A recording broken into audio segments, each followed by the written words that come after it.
What's up, guys? I'm getting ready. I believe we're starting at 7, which should be in 4 minutes. The problem is that I also believe we're supposed to be in a voice chat, and damned if he doesn't have them all offline somewhere.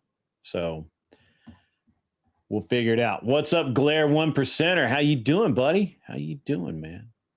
Good to see you. Voice, there we go.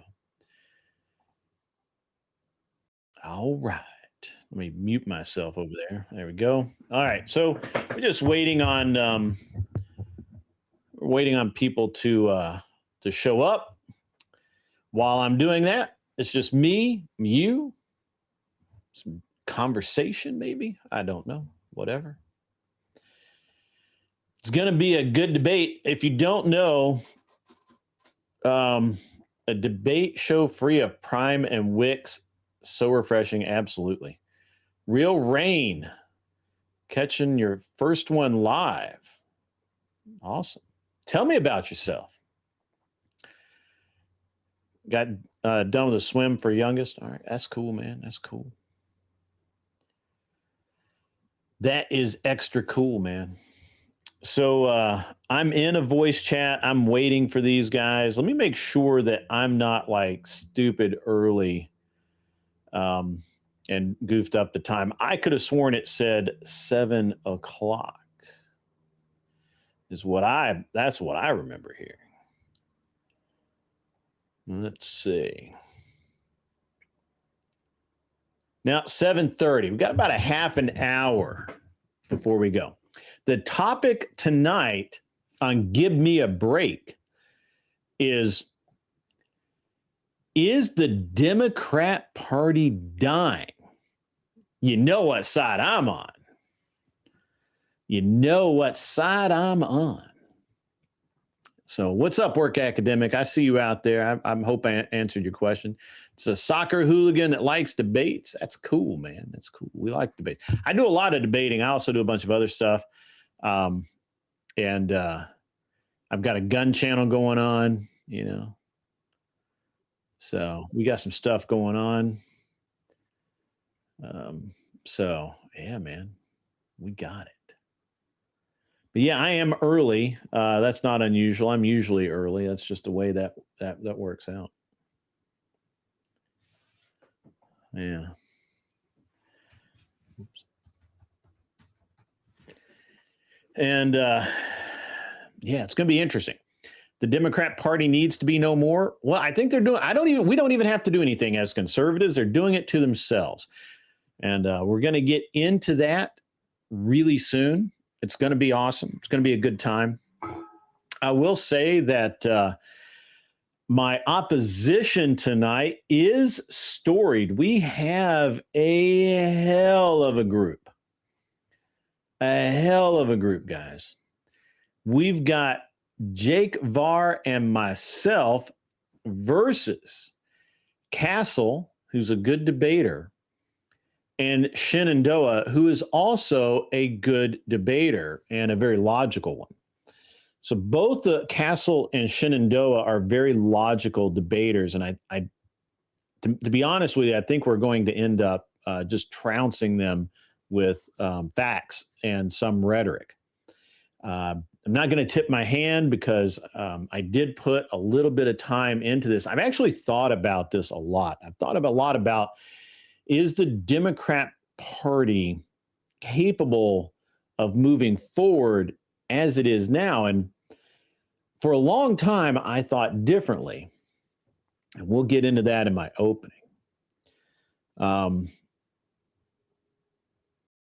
I America first or Christ first? I don't actually break it down quite like that, but as far as country goes, I'm America first, you know, above all other countries. But I don't Work Academic. I think you're drawing lines where I don't draw lines. DMC had to buy it. Yeah, that's true. Right. That's very true, Mullet. It's going to be a very interesting debate. I don't believe that our two-party system is, George Washington was maybe drunk when he talked about the evils of a two-party system. I think a two-party system is proven to work better than any other system on the planet. The problem is right now we actually had a really well-oiled and operating two-party system. And then we got professional politicians. And it got to the point where politicians could make a lot of money being politicians, which had never been done before, like never been done before, and so just really, really, really, really, really bad. New York Times reports that the RNC has 100 million more in the bank for the midterms compared to the DNC. That's probably true. That's probably true. I don't necessarily trust the New York Times to actually give us a real story. You think the Dem Party is going through a brand change, and I see them splitting into two separate parties, the progressives and the moderates. I don't disagree with you.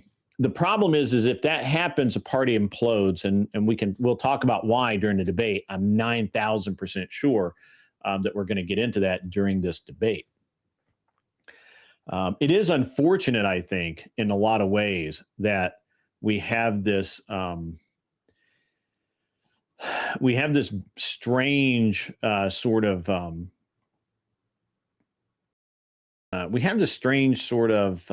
am I looking for here? Man. We have this strange sort of dynamic where you can have these politicians that serve for life, and they never get replaced, and that really is a real problem. Nobody's actually been able to show that. I've heard this claim a couple of times, Work Academic, and I've never been able. Nobody's shown where Trump is making billions while in office. His kids are actually running the business, and they are making money while he's in office. But I don't think Trump himself has actually made any money in office. Nobody's been able to prove that. Like, the claim is out there. I've heard people talk about it, but nobody's been able to show me where he's made billions of dollars. Now, they'll say that they'll point to Trump Corp is worth billions of dollars more, but that's his kids running it. And that's that's honestly the way corporations ends up being during a stock market movement like we have now. And actually, I'm not really sure that that's true either, but I mean, it's possible. First time in history, in U.S. history, a person kept their business and was president. That's false. Absolutely false. That's a lie. No, that's absolutely not true. Yeah, I agree with that. Smoking Spaceman. I think that one of the big problems, and I mean, it's like people don't even make a secret of it anymore about trading. The Nancy Pelosi trade follows has been very, very well. I think that's true. I think his real estate holdings are valued over $1 billion. Now, part of that was, remember, a lot of this is a bunch of bullshit because they devalued his assets so much to take him to court and prove that he had somehow defrauded the banking system, which he never did. And when that happened, he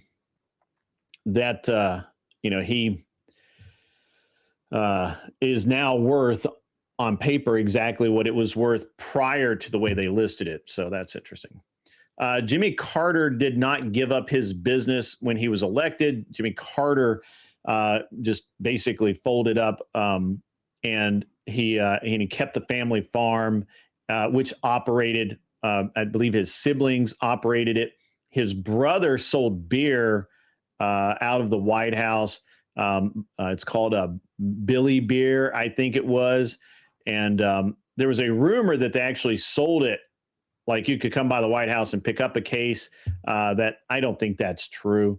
I like to poke at Dems with that a lot because they'll be like, "That's not true," and I'll be like, "Yeah, even if it's not, the fact that it was a rumor is very interesting." So I don't believe that Carter. As a matter of fact, I'm just going to fact check that right now because I don't believe that actually happened.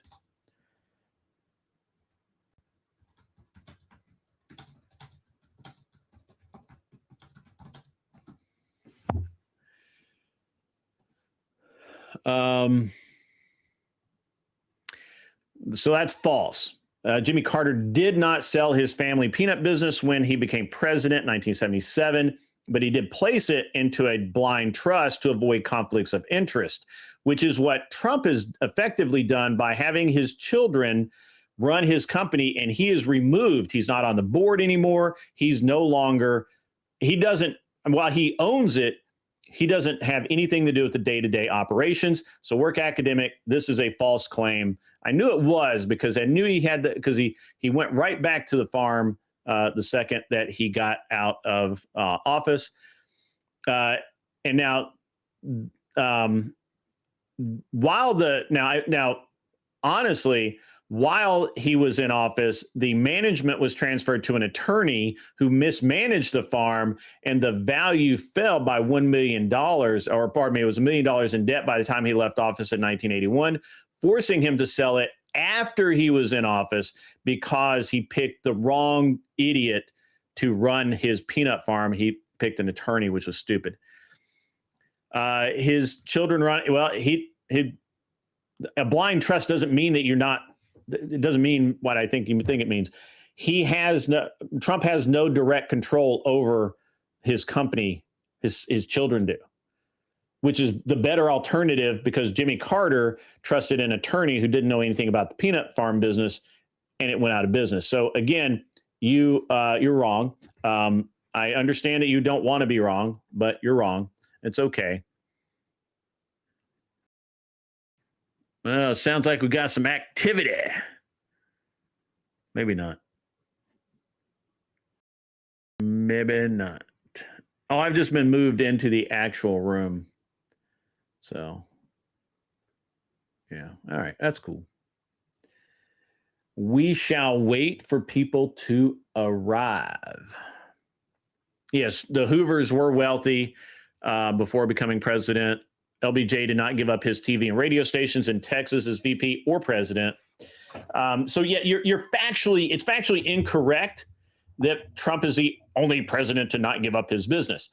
He did step away. He has no direct control of Trump Corp or any of the hotels or anything else. And to be honest, I think that was done even before he became president because he doesn't need to. He has kids to run it. Right. He's basically retired. So again, I don't believe that you're right. I understand what a blind trust is, but you're missing the point where even though they're calling it a blind trust, Carter put an attorney in charge of it. That means he had direct control of it through the attorney. The attorney ran it. Now, the attorney ran it into the ground because he didn't know how to run it, and Carter was busy. And honestly, I don't know that Carter was all that bright.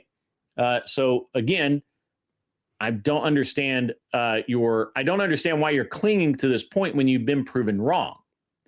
You're factually incorrect that he's the first president who didn't give up his business on becoming president. That's factually incorrect.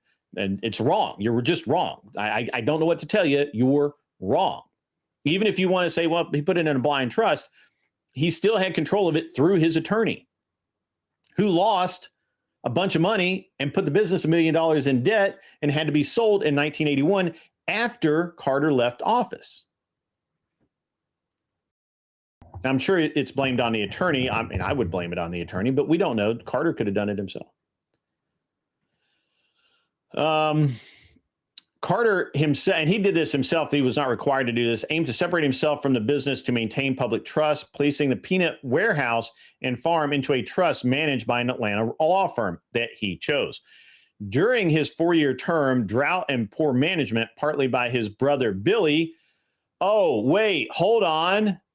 His brother Billy was involved in managing it as well. This is insane, dude. I don't know why you're even talking to me about this. Normally, you're much smarter than this, but you are wrong. All right, so partly by his brother Billy Beer, caused the business to lose significant money. It was $1 million in debt in 1981. Upon returning to Georgia in 1981, Carter was forced to sell the warehouse and farm to pay off the debt.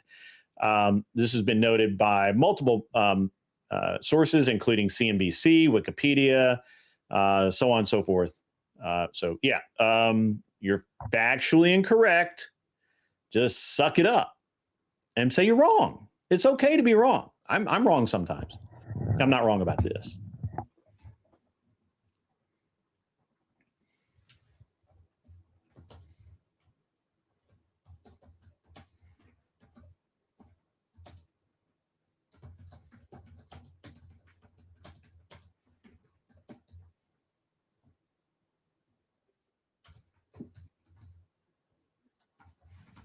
What's up? Oh.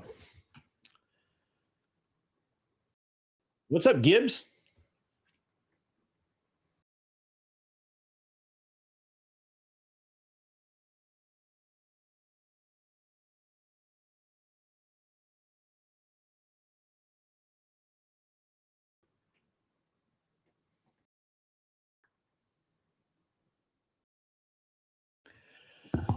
I seem to have been early. We're going to talk to my chat for a minute. We're fighting about that Donald Trump was the first president to not give up his business when he became president, which was a horrible claim to make. And I think that person has finally given up. But I'll be right back. Yes, Jimmy Carter is stupid. If he wanted to be successful, he should have charged diplomats and government to purchase his own goods and services. No, he is stupid because he put somebody who didn't know how to run a peanut farm in control of a peanut farm. That's what's stupid. By the way, Trump only maintains ownership of Trump Enterprises through a trust. It's a revocable trust through which he maintains ownership, but he has nothing to do with the day-to-day running of the business. Nothing to do with it. Now, as a revocable trust, there's some different. The way the trust is structured is a little different. The assets are held in the Donald J. Trump Revocable Trust, which was modified to allow him to withdraw funds at any time. I'm sure they did that for his campaign. Operational control, day-to-day management is handled by Eric Trump, Donald Trump Jr., and other executives. Ownership, he did not fully divest from his business, maintaining ownership and allowing his properties to continue operating, including receiving revenue from foreign governments. So that's the Saudis and other people who maintain, Chinese and whatnot, that hold apartments and whatnot in his properties. That has to count as foreign money. You can't get out of that.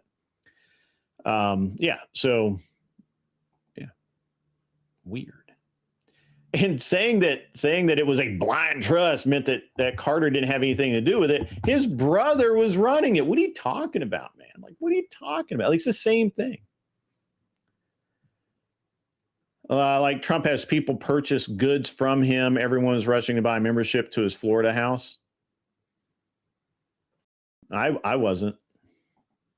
I wasn't. But you're wrong. I mean, again, you're just wrong. You're blatantly wrong. It's okay. It's okay to be wrong. It's 100%. It's 100% okay to be factually incorrect about something like this, because at the end of the day, it just is what it is. I didn't get in. By the way, I did not get an invite to.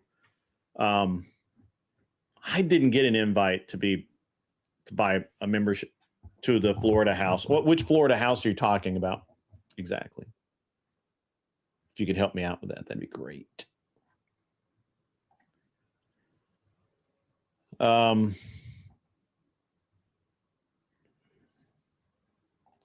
Gibbs, who's the replacement if we have to drop Shenandoah? Oh, really? Okay. Yeah.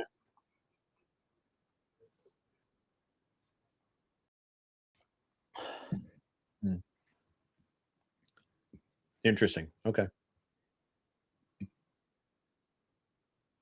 Yeah.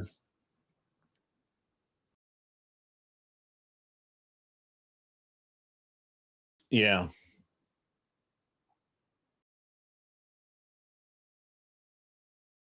Yeah. I mean, I'm just,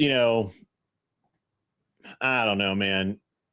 Lethe, well, I had to.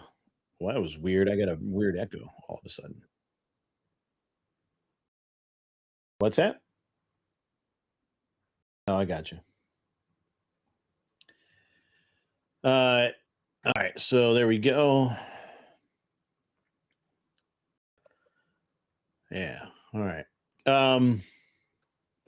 Yeah, I got this guy over in my chat, and he's like, uh, look like how Trump has people purchase goods from him. I don't think Trump actually cares if anyone buys anything from him at this point. Everyone was rushing to buy membership to his Florida house, Mar-a-Lago. You didn't spell Mar-a-Lago properly, by the way. And I think people were already rushing to buy a membership there. As a matter of fact, I didn't know this. Gibbs, you may not know this. Trump has one of the best golf courses in the UK. I think it's in Scotland. I'm not really sure if it's in Scotland. It's the whole thing. You don't remember this? And then he like started claiming he was a lord, like as a meme. Oh yeah. Dude, that golf. So I watched this golfer, because I'm a golfer, and I watched this golfer sometimes, and he played there, and I wanted, bro, it is the most amazing golf course on the planet. Like, I can't even imagine what the greens fees are, right? It's got to be hot. I mean, they've got to be like $600,000 a round to play around there, but I would pay it. It is that good. It is really amazing. It's such a great golf course. Like I can't even tell you how great it is. It's just beautiful. So I'm happy for you. Yeah. Well, I mean, I'm not gonna pay that money right now, but sure you are. What do you mean? You're not gonna be able to go over there anyway, because they're gonna take one look at your socials and you would get arrested. Well, yeah, it's true. Well, I'm not a UK citizen, so I don't know. It doesn't matter. That don't matter anymore. Well, they're literally checking Americans, but if your shit's like what they deem inappropriate, you can be like turned away while you're already there, or they can like arrest you. Man, I don't know what's up with the UK, man. It's crazy. So that's what happens when you take away your guns. It's true. Yep, that's true. Work Academic says Trump is smart, making people on government trips stay at his hotels and running private clubs while in office. Well, I got to be honest with you. If it saves the government money by housing people on trips in Donald Trump's hotel, I'm all for it.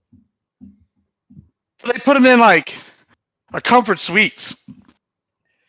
So I didn't know this. So like, if you have if a government entity, right, like is booking rooms for like a mid-level dignitary, right, like not even a congressman, like a congressman's aide, they don't get one room, they get like at least 4 or 5 because they want all the rooms around them for security purposes.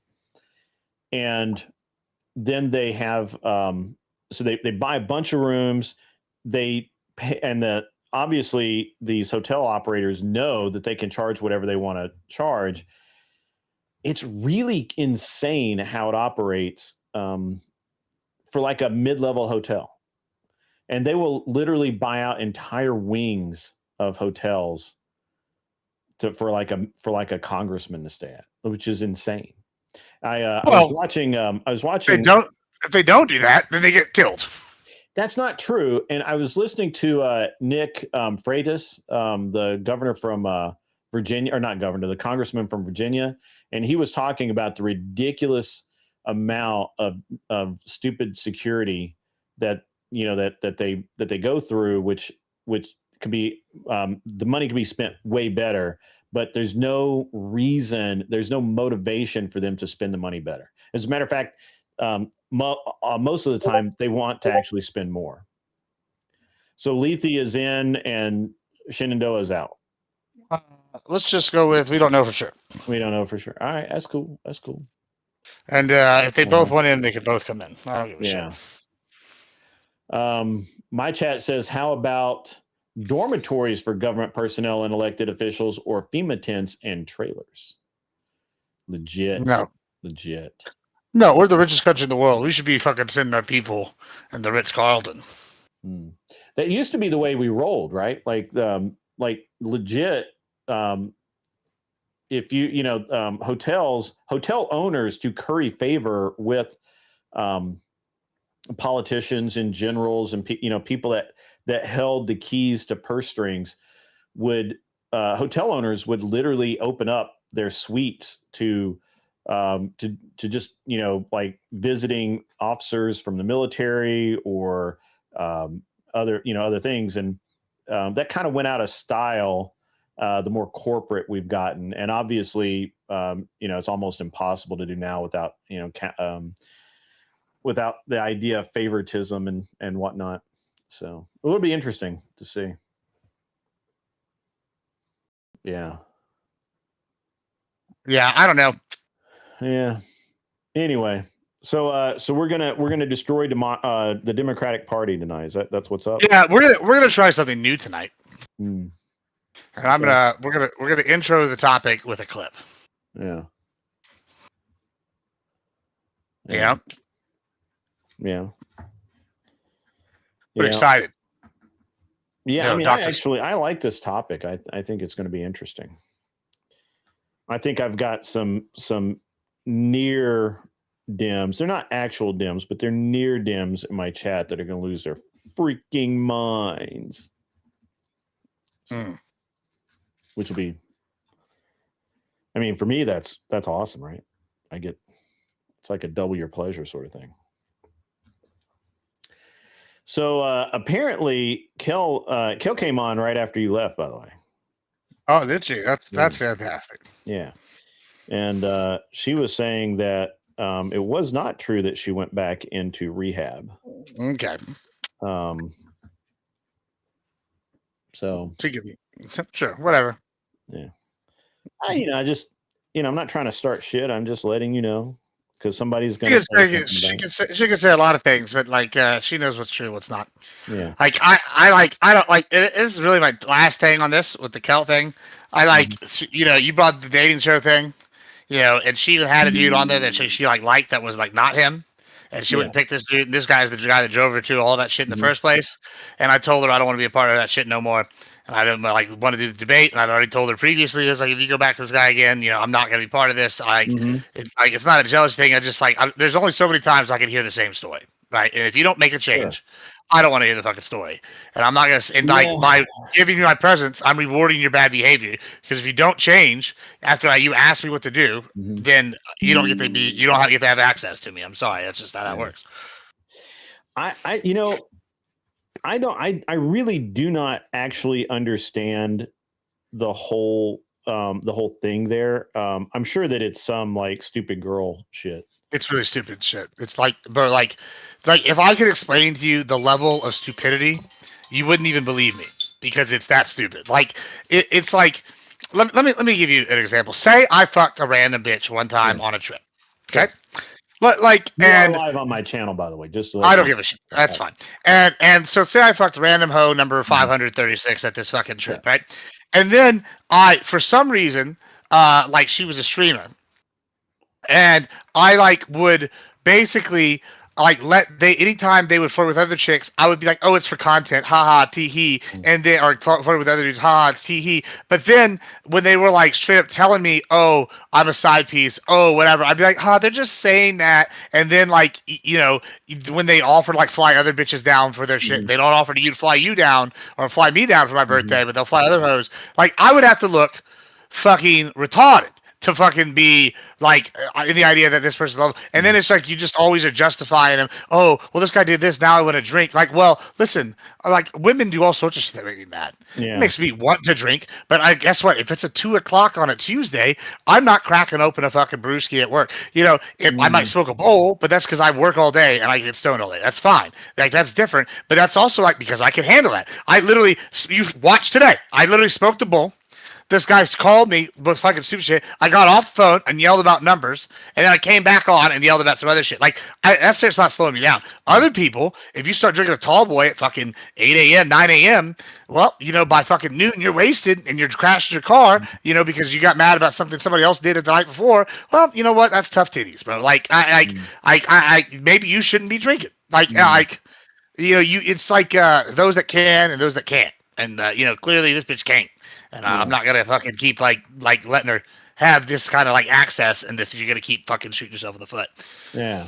I mean, it's one of those things. I'm not going to say that I get it, because to be honest with you, I really don't. Like, I don't. And you also don't give a shit. You shouldn't care. I It's also don't give a shit, right? Yeah, that's even maybe the more important thing. Yeah, like I just really don't care. Lindsay Smith says you can tell by his voice and vernacular that he doesn't bed any women. I mean, pretty good. That's actually a pretty good cut. That's yeah. I do pretty good. I thought, and then she says he gives the ick. The ick. Well, listen. Okay, that's fine. I get that. I get that you're saying that, right? But y'all are also coming in after I've sat here and took 4 calls a day from this person, right? Every day, for 8 months. Like, I've taken 4 calls a day. This person said all these things. They keep talking about change. I encourage them to get medicated. I encourage them to go to rehab. I encourage them to do all this shit. I encourage them to make changes. I sat there when their other friends abandoned them after they were really mean to me. I've been here for all this.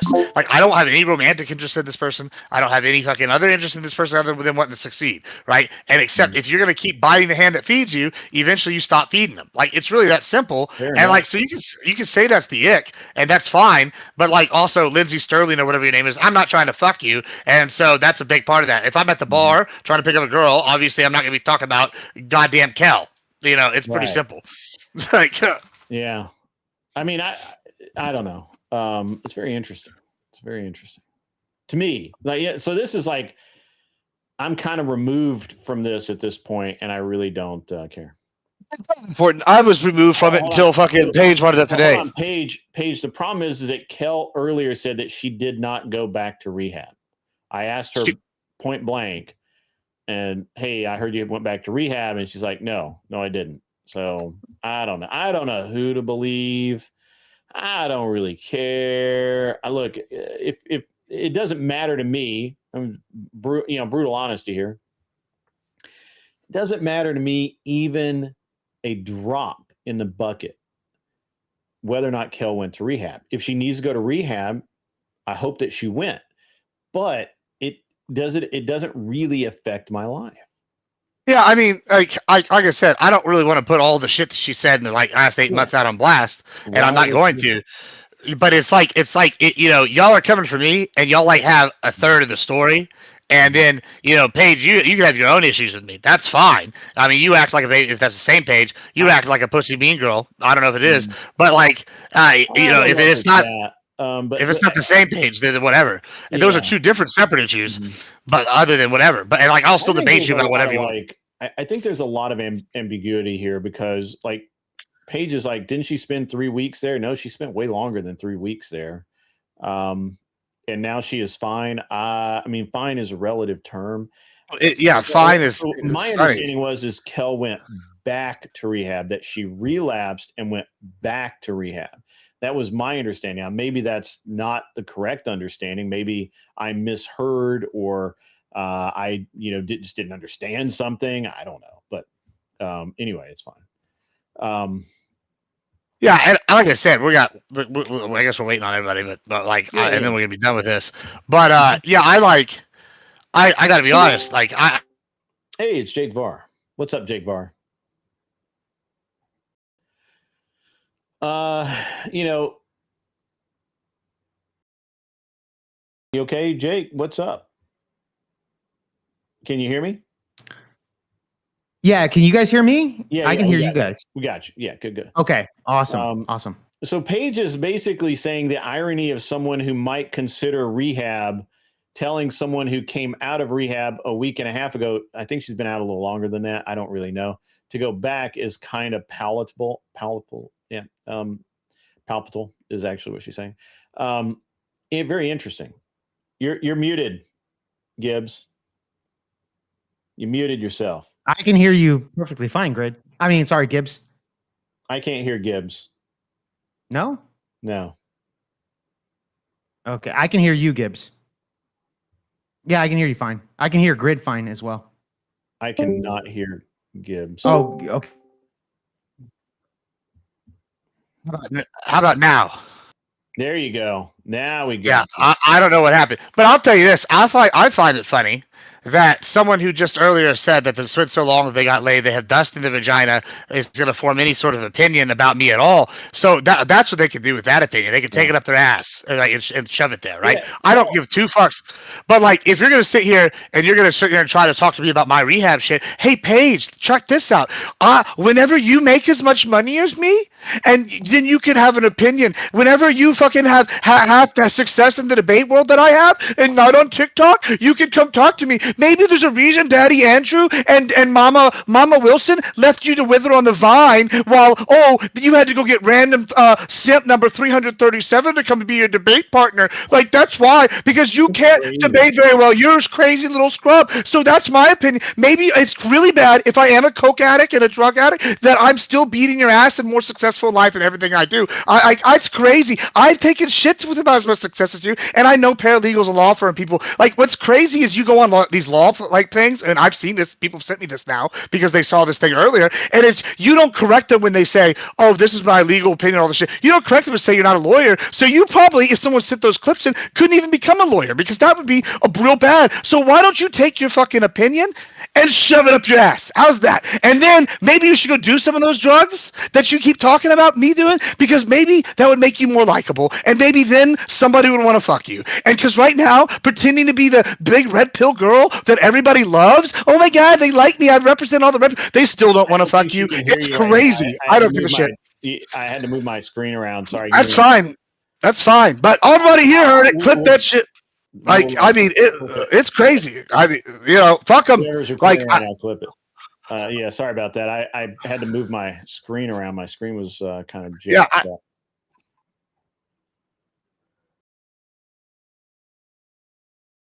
There we go. All right. We got volume. You got to say something? Mm-hmm. Yeah. Mm-hmm. Okay. Yeah. Anyway, Avi, she basically said that Kel seems fine. She doesn't seem drunk or high. What the heck? Look, we don't know. Seams is doing a lot of work here. Seams is doing the heavy lifting. About somebody's life that I just that I don't.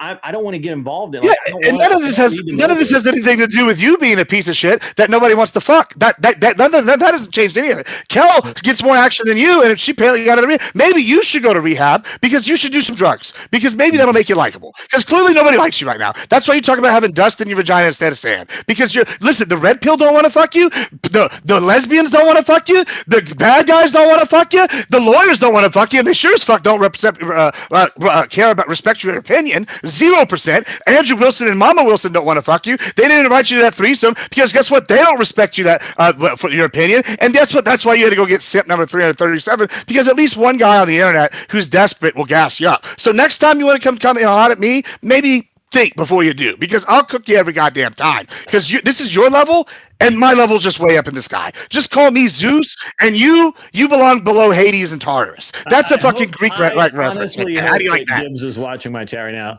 Basically, she's saying debate me right now on whether casual sex is beneficial. What's Gibbs' channel link? He's on Twitter, or not Twitter.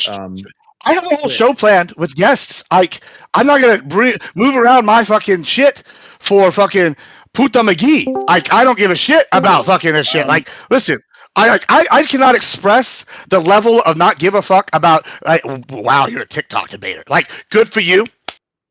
Listen, I could burn your last week's salary right now on stream and laugh. You know what you can do? You can kiss my ass. That's what you can do. Like Jesus Christ. Like, this is like when like people are talking about the betters. I am your better. I am your superior. Why don't you go home and go talk to mama? Like, that's what you should do.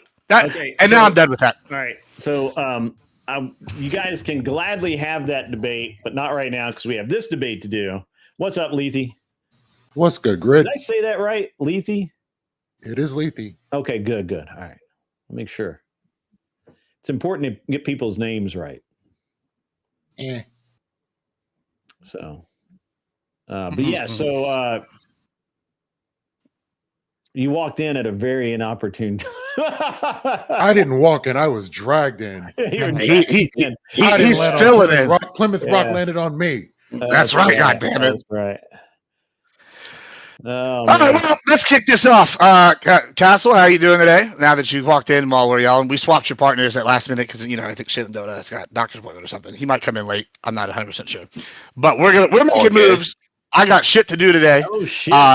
She let me says switch that headset. she will pay for the debate, so you're gonna have to debate her at some point. Here, check this out, Grid. Let me show you something. Let me show you something. I know what he's about are you about to do this is what I think about. Oh, 500? You want to go do that? Here we go. Are we doing this right now? Yeah, we're gonna just burn. This is what I think about your $500. I couldn't. You're not muted. I'm sorry. I couldn't hear it over. I like this is what I think about your fucking money. I don't give two fucks about your dollar bills. Like Jesus Christ. Like we could it's the principle. Maybe have some, and then you'll understand where we're coming from. But you don't have any. You just fucking hang on whatever nutsack gives you the most attention. So how about you go fuck yourself? Now let's have our debate. Guys, welcome to Give Me a Break. Sorry about that. We had to take care of the trash and throw it out like the women that they are. Anyway, so good. Yeah, I do have a live stream up. Thank you. We're going to get to that. We're going to zoom in on that in a moment. This is Dr. Steve Turley, and he had posted something interesting last week, and that's what we're going to introduce our topic today. He was talking about is the Democratic Party, and so I'm going to let y'all zoom in here, click on it, and we're going to play it here in about 5 seconds. Whenever y'all are ready, let's do this. I'm looking at my screen. I'm looking at that screen. I got shit over there. Okay.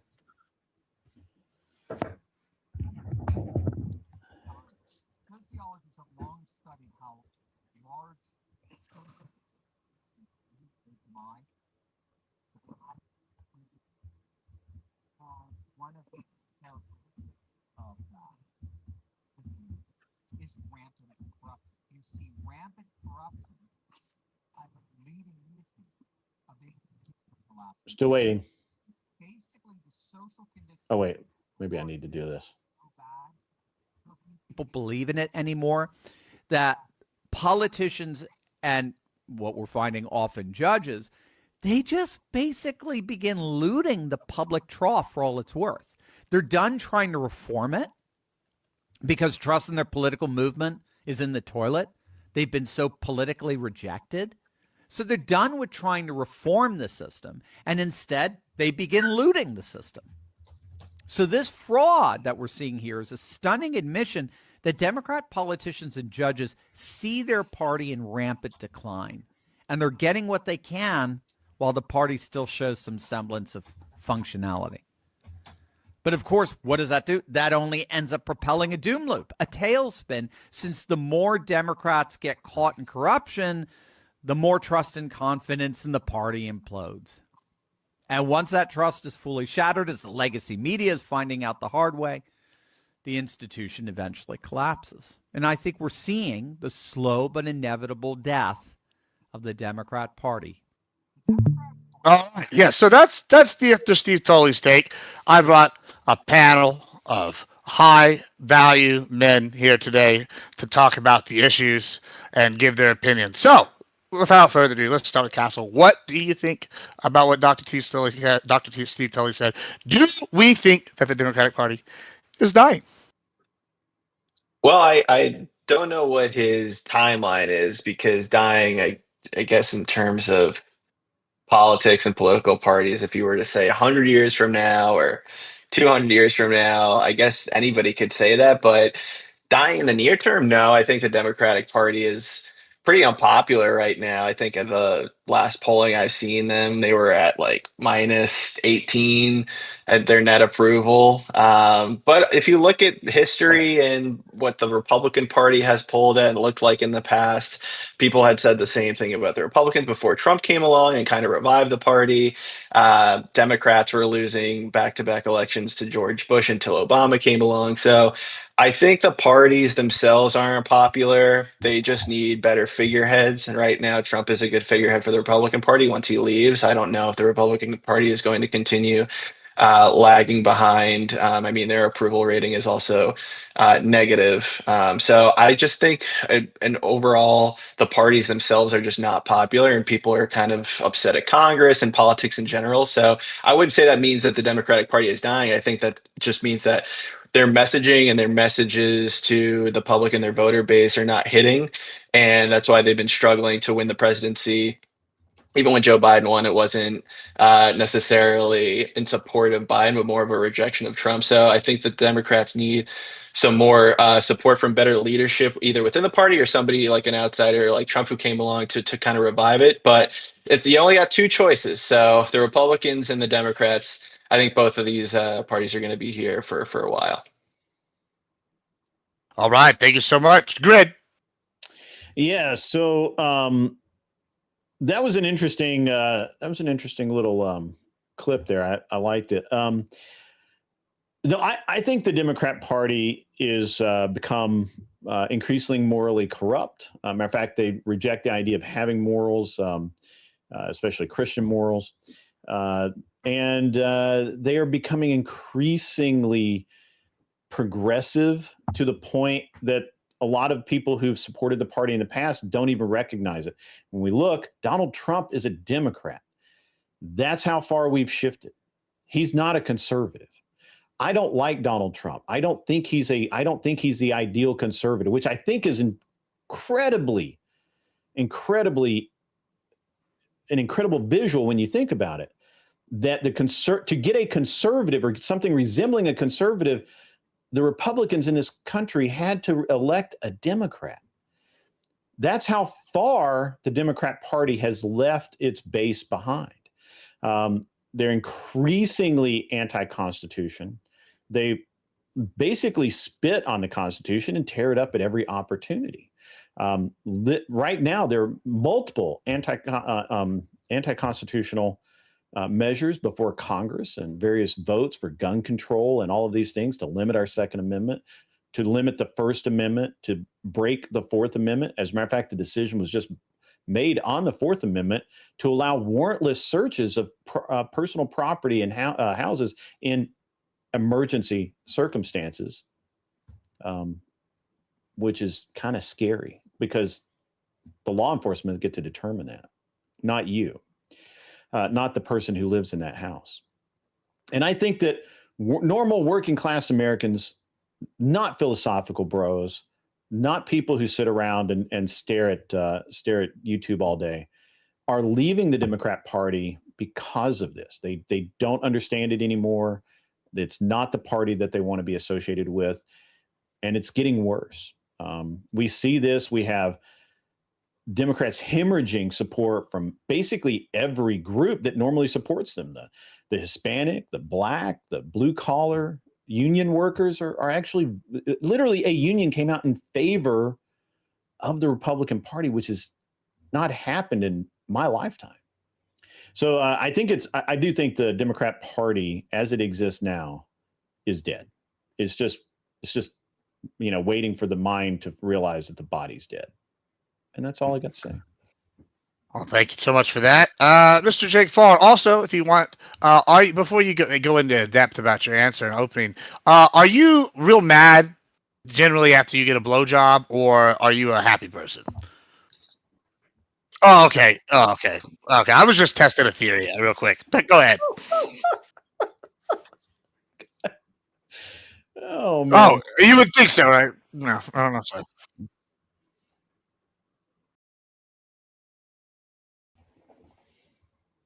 You're muted. Can't hear you. Yeah, we can hear you fine. It's Yeah, something I on can hear Grid's you. side. It's Grid's. Yeah, you're good. It's on my side. I can hear Yeah. everybody except him. We can. It's definitely grid. Yeah, let me just do this grid. We got all the technical difficulties here. This is pro streaming. Let me just do this real quick. All right, how about now? I don't even know. Can you Can you hear hear me, us? Grid? I can hear you now, but now I got to Okay. set up everything again. Give me one sec. Yeah, All right, I think it was fair just your connection. Anyway, Jake, go ahead and lay it on us. Yeah, so just kind of go to the prompt right now. Is the Democratic Party dying? Going back to Castle's point right here is that, yeah, we see fluctuations of both parties kind of like going in their downer points of views, downer moments.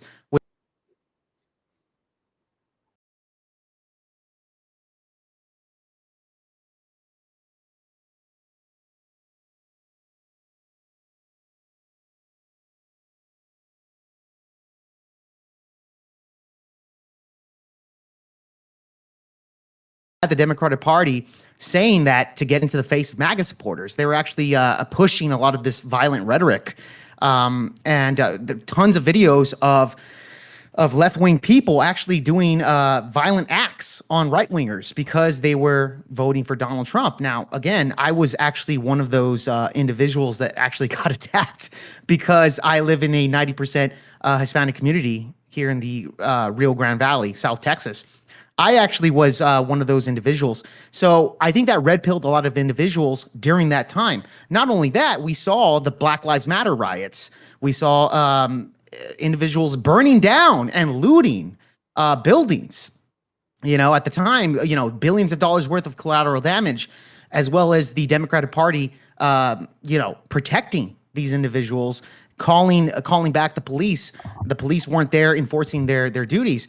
Now, Trump didn't call in the National Guard at the time. He was thinking about it, but it would go against the Democrats would be very insulted if that happened. How do we know that? Because now, earlier in the year, in the LA riots with ICE, we saw Donald Trump do the exact same thing. And what did they do to Donald Trump? Donald Trump is going against the sovereignty of the United States, and he doesn't care about these individuals that are the governments that deny Donald Trump his help. Simultaneously, they're actually pulling back their own police forces. So what happened with Renee Good as well as Alex Purdy. So we see this with Donald Trump. Yes, the Democratic Party is dying because they have Trump derangement syndrome. They have had Trump derangement syndrome these past couple of years. But it goes back to this, Gibbs. And I'll tell you this right now, man. You look back at the Democratic Party, they've been nothing but destructive to the American people. This is why Donald Trump got elected in the fucking first place in 2024.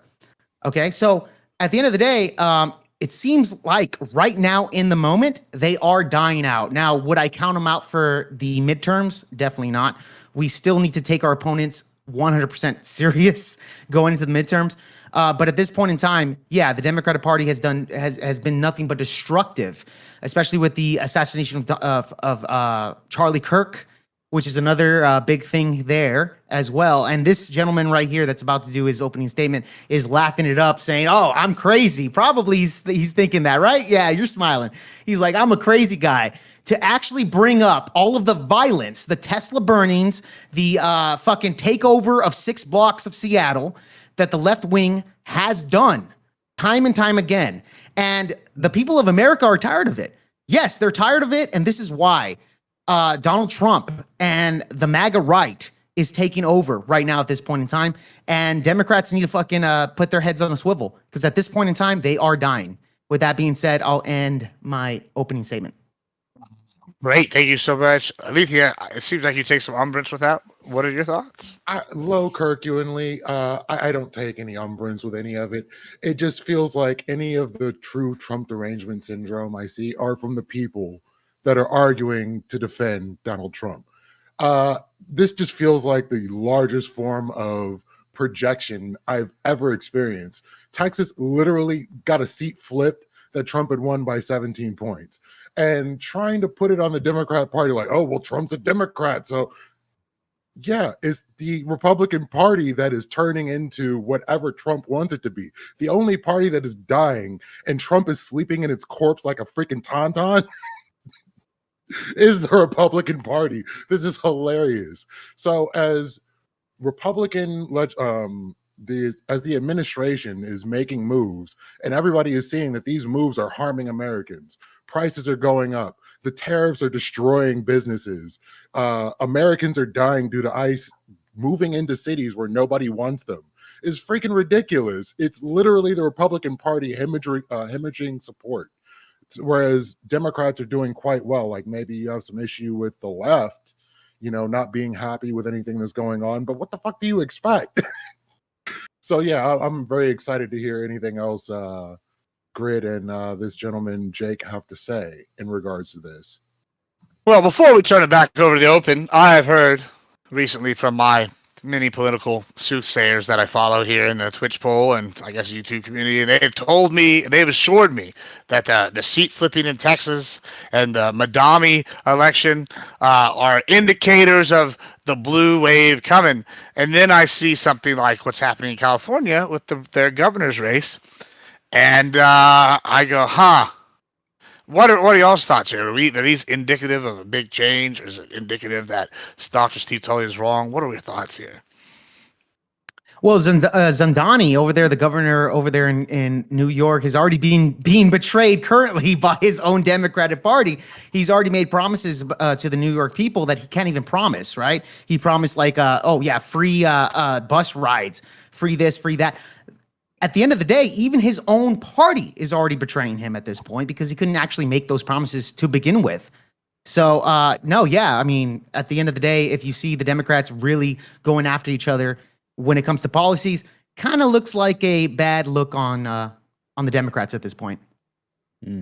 I mean, I think that some of the things that Jake was saying about the disappointment people have in the Democratic Party, or the anger that people felt during Black Lives Matter riots, or some of these other instances that were going on during the country, don't really seem to come to anything, because by his own admission, he said that Democrats are going to win the midterms, but then also the I didn't Democratic say Party that. is dying. I didn't say that they were going to win the midterms, bro.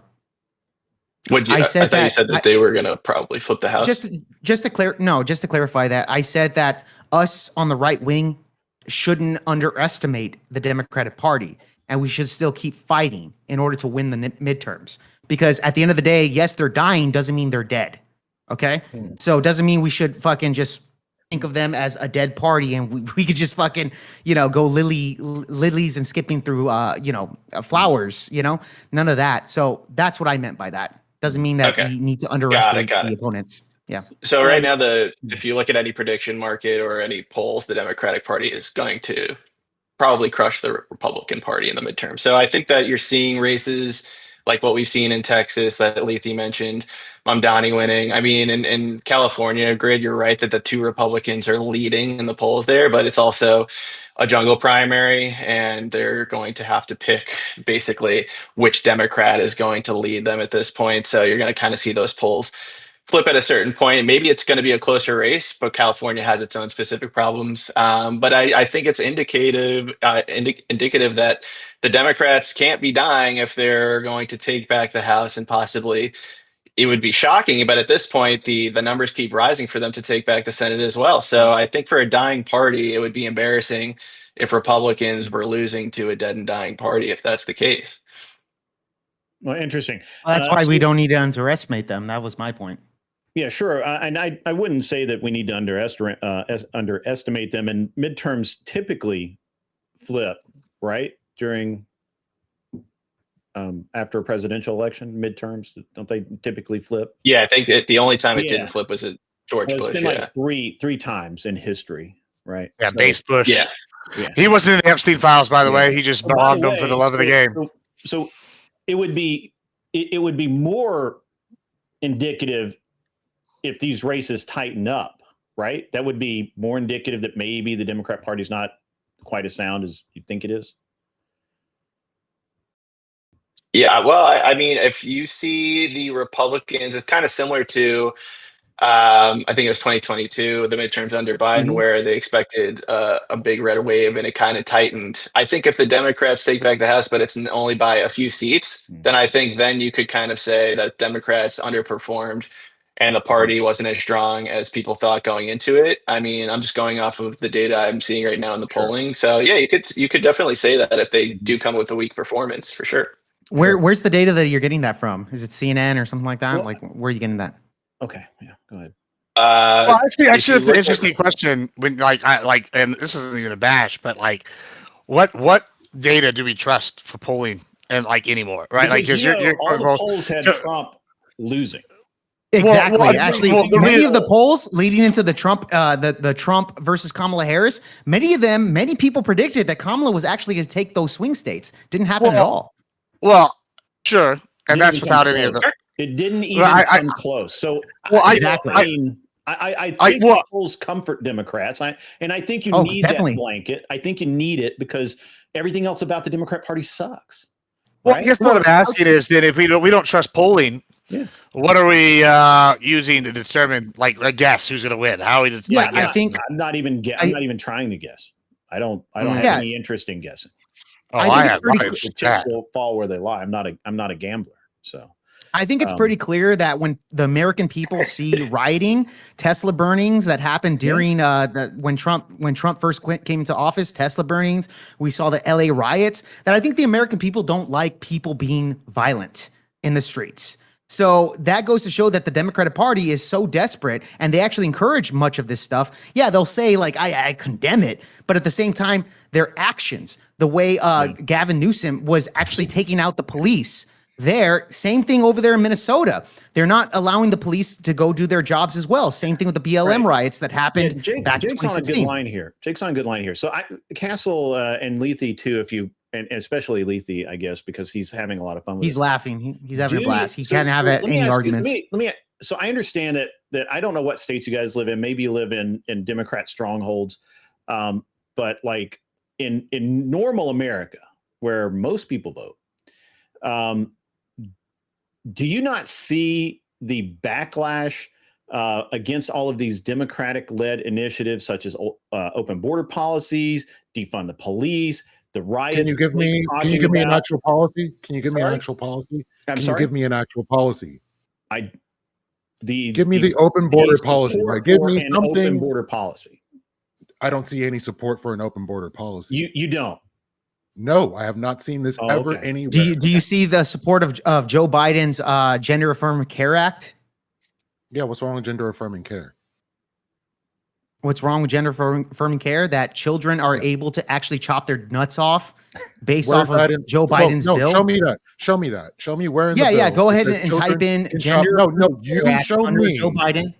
where children can chop their nuts off, and I will concede. Well, I don't think the children do. I think doctors do. It's actual, like, they're going out to the butcher. surgeons of that. They're They're not actually physically chopping their own nuts off, bro. Hey, you use the No, it's not wording. a voice I'm of reason. This guy. I'm dealing Well, with no, no, no. I think they actually twist, like the You know exactly what I'm talking about here. Rubber bands. Joe I don't know Biden- what he's talking about. Joe Biden actually passed the bill, the Gender Affirming Care Act, where children can actually get hormones, care? etc., before they even become adults. Do you support that? I don't even know what you're so talking about. I don't know. Okay, Wait, so I guess- hypothetically, do I support a hypothetical? No, not hypothetically. This was an actual bill. Do you support it or not? You asked Grid to Can name you a give bill. me the bill? I'm giving you a bill right now. Do you support it or not? You're telling me about a bill. You're not telling me. You're not showing me what the bill even was. Okay. So right now, it's the a bill hypothetical bill. essentially what the bill was, that parents that have children could actually legally go and actually trans their kids before being 18 years old. Do you support it or not? I'm unaware of what I'd be supporting. I want to know what the bill says. Okay, in general, do you support children transitioning before 18? As far as I understand, this isn't the case. So no, I wouldn't support that.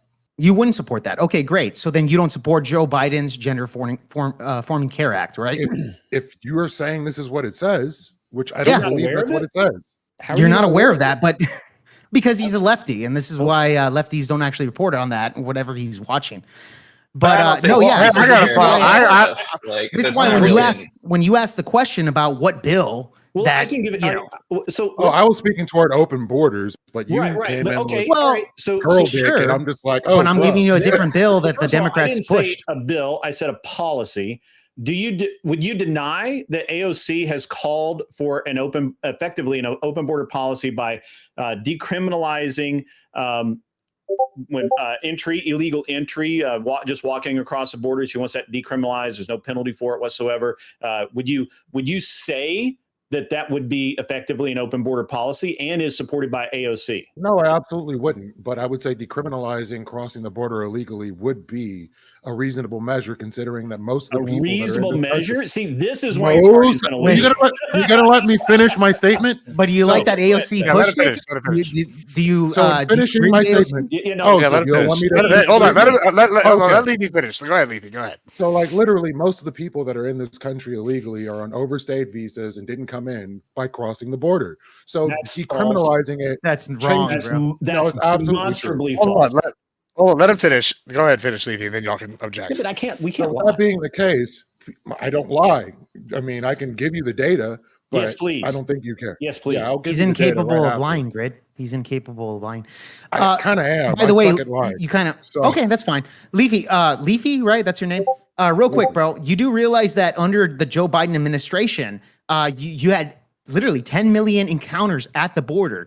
After his administration, we found out that 50% to 60% of those individuals stayed within the interior of the United States. So there's about 5 to 6 million people that actually stayed within that. Again, so this is a policy from Joe Biden. He was weak on the border. Do you support that? Do you support Donald Trump right now deporting people within the interior of the United States to get rid of at least 5 million to 6 million people that Biden let in? Yeah, I don't see that as being the case. I believe that the numbers for deportations were greater under Obama and under Biden than they are under Trump, even with I'm his not talking about extremely aggressive deportations. tactics. I'm not talking about deportations. Listen to my question. When it came to Obama and Biden, yes, they had more deportations because they were deporting people within the borderline Multiple of the times. United States. They weren't deporting people within the interior of the United States. So my question again is, do you support Donald Trump deporting people within the interior of the United States that Biden and Obama did not do? Yeah, of course I do. Okay, I'm fair still. enough. Can I get the data that Yeah, the majority of getting that for you, illegal but I wanted immigrants here are overstayed? I mean, I've seen the data and it changed recently, but it was that for until like 2 years ago or 3 years ago. But anyway, moving on from that, I think speaking of the immigration though, right? I feel like that's a good example. I was told many times that illegal immigrants aren't getting Medicare. Turns out that was a lie. And if y'all want to see the clips on Very it, much are. I can find the clips from about a million different. 40% is not the majority. Yeah, because it changed like 2-3 years ago. But Well, yeah, he said the majority of illegal people in his country were overstays. That's factually his own data. That's factually incorrect. Well, because he's basing it off of deportations, Greg. No. Like he said. It doesn't No. matter because it's only 40%. His own data, 40%. It's not even the majority. Yeah, it's not the majority. It's not the majority. I mean, I don't know what to say here. You just proved me right. You just proved me No. right.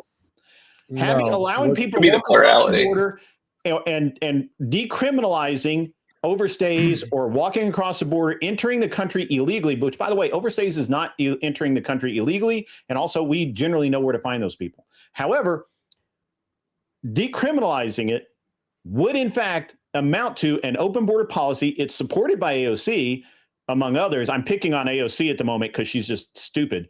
And and you guys are okay with that. You're telling me you're okay with that. That's what you're telling me. I think we're kind I of getting a never little stated- off topic I because never I stated think I was when you okay It's with that. exactly the topic.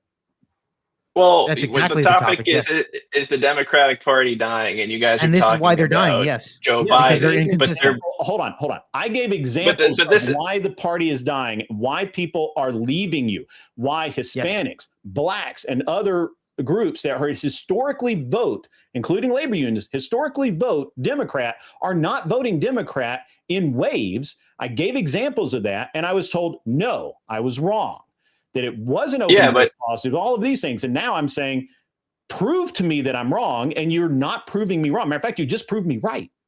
Well, No, hold on. I'm trying to prove you wrong me- because I so appreciate we it. just had elections. We just had elections in Virginia, and I don't know if you're familiar with the governor there, Abigail Spanberger, but ran on a pro-trans agenda, and Oh, I shit. think she won by over a dozen points. So I don't think that these Okay. issues you guys are talking about and running on about what Joe Biden did are Virginia winning is topics. historically blue, though. Well, that's the thing. let It's me- not It's historically blue. They just had a blue in Republican Virginia. governor. Hold on. Well- Let me reframe this a little bit, right? I think that y'all are kind of hitting something with the immigration, but like I want to refocus this, right? Because with what Dr. Tully was saying, right? He's talking about the fraud, the corruption, and the like subversion of the American people. Like I heard, like for many years. I'm not accepting NPR as a source. I'm sorry. I won't accept that as a source. Listen, y'all can argue about that in a minute, That's but adorable. we'll listen. We can argue about that in a second. But the argument's basically been for years that taxpayer dollars are going to bullshit. Taxpayer dollars, and then it turns out it is going to Medicare. Now it's arguable about the fraud thing that possibly might be a thing. It's the argument he's making is that it's become Tammany Hall at a massive scale, and the corruption's indicative of falling. Just like when the Romans became corrupt, they started falling. Or more corrupt than I guess they were. You saw all the Praetorians taking them out, et cetera, et cetera. Is that what we're seeing here now? Like, are these policies they're defending because they're protecting fraud, or is it for moralistic reasons?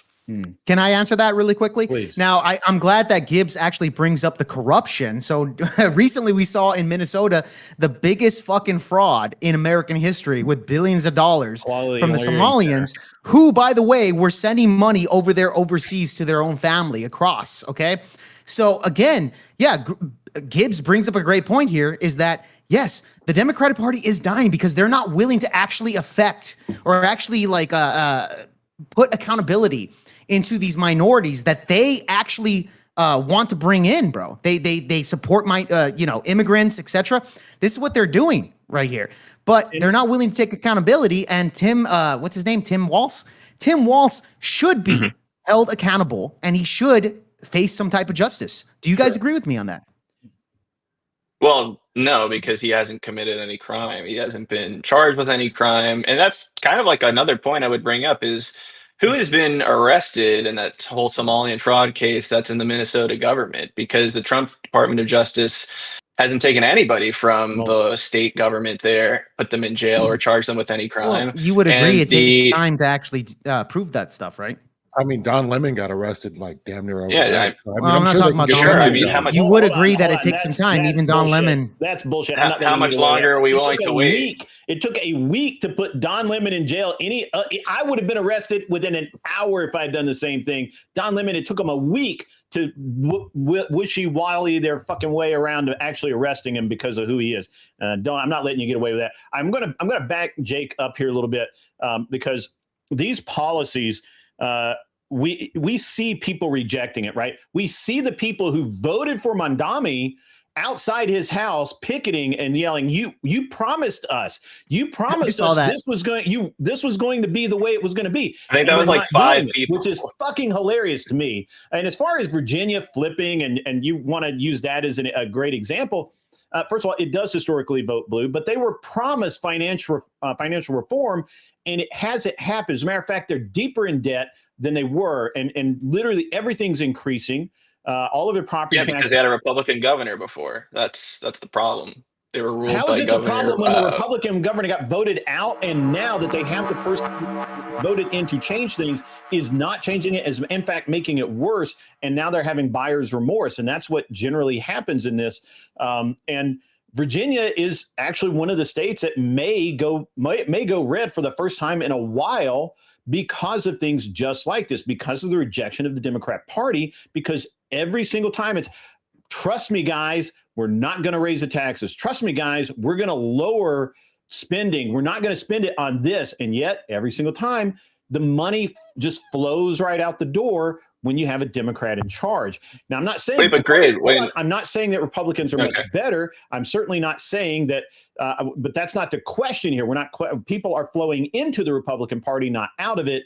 Whereas in Democrats, people seem to be flowing out of it rather than into it.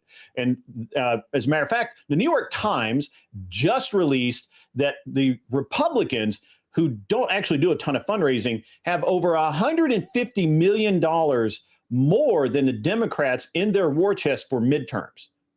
Well, yeah, they have what 14 mil or something like that. Yeah, it's that a what ridiculous amount compared to the Democrats, and historically it's actually been reversed, and Republicans don't generally raise money particularly well, whereas Democrat donors tend to really back them.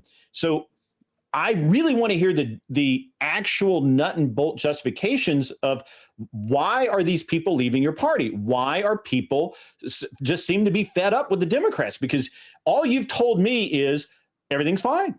Nothing. Just a quick note on the money thing, because this is actually an interesting point that I wanted to mention earlier, but you brought it up now. I guess the RNC currently holds 80 million war chests for the midterms, compared to the DNC's 15 million, which is the lowest in decades. And it cites massive cash gap, declining cash on hand, high costs, donor skepticism, and Senate disadvantage, for the reasons that being the case. So what are our thoughts? Is that indicative of anything, or is it too early to tell? Not really. I mean, I think if what Grid was talking about with fundraising, these are dollars that will be coming from millionaire and billionaire party, elites anyway. So I'm not really worried about that. I think that argument of fundraising, I mean, look at Donald Trump and the Republicans. They always lag behind Democrats and they would beat them anyway. So I don't think that funding is actually as big of a problem as you think it is, especially when running campaigns. Yeah, but also the elections are months away. So you'll see those numbers improve. I don't think they're going to remain this low. If they do, then maybe it will be a problem, but I'm just not concerned about that. I think that in terms of popularity, you're seeing both parties losing members and people are becoming more independent. So I never said that I wasn't worried about the trajections. Obviously, in my opening, I said that Democrats are unpopular, but Republicans are also unpopular and more people are going independent. My point is that... Okay. Sorry. Can you say that? Fair enough. I like that. So didn't a historically, I mean, like deeply historic blue city recently turn red? I'm thinking of Which Chicago, one? right? No idea. Chicago is no. No, Chicago's still blue, man. But didn't they elect didn't they put a Republican mayor in? Chicago roasting pigs means something totally different than it does down in South Texas. I don't think it was Chicago, Grid. You might be thinking of it. I thought that, or maybe it's somebody's running. They're finally running a Republican in that. Just to shoot off Grid's point here, we did see all the swing states actually go towards Donald Trump in the last election. So what I'm saying here is that, of course, I feel, and you guys can correct me if I'm wrong, I do kind of feel that the American people are kind of tired of the violence that happened under the first administration of Donald Trump, as well as the ending points of the Tesla burnings, and then now with the LA riots, etc., and then also now with the Minnesota, you have these lunatics trying to, interfere in ICE agents that are deporting illegals within the interior that us Americans voted for. So I do believe that, and just correct me if I'm wrong here, I do feel like the vast majority of Americans do support that. Now, you can make the argument that, well, Trump is maybe he's a little too mean about it. Maybe he's going about it a certain way, whatever the case is. But however, I do believe that the majority of people actually support this stuff. And it's the fringe lunatic left that are dying for this. Jake, what is the common denominator in everything you just mentioned? I don't know. You tell me. Trump is in office. So? How's that a common denominator? His policies and the things that he's advocating for and moving forward are causing violence. No, it's not. Violence is coming from the top. Nope. Well, the violence is not a great argument. Yeah, well, then let me explain that. You didn't even make a real argument. You're saying it's coming from the top. So, okay, fine. It's coming from the top. You're saying Donald Trump. Again, if you're talking about the top part of things, you do realize that the mainstream media, the past 12 years or so, they were calling Donald Trump Hitler. They're saying that he was. Who called him Hitler? The Wait, no. Who called Donald Trump CNN, Hitler? CNN. I don't recall that ever happening. The only person I ever recall calling Donald Trump Hitler was J.D. Vance.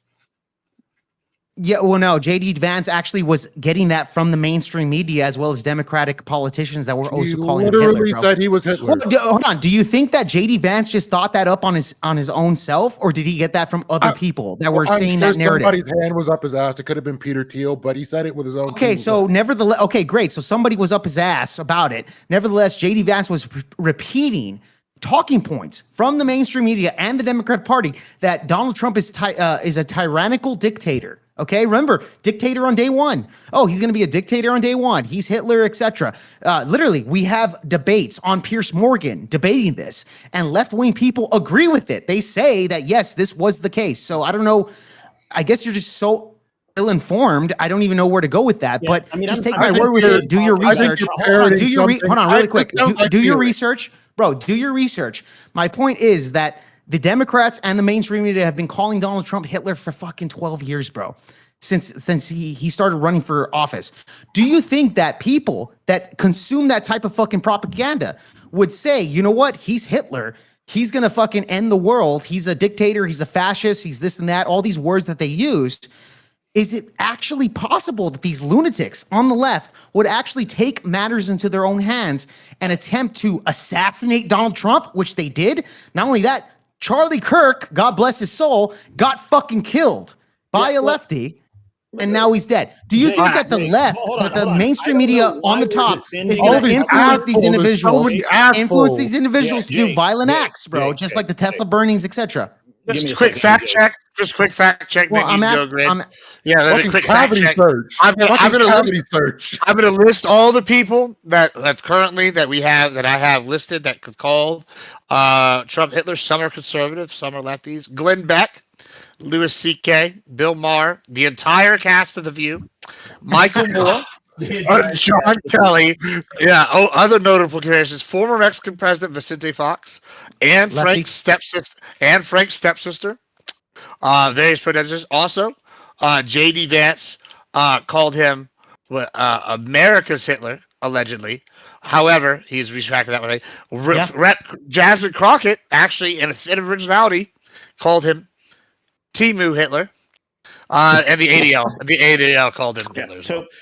The While ADL it's fascinating to talk about Trump has nothing to do with people fleeing the Democratic Party. So while I appreciate the dodge, let's get back on topic here and talk about Democrats fleeing your party. Why do you guys, what's wrong with you guys? What do you see as a problem? Because obviously there is one. There's people fleeing your party. The party is going to collapse within the next few years if it doesn't do something to curb the communist, socialist aspects, the radicals, all of these people that you encourage right up until after the election's over, and then you forget about. So I'm really interested to hear our leftists justify why the Democrat Party is the way it is, because I honestly don't give a shit. Trump has nothing to do with the Democrat Party imploding on itself, other than he is driving them fucking insane. Beyond that, you guys shouldn't even have brought up Trump. That was honestly, that's irrelevant in this conversation. So I do appreciate it. So as far as I understand it, there's a massive rise in independence with a record high of 45% of Americans now identifying as independents. So both parties are actually hemorrhaging support. And I think it's based on feeling powerless in regards to the electorate. So I don't think it's that the Democrat Party is dying, and I don't think that it's the Republican Party is so far gone that people aren't really able to engage. It's that people don't feel that they're empowered in politics anymore and are just going independent and don't want to be involved with the parties. I think that's interesting, actually. I've said that Bernie was the answer on the left to like the up-down problem as opposed to the left-right problem, and Trump's kind of been the answer on the right to the up-down like class problem as opposed to whatever. I think there might be some validity to what Leithy's saying there. What about the rest of y'all? Y'all think there's any validity to that?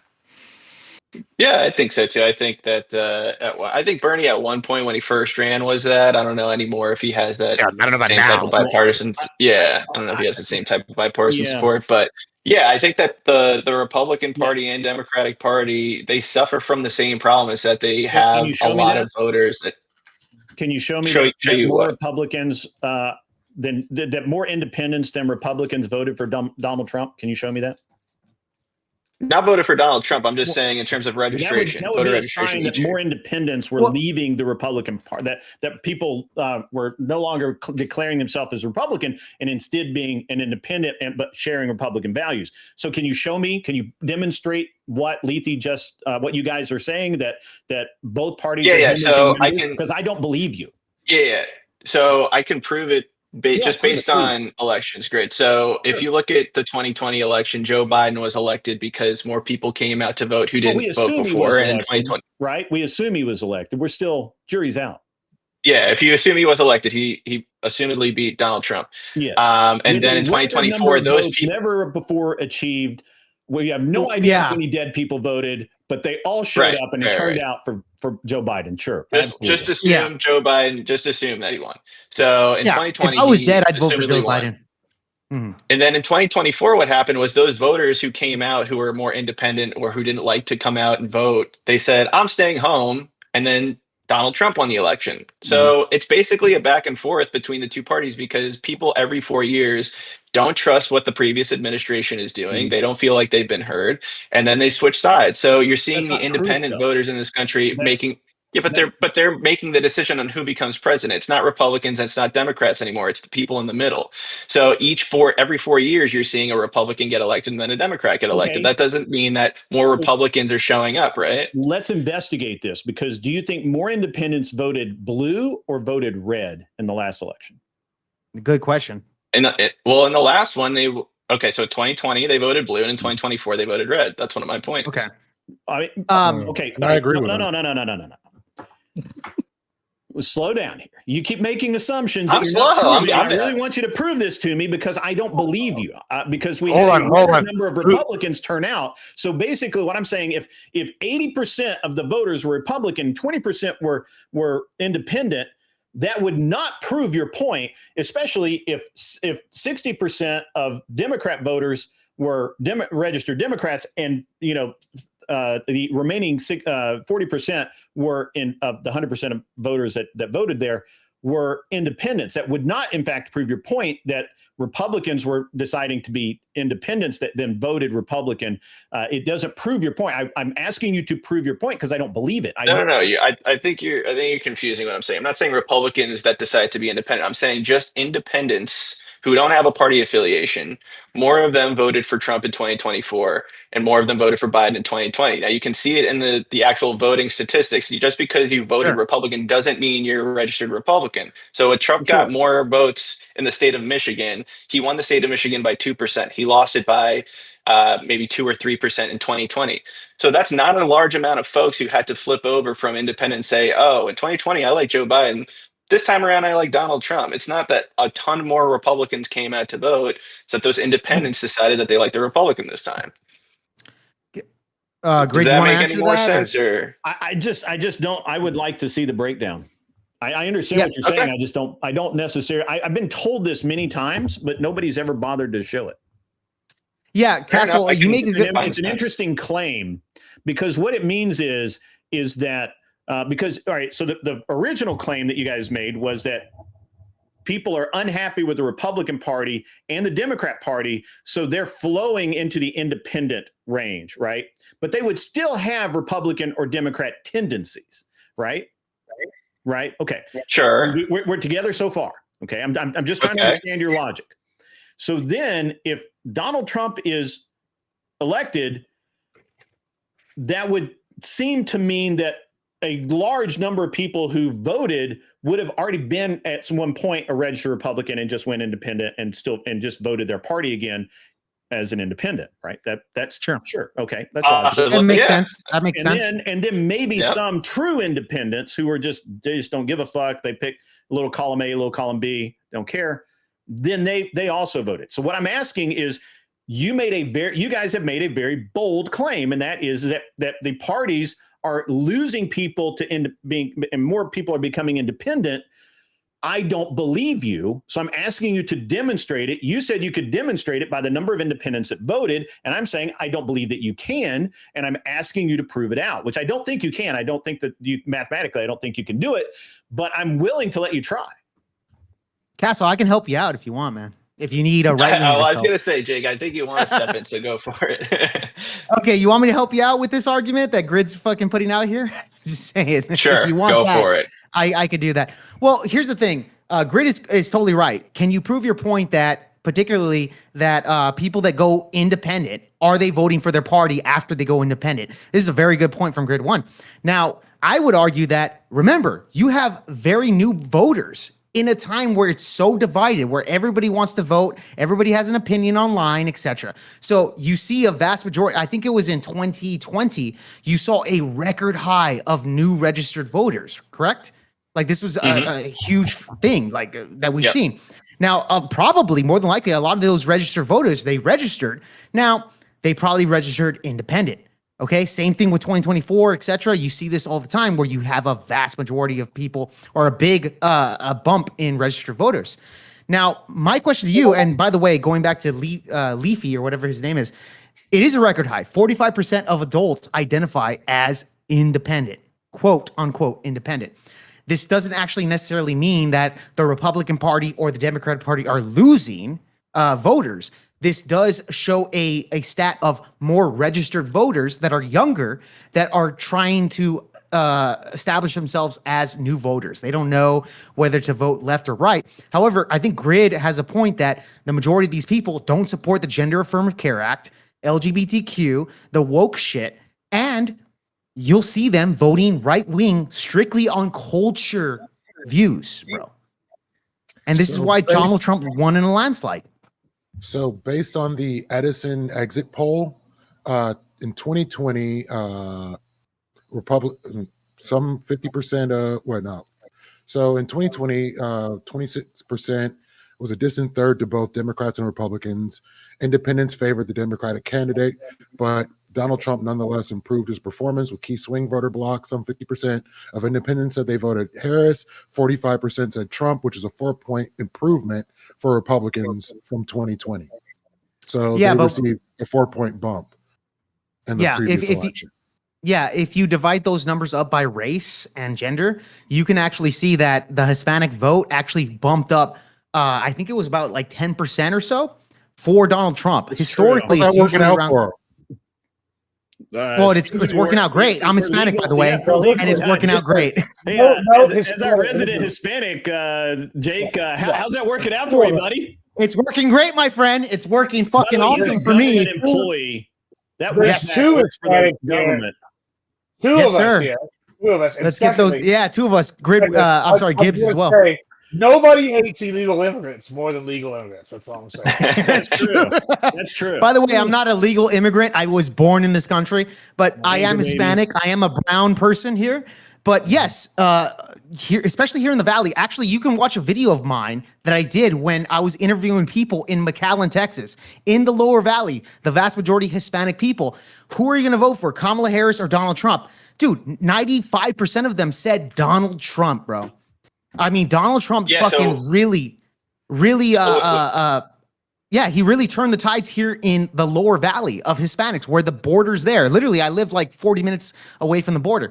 The point is that when I interviewed those people, bro, they were literally saying, yes, we need Donald Trump. We love Donald Trump.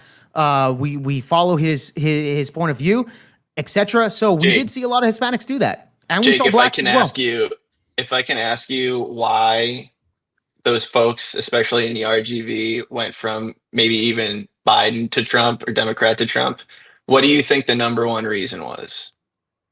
More than likely, it was because of the gas prices. That's just based off my video. Would you say generally the economy, right? What's the economy number again? Yeah. I got to report Jake. So I think historically what Jake's talking about is correct. And you can see in 2016, Hillary absolutely killed it with Hispanics in Texas and Florida. And then ever since Latinos have been moving over to the Republican Party. But But if no, you look historically, even with recently, Obama, they've always been that way historically, bro. Well, I mean, yeah, Hillary, I'm saying Hillary was the last. She was the last Democrat Yeah, to she was the last really one. have this. let me, Yeah. let me just, But let I me think just, if you look at a state like Texas now, and if you went out and asked people who they're voting for, and Gibbs can do this too, they're all switching back over because they don't feel like the economy is doing well for them, and we're seeing it in polling in Texas again. no, Yeah, well, go hold for on. it. Well, let me Real give quick, an Castle. Hold on. Let me give an Castle, I am. example. Oh, real quick, I Cat. go ahead. Sorry. No, really quick. Castle, I'm going to plan to do a video. I'm going to go to the same fucking street area, interview these people about the ICE situations and see if they would vote for Trump now rather than prior before. So I'm going to do that experiment for you and let's see where they stand. Just Well, letting you know. I I will think watch that video. I but can't wait for I it. think it's funny though because even illegal Hispanics are split on Trump, right? So this is interesting. I was talking to a cartel guy the other day, and there's a lot of them here. Just How do casually, you find these people? just casually Yeah, talking no to a worries. cartel guy. Yeah, and he goes, you know what the coyotes do now? And I go, what's that? He goes, we're pro Mexican. I go, okay. And he goes, so what we do is we send the Venezuelans first to get caught, and then we sneak the rest of the Mexicans in after they get caught. And I was like, Great plan. that's funny. And I hear one of the fucking people in the back of this club we're at go, oh no, he's not lying. And I was like, Yeah, oh, that's awesome. okay, well, so he goes, yeah, we like Casually Trump. talking to the cartel guy. Listen, there's business owners of all varieties here. Some are like nice and legit, and some are not, but I'm not gonna fucking pretend that they don't appear in goddamn San Antonio. Like San Antonio is like the Las Vegas of fucking for Mexico. Like that, they all love to come here and they love Corpus because the Tejanos. Really? I wonder why. That's It's the true. tacos. Yeah, that's true. It's the It's the Tejanos. It's the tacos. Tejanos. Yeah, and Selena. The And tacos fucking aren't good, like on the border in Brownsville or even closer. No, they're good, but you gotta like go to San Antonio. They are it's at good, the bro. culture center. Like if you go to Texas, Austin's like the culture center for like white people, right? Like in the Yeah, and yeah, then yeah. San That's where all the Antonio is like Californians moved. yeah, and then San Yeah. Antonio is like the culture center for like Hispanics. Like you go from Guadalajara, you go take Mm, photos on the Riverwalk, like I don't know. gotcha, But anyway, gotcha. I know. But yeah, so to speak, like even illegals are kind of split on Trump. The cartels, even though they get the bomb, they seem to like them. Venezuelans, not so Well, much. did you see that? I mean, elite there. I just saw a guy who voted in California who was like an illegal who voted for Trump like 3 times or something. So, I Mhm. mean, I think you kind of have one of those That's pretty prisoner funny. dilemmas where they're like, hey, Well, if I I mean, vote for Trump, That's maybe they won't ironic, deport though. me. I'm actually going to That's interview. ironic. Illegals, knowing he's going to get deported, voted for Trump Yeah, over. it was a Well, He's it like, was I like want a to be safety. legal and have that fucking policies Well, from Trump. Well, That's it's that's why funny. he did it. I don't know Well, how we were you could talking lose about- this debate better than showing me that the illegals are now voting for Trump. Well, it's really funny because we were That's talking to somebody recently, and they go, "Oh, my uncle's getting You deported can after take voting for him. Trump," and I'm like, "That's sus." The reopening of the shit. I'm like, "Wait, I don't know if we want that," but I just find it like interesting that it's like, okay, I'll give you an example. I'm setting up another one-on-one interview coming up in 2 weeks probably with a girl from Venezuela that lived under Chavez, and after I went on that Wick show, right? He asked what I thought about them bombing Chavez's monument, or mausoleum. And I asked her what she thought about that, and let's just say she had some choice words for Chavez. But like, it's interesting how like split, just like the same ethnic groups could be on Trump. It's like a Oh yeah. divide. But it was Like- much more split prior before Trump, Gibbs. That's the thing. Trump has won over minority groups, blacks, browns, People who Asians, historically etc. You don't can just even name vote. it. Yeah, and won them over, bro. And won them over. But again, So it's I wouldn't say again, black people, but this is a good about sign that the Democratic fleeing Party's Democrat dying. Party, and so when the illegals aren't even backing the Democrat Party anymore, I think you're in trouble. So Another pretty good argument on that, but they can't vote though, Grid. They can't vote in this apparently they country. can They vote. are illegal. I mean, they can't vote, but they still Well, do. they try, but their votes don't They try, count yeah. here. Well, hold on, we had a In super And some California, succeed, They go to right? jail for Castle? that. in California, they can do it. I don't superintendent- like it, but they can do it. Well, that superintendent in Wisconsin was illegal guy is getting deported. And he voted for Biden twice, or Obama or Which Biden guy? or something. Like that. The I superintendent. have a question, though. Oh, I have a that quick guy. question. I think I did hear. Yeah, go for it. Yeah, Castle, I want to ask you this. Do you support voter ID all across the board? Obviously, us as Republicans are pushing voter picture ID all across the board in the United States. Do you support that? So That's a say first back, off, right? Yeah, we're on stolen land right now. So no, I'm kidding. Oh my Yeah, gosh. Nobody's, Land. nobody's illegal. It's still But have you considered No, that the Dow is over 50,000? yeah, Did you that's say over that? 50,000. No, I'm actually one of the few. Well, I don't even know if I'm I the want few. my 40 acres and a mule then. I think you'd be surprised how many liberals support voter ID. Yeah, they It's do. just that the party They do. itself Yeah. argues against it for political reasons. But yeah, I don't. I think having an ID, and in most states, they do that, and it's a Yeah. state rule where you have to present an ID. So yeah, I'm for that. Okay, fair enough. Now you stated that you were the few. No, actually, I think the majority of liberals or even people that are independent support this idea, Castle. No, I said the And, majority. Yeah, I agree. Yeah, the majority. Yeah, totally agree on that. Yeah. Totally get you on that. However, it's the Democratic Party that are pushing, or at least the politicians that are pushing this as a racist policy against Donald Trump and the MAGA Republicans, bro. So we can agree, again, another fucking reason that they're failing and that they're dying out, that the majority of the American people don't support them. We saw this, even CNN agreed with If it. I can, Saying that, what are you guys doing? Who's gonna pick If I our may. cotton? Who's gonna pick our crops? to push back on these things. So there are things like voter ID laws or even like banning stock trading, right? And for Congress people, these are like really popular things that I think it's like they're 80-20 issues. Even you could even say like the trans folks in sports. That's another 80-20 issue that That's I think an 80-20, but I liberals- think banning, no, that's an 80-20. I totally get you there on that. Yeah. But however, I think banning stock trade when it comes to politicians is way more than 80-20. I think it's probably around like sure. But I'm saying 30, like these are like majority 30, issues 70. that most people agree with, right? But Sure. these aren't issues that are on the top of their mind like the economy is, or even if immigration or the border is. So I think what Republicans are making the mistake, I'm seeing it, and I think in some of your guys' arguments too, it's like very Twitter centric, where you're trying to push back on Democrats or what Joe Biden did or what open borders, this and that. It's like the voters who are coming out in the midterms, they're not thinking about these things, whether it's stock trading or the SAVE Act. They're thinking about how their electric bills are going to be cheaper, groceries are going to be cheaper. And I think the more you focus on that or healthcare, the better you're going to turn out. But I think when you bog down in like issues that Joe Biden did or like whatever open borders or trans issues, it's not helping you guys all, which is giving the Democrats hope. You're actually helping No, us. I disagree with you. No, it's actually midterm. it's actually destroying the Democrat. You brought up the economy. It's I think that's It a good is. one, right? We heard from everybody about eggs for I don't even know how long, for a while. They all remember that eggs are $6 a cart, right?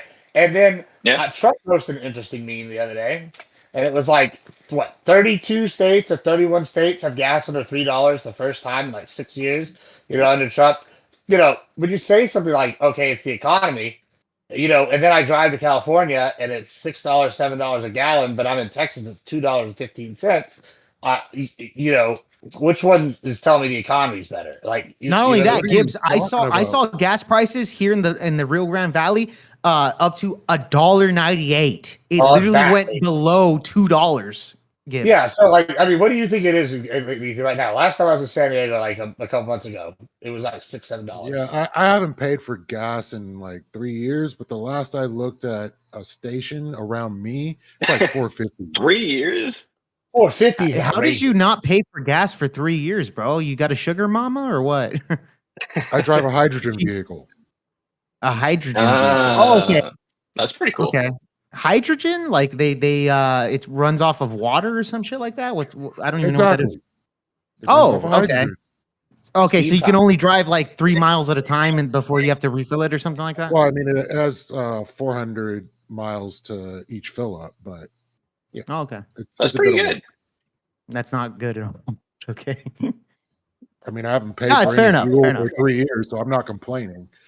Fair enough. Yeah, fair yes, enough. to your point. Okay. Gas prices are lower. I'll give Trump credit on that. I think that that's one thing that people can look at on a daily basis and see, like, okay, this is actually going down in price. But it's literally everything else that's not. Again, you guys keep Interest turning it rates. into this Interest rates are not going discussion, down. which I'm happy That's to not have a Trump discussion. But you keep. Well, we're turning talking it about into this Trump relevancy. discussion, but I just don't look. Interest rates are going down. They're probably going to go down more ahead of the primary, at least primaries. There's a lot of things that Trump's doing in the economy that's going to make things better. So while I'm happy to entertain the Trump discussion, I just really, really need you guys to talk about why Democrats are fleeing the party. You guys keep sidetracking into Trump. Well, I'm not trying to sidetrack it. I'm saying you're saying why the Democratic Party is dying. I'm saying this is why it's not dying. It's because of pushback against Trump policies that are causing it not to die. I mean, if you look at the Democratic Party in the races coming up in the past races this past year, they keep winning them. So I don't know how a dying party can keep winning Mondami races. won, Wait, what? Mondami won, but then he's now like That's in a blue state, right? No, we're talking about states all over. We're talking about special elections, like the one in Texas that Lethe mentioned. In Tennessee, there was another special election that was pretty close too. So all across Supreme Court races in states, the Democrats aren't losing these races. So I'm saying, how can you say that it keeps dying? People are leaving. Maybe you could say people are leaving, but they're winning races still. Well, they didn't win here in Tennessee, and there. If anything, it's getting worse for Democrats here. I mean, I don't know. All right, that's one state grid. Yeah, That's there are 49 others. I don't. I can't speak for Virginia, but I think Virginia's has buyer's remorse on voting in the person they voted in because of the higher expenditures, which they were promised. We're going to stop spending so much money as a state. We're not going to. They haven't even created a budget for this year, Grid. How can they have higher expenditures based on no budget that's been set yet? I believe Virginia has created a budget, haven't they? No, it's February. Even New York. This is what happens. Is like, oh, Mamdani's raising taxes. You're like, these are budget crises that were from the previous mayor, the previous governor, and then all of a sudden it's like, oh, it's their fault. Which was also a Democrat, Castle. That's the thing. It was also in New York City was, but in Virginia it was a Republican governor. But I'm just saying, it's like every time somebody gets elected that's Democrat, it's like, oh, the previous person, whether it was a Democrat or not, it's always the other person wasn't their fault. It's the new guy. I can totally see your point on that. I totally say that like it's the buyer's remorse, and they're always going to flip flop, etc. Totally get you there. Totally get you there. However, my point is, or at least me and Grid's point is that when you look at the Democratic Party, again, these guys are dying because of the social issues. Castle, I know you want to talk about like the polls, etc., that don't actually accurately depict the American people's feelings on this type of topics, bro. Again, we saw Kamala Harris that she was predicted to fucking win this by a landslide. That's not the case. No, Castle. You don't think that she was actually going to win by a landslide. Well, that's what the polls were fucking. That's what the polls were doing. No, you had people that were high-profile lefties that were going on their channel saying that Donald Trump was going to lose by a landslide. That's not like a scientific answer, though. It's like I'm not talking about scientific. It doesn't need to be scientific, bro. Like, anecdotally, I feel like I had gone on a lot of panels during that period.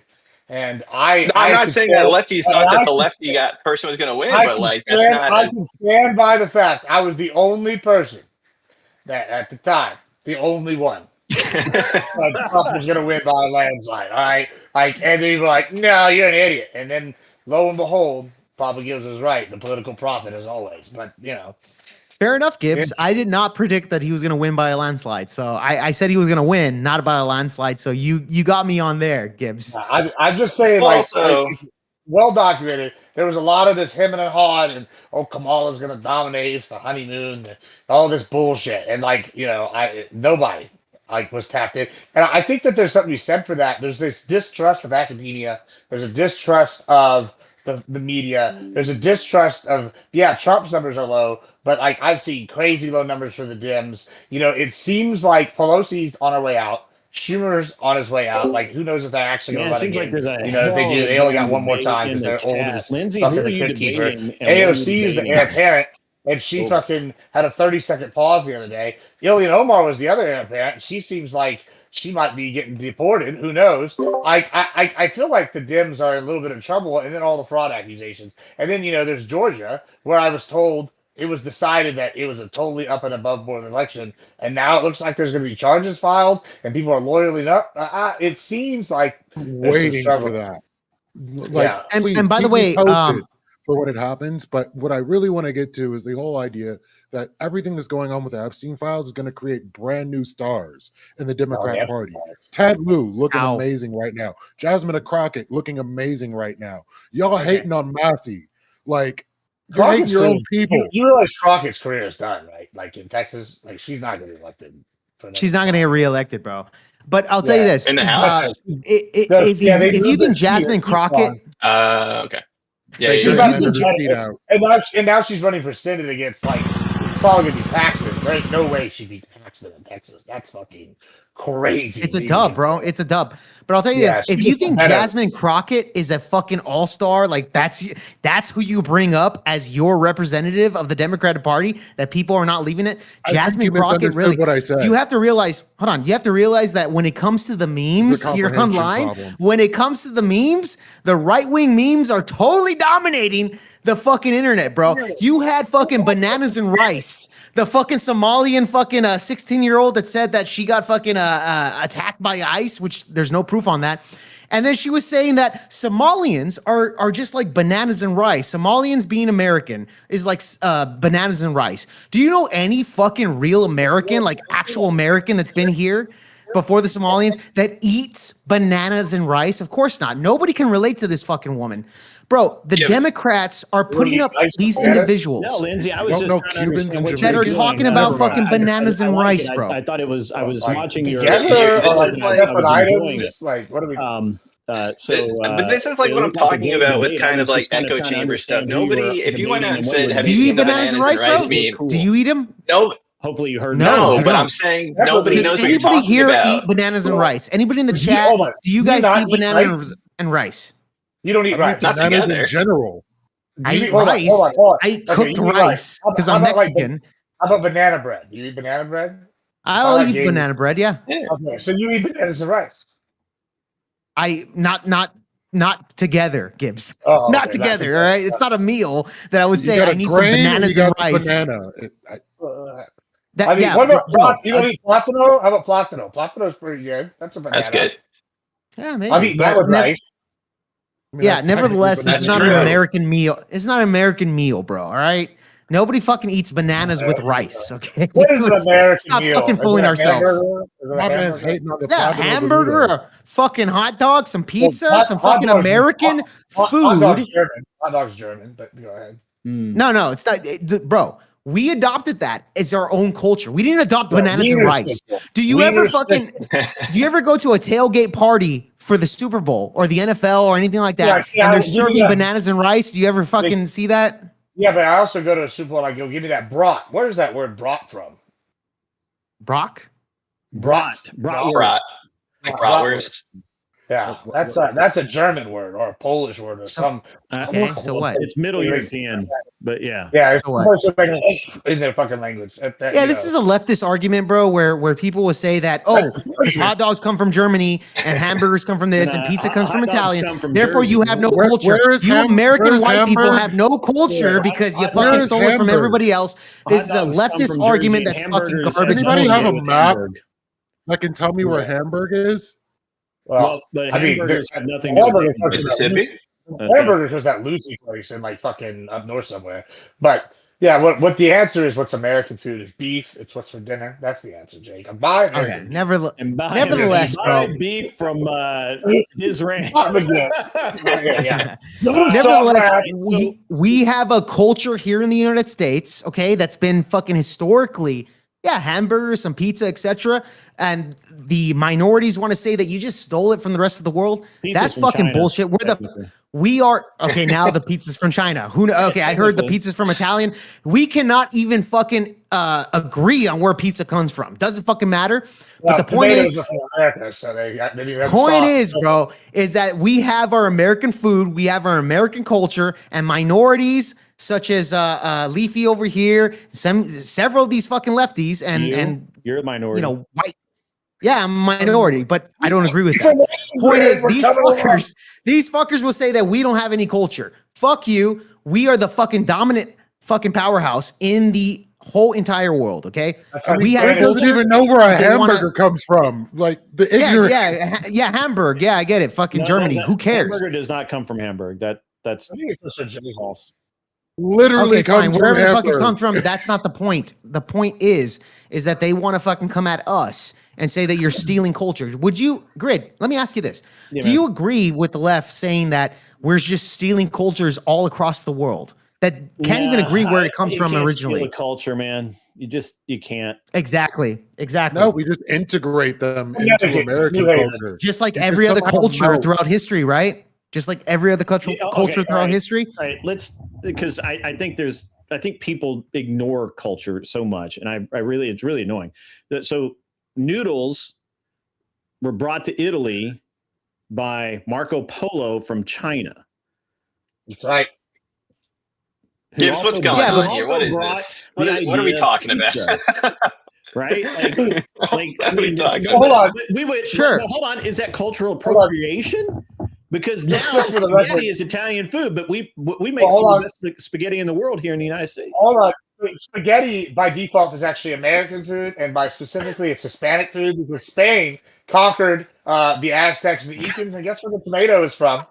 There'd be South America, Central America, and so there That's was no true. tomato sauce, and European food tastes like ass until they got to the New World. That's So you're true. welcome. And we had spices. Well, And we added The spices, reason Grid. was they didn't have any spices, and they had to go everywhere to get Yeah, them. exactly.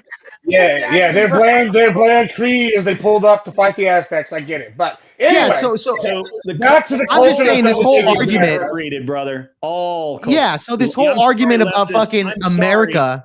I'm sorry to punch you in the dick, but unfortunately, all culture is appropriated. Nobody's original, bro. Nobody. There you Well, go. I can accept that. But when you fucking attack us Americans that we have no culture, that's fucking garbage. We have more Yeah, culture than the Mexicans, than the it's fucking black culture. Russians, etc. The black culture, we definitely have better fucking Wait, hold on, you a culture Texan? there. America is black Hold on, culture. Are you a Texan, Yeah, but Jake? but Hold guess on. who gave You know, the blacks Texas- that culture? The cornbread, the watermelons. It was the Well, white guess- people, bro. Oh, Jake, hold on. Well, guess who gave Texas that culture? It wasn't the fucking Americans. It was the vaqueros, like fucking Juan The Seguin vaqueros. that won and fucking beat Santa Ana's ass. And then Yeah. guess what? It was the Apaches that teamed up with fucking Sam Houston. America didn't give Texas shit. I don't want to hear about American culture. Texan culture supreme. Tennessee All right, saved Texas' ass. Davy welcome. Crockett. shit. You're welcome. All right. You're welcome. Davy Crockett. You're Davy welcome. Crockett was Davy good- Crockett, was- yeah. He was good cannon fodder for us, so that the men could take care of business. He fought in the Alamo, bro. Yeah, him and Jim Remember Bowie, they the died. Alamo, mofo. Yep. I'm never that's gonna true. forget that ass beating that Texas took. Yeah, we killed 800 of their elite shock troops, and then Sam Houston whooped over- yeah. I'll tell you this, bro. He was If they didn't win, They're ahead if of they the didn't, Napoleon of the West. I'm just saying that's what they call him. if Mexico would have took over the Alamo, I'd be literally living in Mexico right now. So thank the Lord in heaven that I am not a fucking actual Mexican. I'm American right now. So God bless. Well, you're actually Davy a Crockett. you're actually a Texan because President Lamar of Texas whooped Mexico's ass and extended the border from the Nueces River to the Rio Grande before we got annexed. And then Okay. that's the excuse we used to invade Mexico with Zachary Taylor because we said this was disputed land and it was our land. Can we really invade something that we owned at one point anyway? Yeah, because we said I the think you Mexicans could. were in the Rio Grande Valley, and then we said that was ours because recognized it as ours. So, I and then we mean, invaded it. is it really invading if we're just it's more like repossession, right? That's Yeah, right. All right. You can make that argument. Mhm. You can make that argument. Yeah. Repossessing. Back to fraud. How has the Democratic Party just gone Contract and fraud turned is into what it is. Yeah.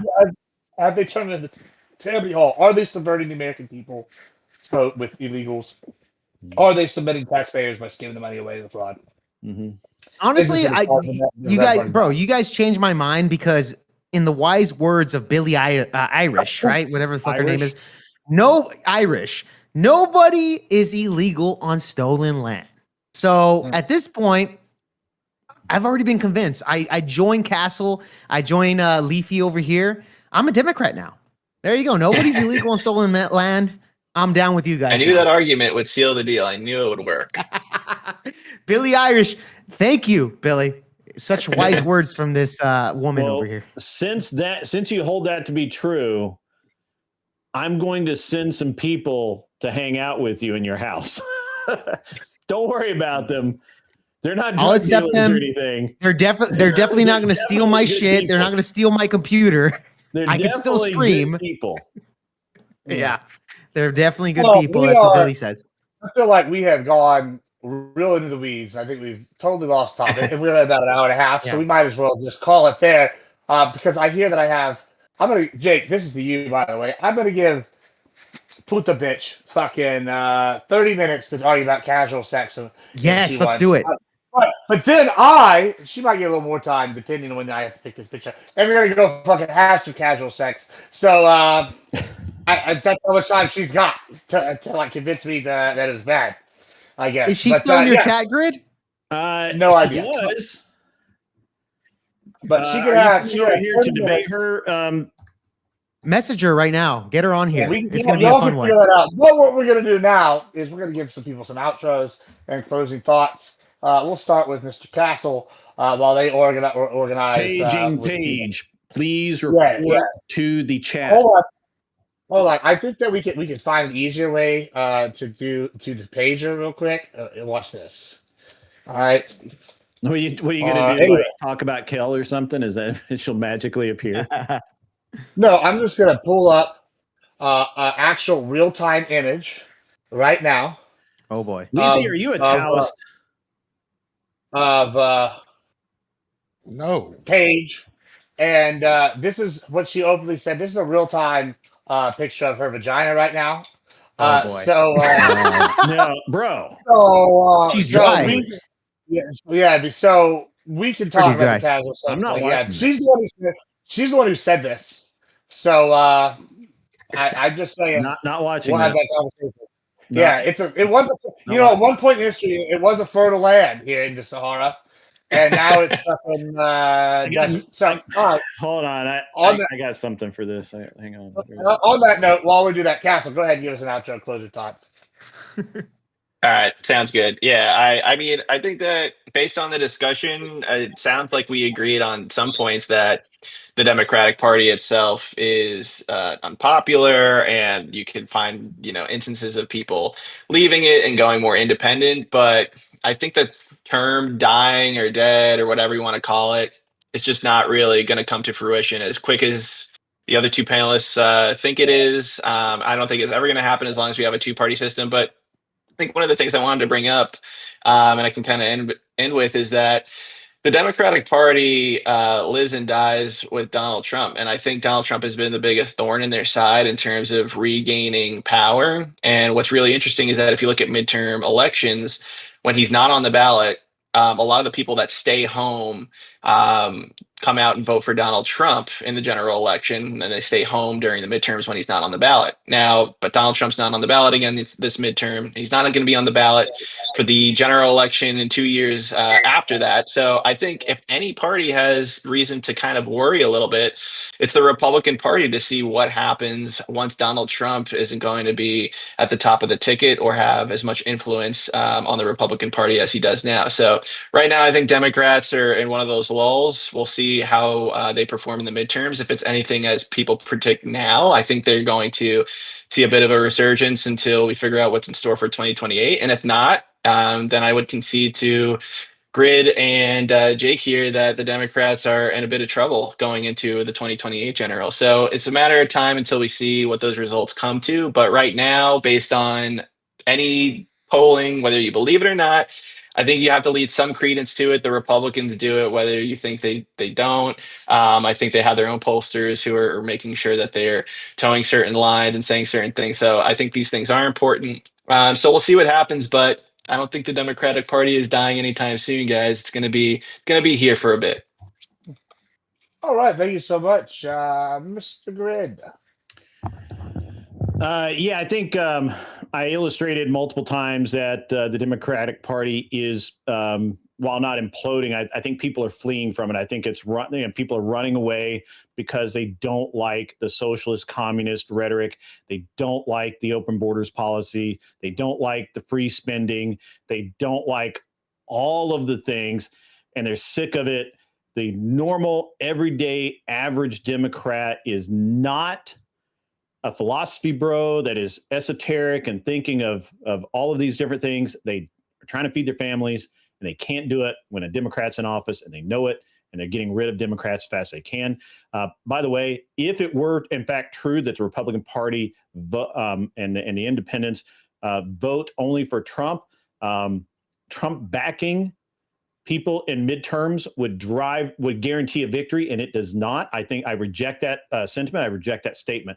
I think that Republicans are smart about who they vote and who they back. If they'll back a good candidate, they won't back a bad one. Democrats will back bad candidates and ride them right to the gates of hell, and that's why people are fleeing the Democrat Party.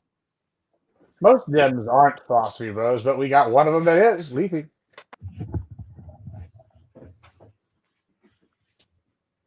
So it's my turn? Yes, sir. Okay, so right now we're dealing with a shift in the second quarter where Democrats are up, whereas they were tied before the end of 2025.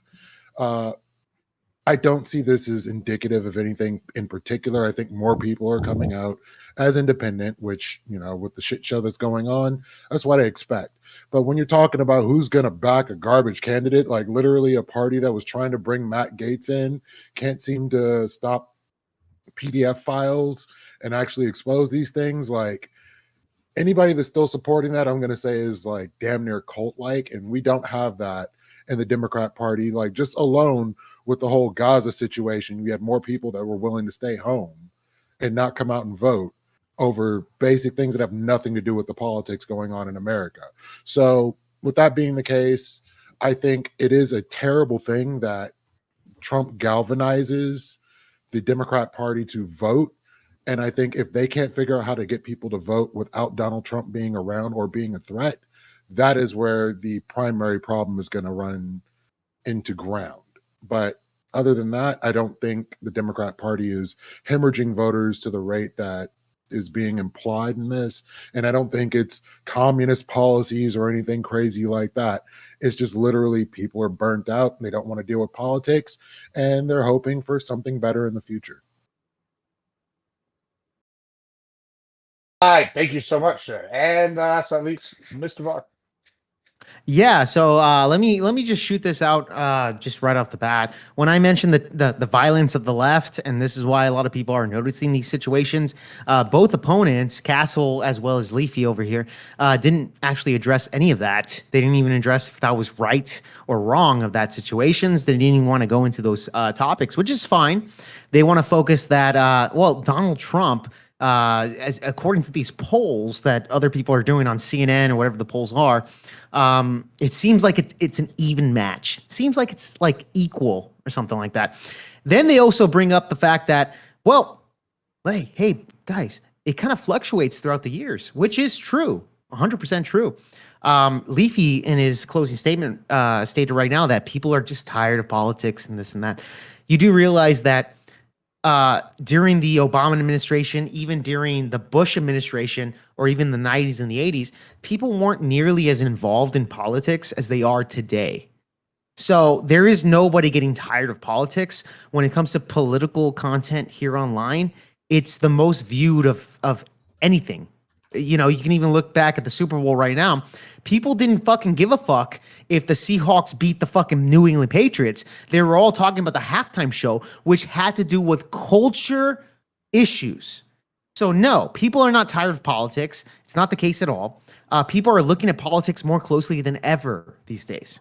So I would argue, yes, when you look at the Democratic Party and they've been so fucking inconsistent with the violence as well as the scamming of Minnesota at this point with the Somalian scams, and time and time again, the Democratic Party has failed. But you have some particular people that have historically voted Democrat, so they're on the fence of that. Yes, you're going to see more and more individuals. If the Democratic Party keeps going that direction, yes, most people are going to go independent rather than vote for Donald Trump. Your argument about how when Donald Trump leaves the office, you're gonna see these right wingers not know where the direction is.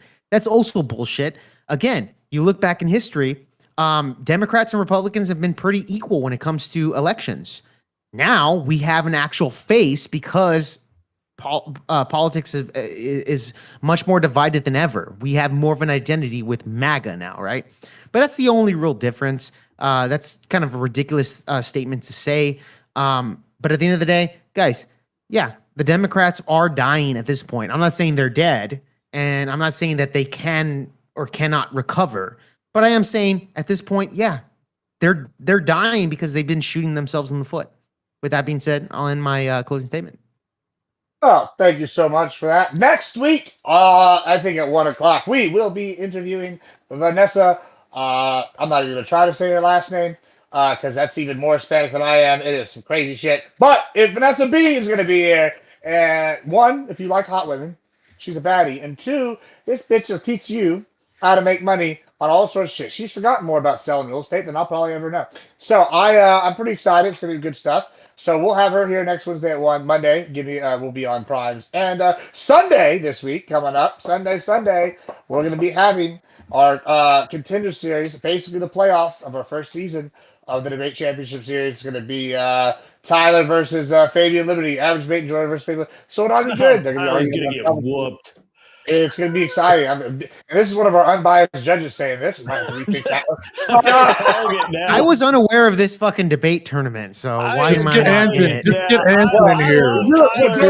Tyler's my boy, but Fabian's gonna whoop him. Good news, Jake, that we're starting next season soon after this with our yearly Grand Prix. So you'll be able to get back into it, and then we'll be opening the regular season after our Invitational Grand Prix. So there's plenty of chances to join. And the winner of this season is going to get a real fancy prize. And then the winner of the Grand Prix is going to go along with Lactoid. We're going to reveal a trophy that we've gotten at the end for the season that was paid for by Skiz Tech, and it's going to be very nice. I'm excited. So hey, while we're talking about it, Saturday night I'm doing the debate show on my channel. They're 5-minute 1v1 debates. Castle, you've done it before, and Jake, you've done it before. Lethe, I'm not sure you have. It's a great show. Winner takes home $100. Yes, and I guess here shortly we're going to be teaching people why you should have casual sex and not be a cunt. So I'm pretty excited. He's not responded. There's no response. No, nothing. Fucking spam her ass. I'm just going to message her right now. Be like, we ready. The horses are charted. The chariot's ready to go. I'm so curious on this because I only saw y'all's stream earlier this afternoon about the situation. So I really want to watch this. I mean, I'm ready. I'm like, are we ready? We ready. Jake said she said she messaged you about moderating. We here. We not queer, but let's fucking kill us queer. I don't fucking know. Like, it's fucking getting wild out here. I just am dumbfounded that these people think that I'm gonna run. Listen, I'm sitting here slowing down my Pinocha getting part of fucking this bitch real quick. Also, I don't know, by the way, my chat said this. I don't know if Jake gets the honorary Hispanic person title when he doesn't speak Spanish. I don't. Yeah, that's true. Nothing I don't new. speak Spanish. Wow. I'm Yeah. sure. I'm surprised. Yeah. Way too American, bro. Wetback. Yeah. Well, here's the story on that, bro. Actually, my mother actually blames herself why I don't speak Spanish because I was the baby of the family. I was the baby of the family. So my first brother and my second brother, they were taken care of by her mother at the time, that she would only speak Spanish, etc. So when I was older, she was already too old to take care of the kids. So I went to my dad's side of grandma to take care of me when I was a baby. But grandma, my side of my father's grandma, she knew Spanish and English. So she would talk to me in English. And I never picked up the language growing up. So Damn. Both my kids my speak mom. Chinese. So Oh shit, really? Yeah. Well, they're half China. my oldest son speaks English, Chinese, French, and Spanish. Not very much Spanish, but a lot of French. Oh, yeah, it seems like That's I pretty just cool. read it. I'm gonna give it another 5 minutes, but it seems like anything on fucking. I sent you a link. Come on over if you guys want to. Gibbs and Jake and Castle, if you guys want the link, I'll drop it to you. But come on over and hang out. Yeah, we'll go. I'll go join y'all. We'll wait 5 minutes and then. We'll wait. I'll go over there too, Grid. All right, I'm gonna go to dance hall. Y'all have fun with that. I have a debate. And I with think Easy if on you Saturday. you'd be willing to debate Marte instead of Page. I don't know who the fuck Marte Wait, Marte is. on what? I like On casual sex. That trash panda. Hold on. Here's didn't the hear you. problem. I said Marte is a trash panda.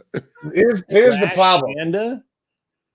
Yeah, think Really? about it. What he's calling. Wow. Marte's That's a black. strong Why are you word. betraying your own race, Yeah. bro? Come on. It's Hold not on, my hold fault he's a trash Word. panda. I didn't make Hold him a trash panda. Hold on. Before we get sidetracked on whether or not someone is fucking a panda, let me just say, the only reason I'm doing this is because Paige messaged me like 15 times saying, I fucking Dingleberry sucked on fucking Jake's nuts to set this debate up after your shit. We can do it right fucking meow. So, it's no offense to Marty, but I'd like to go get my dick sucked. So, like, unless he's planning on flying down here, growing a vagina, and then some real hot tits, I don't think that he's going to get that job done.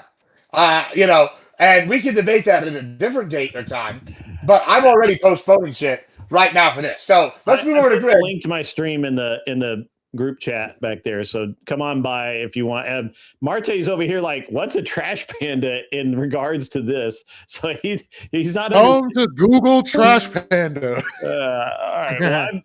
Well, see you guys. I'll be over my stream. Come on by if you want to hang out.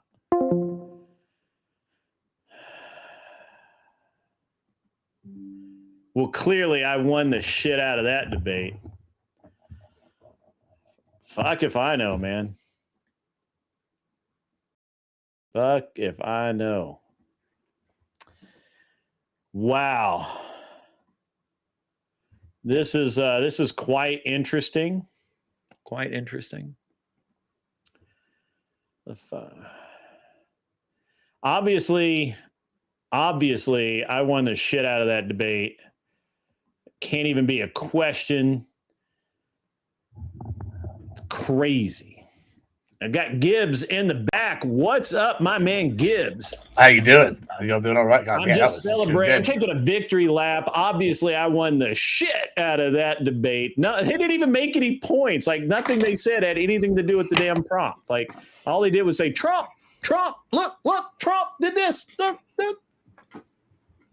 It's crazy. Yeah, I'll be honest. I got bippity boppity boo. Have I got a spell for these dibs? I'm waiting. It's I'm called waiting. credibility, and they don't have If you want none a of it. debate on casual sex for like a 15-minute debate on casual sex, we can get Marte up here. He'll do it. I don't particularly want to debate about anything right now. We just What hosted a show. You still you've been grooming for like 6 fucking hours, dude. Bro, listen, it takes a lot to stay looking this fucking sexy. Damn, you primp more than most women. Bro, because this shit grows like a motherfucker, bro. Like, I'm fucking eating my hair, and I wasn't eating my hair this morning. Yeah. The Page debate would have been better, to be honest with you. I did send Page the link. We got Jake Varr up in his house. What's up? I gotta freaking hear my video or something. This is awful. What's up? Jake, how you doing, man? Yeah, chilling, bro. By the way, Paige did message me. So send her the link. I sent her the link. Okay, let me send her the link right now. She better hurry this fuck if up. she knows, Time is ticking. if she has it, I don't know why. She said, "Hi, want to host that Gibbs debate impromptu. It will be quick." Yeah, so I just saw we're it here, man. Let's go. Well, yeah, I'm down. Let's go Paige versus Gibbs. I'm more than happy. If I'll she take wants a me lead as the on it, moderator, yeah. that's fine. Just keep it that way. I'm cool with Marte, that. Lethe's the one that said that, and he's not here, so I don't know. I don't know what. I don't know. If he comes by, you're welcome to ask him about it. I don't know. Yeah. Let me see if we're going to get this debate kicked off, and otherwise I'll bring everybody up. So I need to take a leak. I'll be back. Yeah, Jake. Damn it. Well, what's up? Obviously, I won the shit out of that debate. They couldn't even engage with any of my fucking points. Easy, bro. All they did was like, Trump. So they had no real arguments, Grid. Like there was no real arguments on like the violence of the arguments all of their things. data was nothing. wrong. Like their data actually backed me up, which was awesome. I love that. I saw that was fucking epic, by the way. That they were actually agreeing with some of the points there that totally fucking neglected their points. Go take your leak, man. Go take your leak. Yeah, I'll be back real quick. I'll just keep everybody entertained. I can carry this whole show on my back. I will say that's a reason sometimes I'm willing to have like somebody that's just like captured, like for lack of a better term, because then they will fight you on every point. right? And they're not going to concede. And sometimes that makes a good show. But you know, whatever. He never actually conceded anything. The data that he put forth backed my point up, and then he couldn't. So then he searched anxiously and found an NPR fucking bullshit article that supported his position. But I won't accept NPR as a fucking. What about Gallup? I mean, the thing is though, the problem is for the last like 30 years, what they said is true. Mm-hmm. But it did just change. It just changed, right? Like, and it's also true if you, it's also true if you take the nation, like maybe not now, but it was for a while. But it wasn't true when you focus on the fucking border states, where it's like where we actually having these issues, like kind of thing. So, yeah, no, I get it, man. I get it. I've had this discussion before with people about the stats. The reason that the stats are that more people overstay their visas is because we have more information about those people, because we were not accounting for all of the people coming across the border illegally. But what actually showed the truth is literally Biden creating the app 4 years ago, and that allowed us to actually track the movement of people across the border more accurately, and that's why we have more accurate data than we ever have before. And I already knew that. I don't understand why they didn't know that. They should have studied. Maybe they just don't care. I don't know, but that was a solid shellacking, and they never did entertain my point, which is that by any metric I choose to use, or they would use, Democrats are fleeing the party. And while they may not register as a Republican, they don't vote Democrat right now. Marte, I'll bring you up, man. If we're supposed to have GIBBS versus Page, I messaged her. I sent her the link. Come on, Paige, get in here. She hasn't responded. She has the link to come up, be backstage. I'm literally watching like a hawk to click the button as soon as she comes into the chat. But in the meantime, we're just going to talk some shit. Yeah.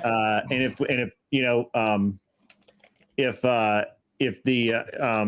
good. What's your Twitch, by the way? What's my Twitch? Oh, Grid One Motorsports, I assume. It's an Unreasonable Man. Something. Hang on, I got it. That's what it is. I got it. You got it. All right. Yeah, and Unreasonable Man. All. Yeah. So they wanted your link, so I gave them both. Okay.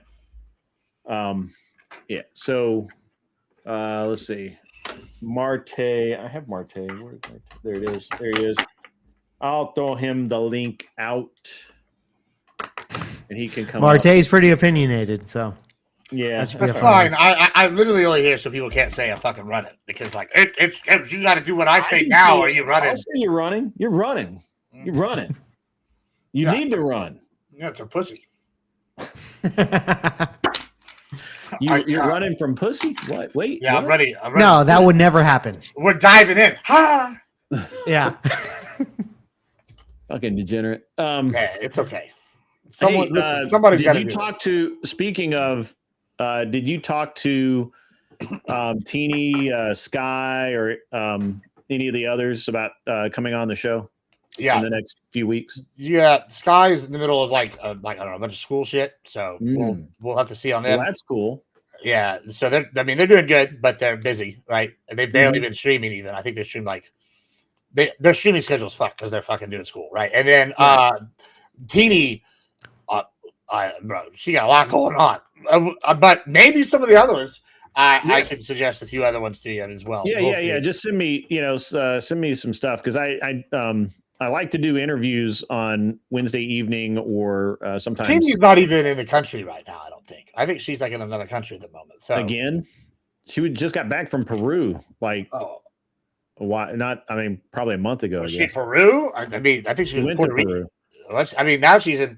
She's like Canada. I just talked to her like 3 or 4 days ago. It's a sausage fest We have nothing but dudes. That's 4 up here. sausages already. That's Nothing but dudes. A lot of What's up, brats. Michelle, how are you? Michelle, our moderator, is here. Michelle. That's Marte. No, that's not Marte. Michelle Mod 1 is out there. Oh, gotcha. In the chat. I wouldn't call Marte Michelle. Yeah, that's why I was kind of confused. He said he saw me on a show the other night, and I was like, "That's funny." Yeah, I'm glad to hear that, Michelle. I was pretty pleased. What's going on, gentlemen? How you doing? I What's just up, bro? like completely wrecked these very, very unprepared Democrats. Sounds good, man. Yeah, I hate those Democrats, man. Well, the thing is that so I wasn't going to fall for it. Jake, they got Jake a couple of times because they'd say something about Trump, and Jake, much like a shark, is going to take that bait, baby, because he's just going to tear him up. And he did. He did a good job. But the problem was Trump wasn't the topic. But that's all they can do is just talk about Trump. They can't actually talk about the problems in their own party. And the prompt is the Democrat Party dying? And well, to be fair, I did circle it back to the actual prompt here. You did a good job. You did it. Yeah. It was a good save. So I was actually engaging with their arguments, circling back to the actual prompt. Yeah. But you're right. Trump had nothing to do with the actual prompt there. Yeah, nothing to do with it. That's all he could do. That's literally everything they did was like, oh yeah, this. And the Virginia governor, which Spanberg won by like it was going to probably be a Democrat anyway. I'm shocked that Spanberg, whatever. I'm surprised she took it because there were better Democrats in the wings, but I think that she just happened to be the one to be governor because the other Democrats want a different office. It's like the one thing I will give the Democrats credit for is they're much more they have better gamesmanship than Republicans. Gamesmanship? What do you mean by that? So if Kamala had run with Buttigieg, yeah, I call him Buttigieg. Sorry. Yeah, I know what you're talking about. If she had run with him, she stood a much better chance of really, really pushing Trump, right? Because I don't know about that, Grid. Oh, I don't know about that. Yeah, he was at that time he was high in the polls. A lot of people were really really on board, and he would have been the first. It's a dream vote for lefties. A Democrat female, and a homosexual and a homosexual male, white guy. You couldn't write a better fairy tale story for them. But the problem is, but Grid, it didn't work for Hillary. It didn't work for even Kamala with the first black president, which she's not even black; she's Indian. Sure, but it would have been. I don't think that works, bro. Yeah, but I think it would have. I think it would have had a better chance than her and Walt. I think it would have fucking actually made them less of a chance to win. I think it would have been more of a blowout. No, I think so. I think that's a dream. I don't think that actually works anymore. Like we saw that with Hillary, we saw that with Kamala. But we didn't see it because they both to double that down. I don't even think would have worked. I think Trump still would have won by a landslide. Yeah, the problem is they both pick white guys as running mates. But if you pick a white gay guy as running mate, that might make a difference. Okay, hold on. Buttigieg has like one of the lowest poll numbers among Hispanics, and he's at 0% for African American voters. Oh shit, that is crazy. Like, I don't think I've ever seen, and he's a Democrat at 0%. So hear me out. So at the time, I think it would have been a better deal for him, or it would have been better for Kamala if she got pulled Buttigieg. Yeah, but Grid. I don't think so. A gay guy to a Catholic. Shut up. Hispanic. So if at that time she would have done better. However, Buttigieg and Gavin Newsom both want to be president. Gavin would have been great, but not as a vice president. That wouldn't have launched her. Gavin should be the lead. He should be the face. Sure, but Gavin wants to be president. So does Buttigieg. They both want to run a presidential ticket, and neither one of them. They both thought Kamala was going to lose, and there was no way they were going to tie their wagon to Kamala, and that's why Tim Walz, whose career is going fucking nowhere, ended up being her running mate. So I'm just giving you. I mean, Newsom is in bad shape. Newsom's in bad shape himself now. He's not polling well. Like he's not. I know he's not running again because he's trying to prep for whatever he's doing this podcast thing. But like he wants a presidential run. Yeah, but he is like he didn't even do very good against fucking DeSantis, and DeSantis is not the 18 debate bro. Like, you know what I'm saying? I don't know how much I'm buying. And no offense to Marte here, but I'm not here to debate that shit. And if she's not here now, I've waited 25 minutes. So I got 2 words. You still got 5 minutes. Let's do 30. 5 minutes at least. Let's get Paige on. I got you. That's fair. That's fair. The original opposition that you had, like, I'm not going to intercede or interfere with that. I understand that. I'm just here to bullshit and kind of fellowship with the guys at the time. That's it, man. Yeah, man. So yeah, you're good. My thing is, okay, I'll give her another 5, but then she's only got 15 minutes of debate because I got somewhere to be in like at 9:45. So and I'm already gonna be late. Peter pulled at Taffy's. Yeah, I am. I'm gonna go to the dance hall, and I'm gonna spin this bitch around the dance floor.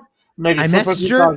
I'm leaving, and we're going to do fun stuff. Like I did message her, so hopefully we can get her on for this exchange. She got 15 minutes. I'm out. 15 minutes. Okay, I'm gonna let her know. Max. At I'll max, let her know. But if she's not here in 4 minutes, I'm dipping because I don't want to wait that long. But I will. Yeah, You so got to do I 15, agree. at least 15. I agree that If she shows up in the next 4 minutes, I don't get just. I want to talk about politics, man. So, I agree. Gavin is unelectable nationally now, and you have to understand that he. I don't think he was ever going to run as for governor again because he is still.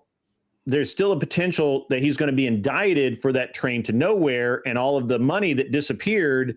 It's like $3 billion or some shit like that they put into this train. They have 100 miles of track and that's it. Right. And so he's still under investigation for that. He already went to court over it once in Southern California, and now he's more than likely going to end up being charged in Northern California, Sacramento, in the capital. For the more or less the same thing, and that is, there's no accounting for those funds. But he still thinks, even with all of this bullshit, he still believes. Gavin Newsom believes that he can be president. He believes that he can bullshit his way into the Oval Office. Grid, I do have a question for you, Grid. If you can answer this, or anybody on the panel, because this boggles my mind. So when we're talking about Gavin Newsom, I live in Arizona, which is like not too far from California. Stone's throw away. We have a lot of people with the 3rd strike rule that are getting 2 strikes and they're escaping to Arizona, with the proliferation of the laws being changed in California. People just not liking the occurrence of Gavin Newsom. Billionaires leaving in mass. There's a mass migration. So here's the question that I have. I've met and bumped into a lot of people who are, I would say, people that transition from California to Arizona all the time. I meet these people often. And I always ask them the same question. Who did you vote for? Did you vote for Newsom? Not one person have I ever met in the last 3 years of just running. Are you talking to men? No, just everybody. Just all across the board. I've never met one person that voted for Newsom. Where are these people at? Yeah, so I get it. So there was a company that did an exit poll that asked people as they were exiting why they voted for Newsom. Yeah. And the overwhelming response again from women was they liked his smile. I shit you not. No, yeah, that makes a lot of sense of how women vote. That makes a lot of sense, actually. They felt like they could trust him. That makes a lot of sense. His smile. Yeah. The wolf in sheep's clothing, right? So crazy. Yeah, and it blew my fucking mind when I read that. I was like, "There's no damn way." I believe it. Yeah. But that's the truth. And I actually have a friend of mine in Northern California that helped with Trump's campaign in 2016 there. And I believe she might have helped also in 2020 in California. And maybe in 2024. I just know that I've met a ton of people, and not one guy I know has ever voted for Newsom. Yeah, no, it's all women. I've never met a male. Now, I'm not saying that men wouldn't lie to me, right? But I've never met a male who said, I voted for Gavin Newsom.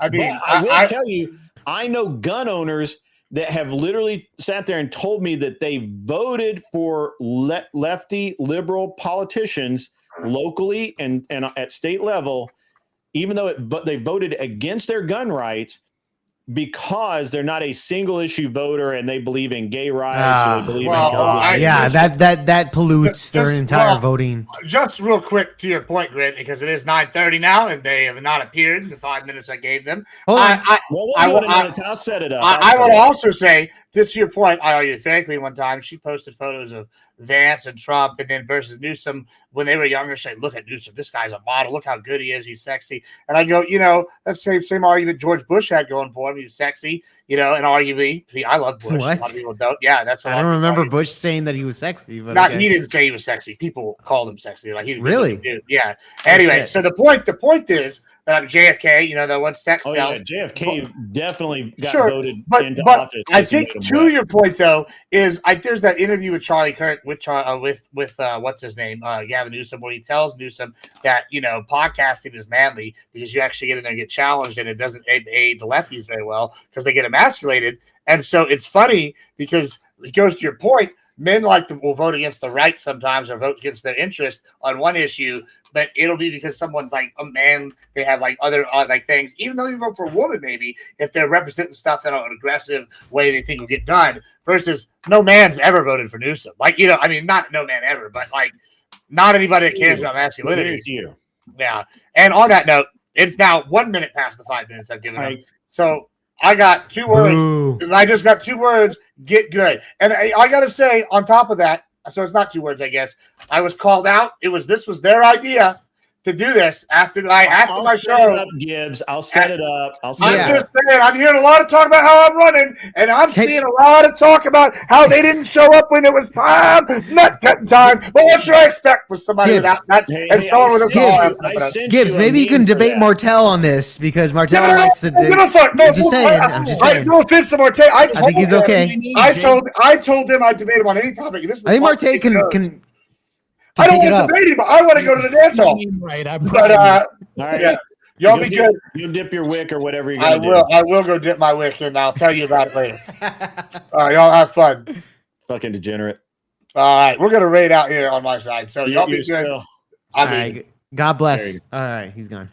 So, I owned a house in California for about 10 years, and we rented it out for the last 4 or 5 years we owned it. But dude, it's crazy out there. It's crazy, and it's just the dumbest shit ever. And you would think that it would be people would be active in their government because they care about these things and all that, but you would be wrong.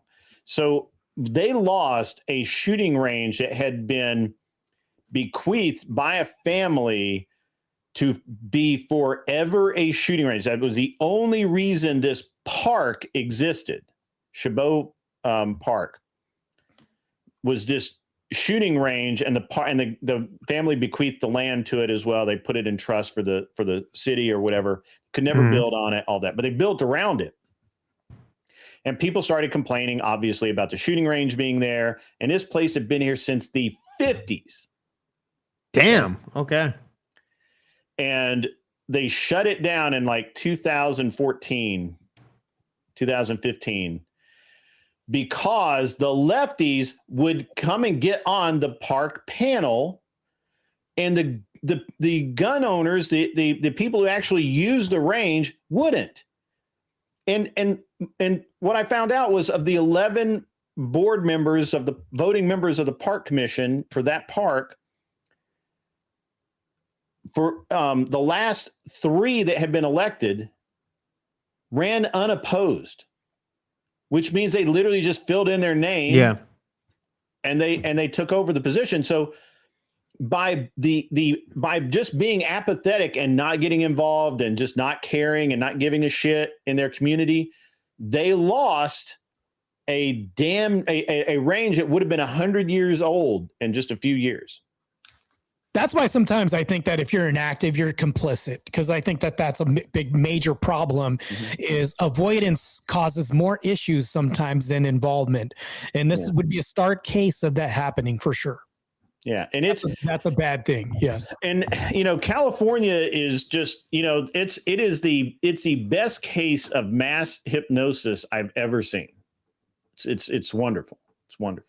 Well, they do have that. I forgot what it is. I went up to I go to California sometimes, all the time, and I have a lot of friends out there, especially like athletes and some people that I know. Sure. And I go out there, and there's like a place in California. Grid, tell me what place this is. I forgot what the name is, but it looks like the city of the Walking Dead because they have tents. There's a lot of homeless people, and it's overridden. That hasn't changed.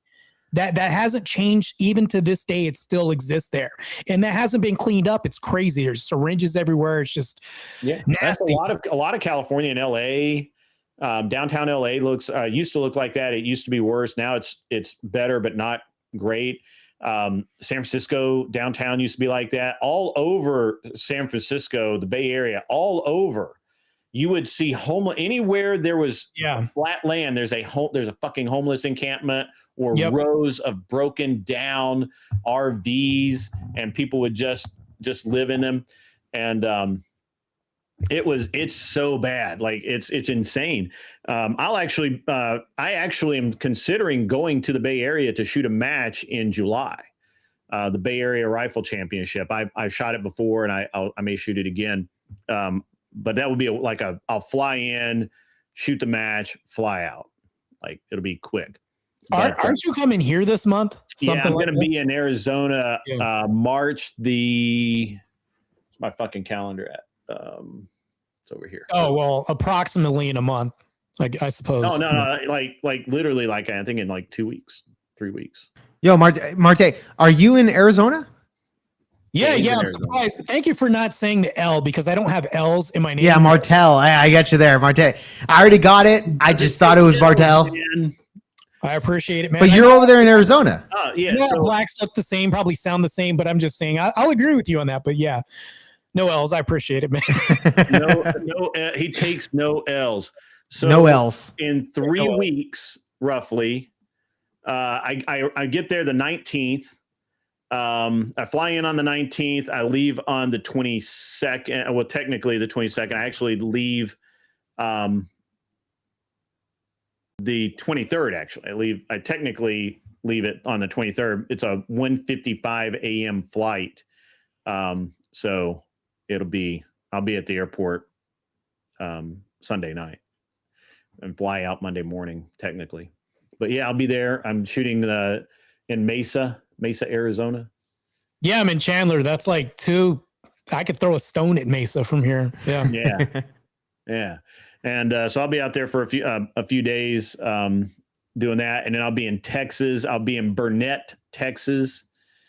April, where's calendar again? I got to find a place to stay. Because I bet there's one hotel in Burnett, Texas. I fly to Texas the 9th of April. Is that right? And fly back on the 12th. I think that's right. Burnett, Texas. Right. Is that like a mid-Texas or where's that exactly? Do you know? It's near Austin. Oh, near Austin area. Okay. Yeah. It's slightly north of Austin. Okay. Gotcha. Yeah. So I fly into Austin. Okay. It's so gay. So gay. I get you. I mean, have you been to Austin? Have you been to Austin? You don't want to go to Austin. Austin's not as bad as like San Francisco. I think they're straighter than San Francisco. It's literally like everybody in Austin is from San Francisco. They're pretty much hippies, bro. I'm not gonna lie. Yeah, Austin is transplants from California that go to Texas. To be honest with you, in Arizona. Yeah. In Austin, it's terrible. It's so. Grid. You know the saying in Boston, right? They say keep Austin weird. Like that's literally a fucking phrase. Yeah, it's literally a phrase. Keep Austin weird. Yeah, Jesse James moved to Austin. I think that's a weird thing. But yeah, so and then I'm doing I've got my schedule's pretty stacked. with matches this year. Assuming that I get to shoot them. Sometimes, you know, things happen, can't shoot them all, you know, I'll get hurt or, you know, I'll have a conflict come up, but, so yeah, Arizona in March, Texas in April. Then I really don't have anything in May. You don't think? Yeah, I do. In May, I do. I'm doing the Battle for the South in South Carolina or North Carolina. It might be North Carolina. And then also in May, like the following weekend, I do Zombies in the Heartland in Kansas. I may have to choose between one of those. We'll see. Wait, what's that? Zombies in the Heartland. It sounds interesting. Yeah, Zombies in the Heartland is rad. It's a match put on by the Hornady family, Hornady Ammunition, Hornady Reloading, all of that, in Grand Island, Nebraska, which is where the big ammo plant is, Lake City. Are the targets like zombies? Like, yeah, what's the actual like event here? Let me find some footage here. I'll find somebody because that sounds pretty cool. Well, it sounds like an event we have here in Arizona. It's like Survive Jason. We have somebody dressed like Jason Voorhees, and you go to northern Arizona, and you have to try to survive one night, which is a whole night. Yeah, you got to try to survive one night and not die. Well, it's not a real death. Yeah, of course. Yeah. Yeah, it's so Zombies in the Heartland is it's a really great match. Let me see if I can find somebody that's a good shooter. He's okay. Sounds like a cool event. I like the title of it. Yeah, it's pretty badass title. Call it Zith. It used to be Pandemic! Zombies in the the stabby jabby version of a shooter. But yeah, the C19 version. Yes, yeah, it used to be cool, but then shit happened, and then they were like, "Yeah, we can't say this anymore." So the targets for Fauci, you had Fauci targets at the range. No, that would be epic, bro. That would have been fucking epic. You have Dr. Fauci there. Yeah, I probably would have, but no, that didn't happen that way. But I mean, it's all good. That would have been base, though. I'm just saying. It would have been super base, bro. Go. So this is the promotional video put out by Hornady for, I think this was this is last year's 2025. This looks cool. It looks pretty cool.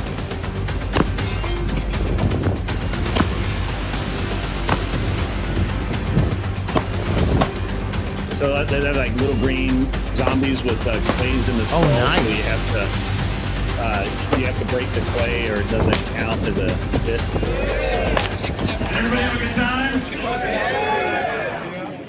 I'm Jason Hornady. For those of you who don't know me or haven't met me before, and I don't know why I got the microphone first, but they handed it to me. So, just real quick, we can't tell you how much we appreciate you guys coming.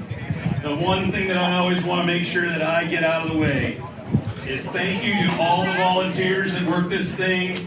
Thank you. Nice family event. The guy who's running this match is a good friend of mine this year. And I'm going to turn it over to my dad, Steve Hornady. These guys just stroll around and you wouldn't know that they're the Hornady family. What he said. They just stroll around. Along with thanking all of the volunteers and staff and everybody, we want to thank you.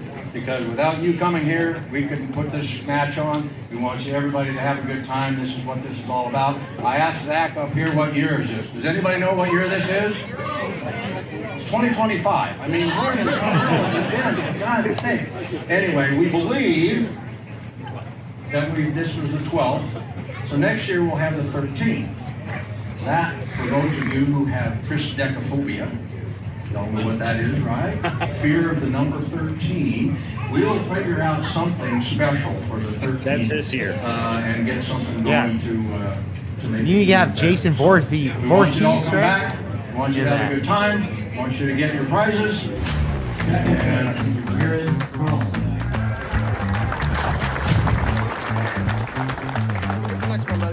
Third place, CC. Pretty cool. Thank you so much. That's Jared Mikulek right there. World record holder.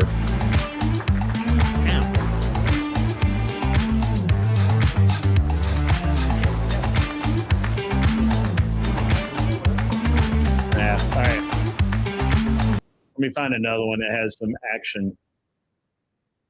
I know the first guy looked like he probably would have been out of breath, walking across that wooden plank. He was super fat. Yeah, that's for damn sure.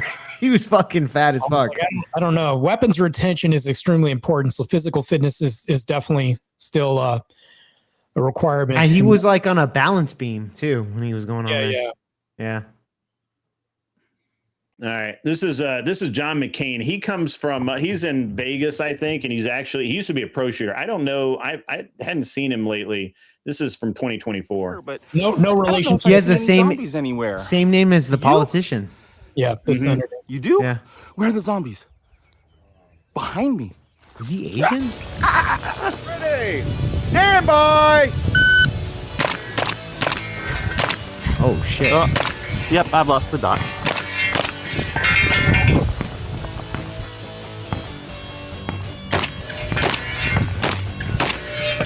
Damn.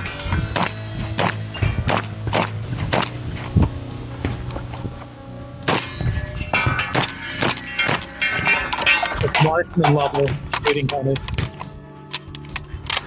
Oh. Tap rack and reassess.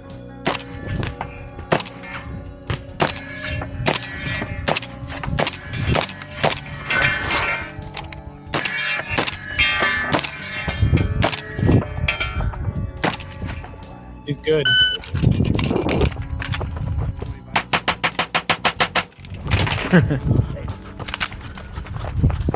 This is like a first-person shooter game.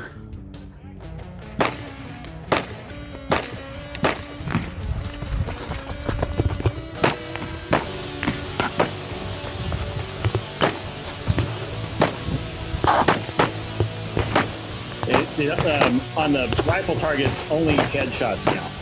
Oh, gotcha.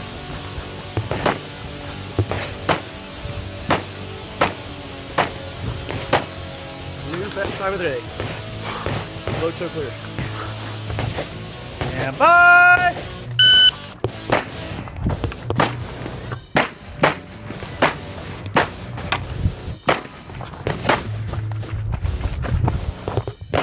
Oh, got it. Yeah, you got to remember height over bore. Yeah.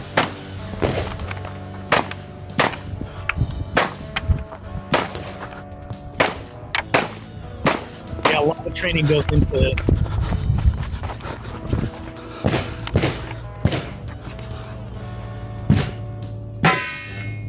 Nope. Damn.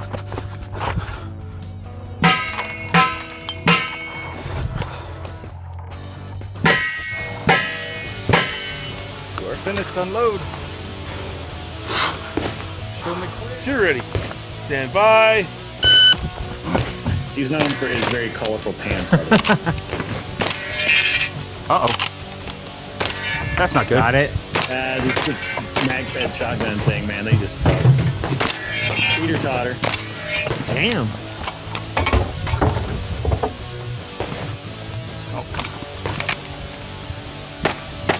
Got it.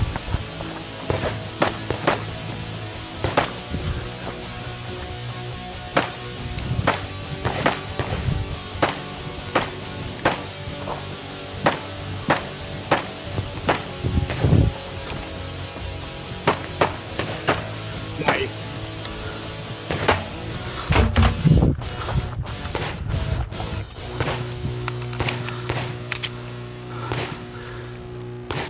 Come on. Boom, boom, boom, boom, boom. Okay. He did have some misses on that last one, though. Still awesome. Good shooting. Yeah. Yeah. Float by the bank. Are you ready? Stand by. Mag-fed shotgun probably.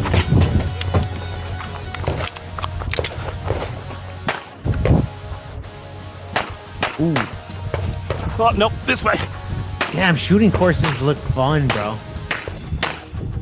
Yeah, that's why I like it. Yeah. They look super fun, dude. I mean, I'm not an accurate shooter, but I would miss all of that, but I would have a lot of fun missing. This is a way more version of what we did in law enforcement. If you're finished, unload and show clear. Show me. Hey. Bye. Yeah. Damn. That's how it should run. He was slow earlier. I was kind of wondering about that. I think maybe he was having a problem with shotgun. Yeah. I wish I would all like this.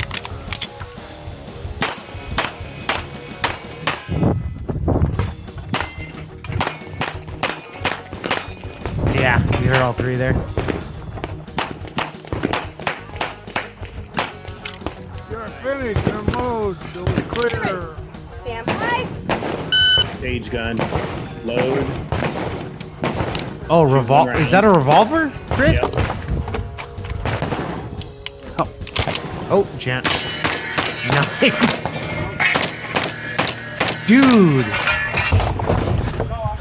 Yeah.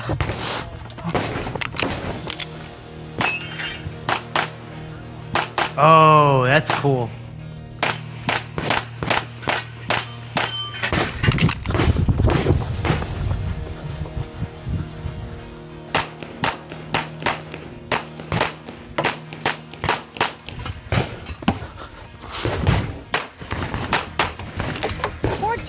If you're finished, unload and show.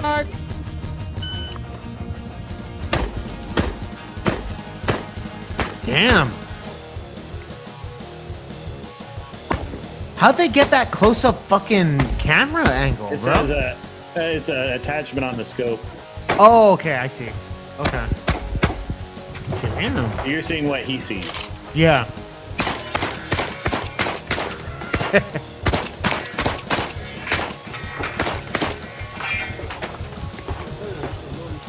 We'll see if day 3 automatically loads.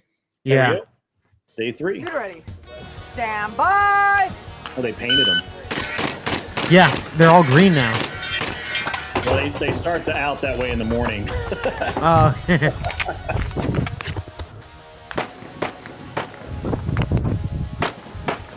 Dude, that looks like so much fun, bro.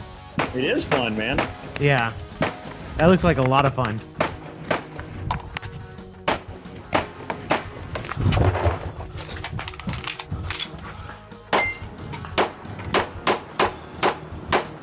If the shooter's done going, unload, show clear. Clear, hammer. Stand by. Here, Johnny.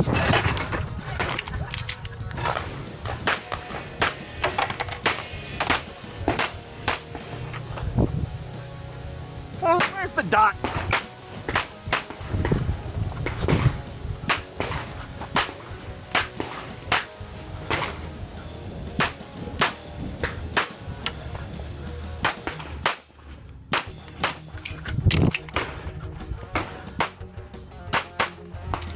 It finished. Go ahead and show clear. And that's it.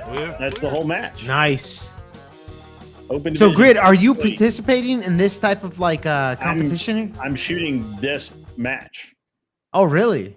Yeah, that's Zombies in the Heartland. I shoot that match in what did I say? March, May, Mm-hmm.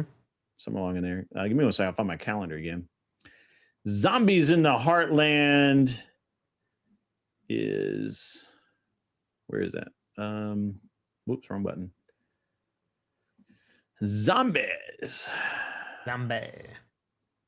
May 29th through the 31st. Okay, May 29th. Yeah. Okay, yeah. What is that? Well, 2 days. 2 days worth of firing. Well, it Friday, Saturday, and Sunday. Oh, okay, 3 days. My bad. 29th through the 31st. So, Mhm.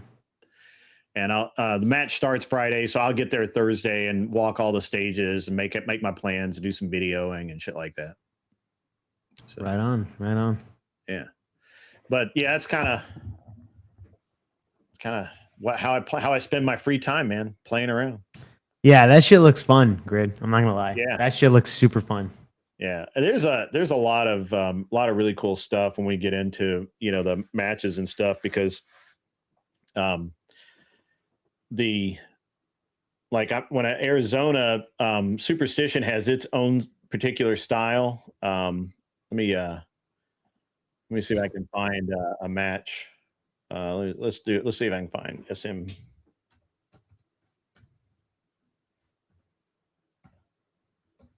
Actually, you should go against Marte on that fucking Oh, that you can't to get see in who's right the now. better shop. You or him. You can't get in right now. It's sold out. Like I was on a wait list. I barely got in. Oh shit. Okay. Like I was shocked actually when I got in. Oh. So it would be fun against because Marte was actually like a former police officer, I believe. Mm-hmm. So yeah, cops usually suck at this game. I'm not being I'm just most officers never shoot their gun. They shoot. Well, that is it's a rare occasion. Twice a year. Yeah, and that's it. And they're really bad. They're really bad shots, and they're really bad at gun handling. They're really unsafe. I would assume that police officers that actually like practice. Those are rare, man. Those are actually really rare. You think so? Shit.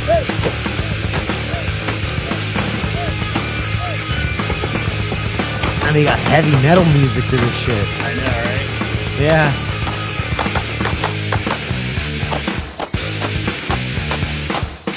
They got women here too, dude. That's Claudia the day. She's like this tall, dude. She is a badass.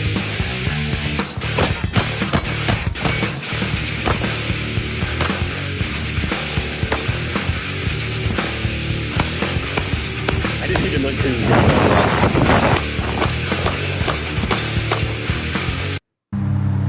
Is she Asian? Filipino. She looks Asian, yeah. Yeah. And by the way, Grid, just to confirm, that's not your wife, right? No, that is not my wife. My Okay. wife has shot a match though. Oh yeah? How'd she do? She did all right. She did all right. You taught her though, right? Dance. I didn't actually look at who that was. I have her. Yeah, here's her dad shooting that the same match. It's a better video. Better. Quality. So her family actually does shoot her guns. Dad owns then? a shooting. He builds guns. Oh shit! Okay. Yeah. That's her father. Yeah, it's her father. Oh wow.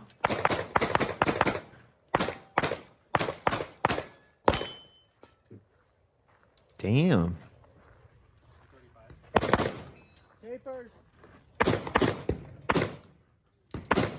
This is where I will be shooting on this range. Now, all the stages will be different. They come up with new shit every year. Of course, yeah.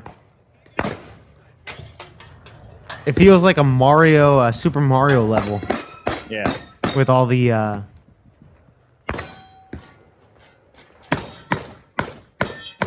John B. Wells is live on YouTube saying nasty things about me. Who's that? I don't know who that is. Why do I care? Oh, well, I'm curious now, but okay.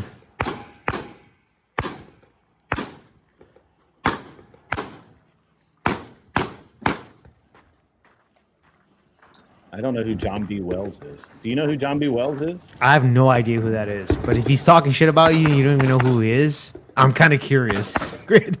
Yeah. Yeah. Ask the chatter to send you the link. Yeah. I'm gonna see if I can find a better video. JoJo's a little old these days. Yeah. Here's the first place guy. This was the last year I shot it, 2022. I shot this match and I followed this guy all weekend. Nils Johansson. This dude is incredible. Deacon 5090. I don't know who John B. Wells is. So, you know. Wait, did you say that the last time you shot was 2022, Grid? The last time I shot this match. Oh, the match. Okay, gotcha. Yeah, I think so. Because I would cancel I would sign up and then I would end up not being able to shoot it. Oh, okay. We're going to get more music. But Grid, this was the last time you actually did a competition? No. I shoot all the time. Oh, But this was the last time I shot this specific match. I shot Okay. the same match that this guy's shooting. Okay. This is Nils Johansson. He's a bad Johansson, I guess, however you say his name. Damn. He's fast. Oh yeah.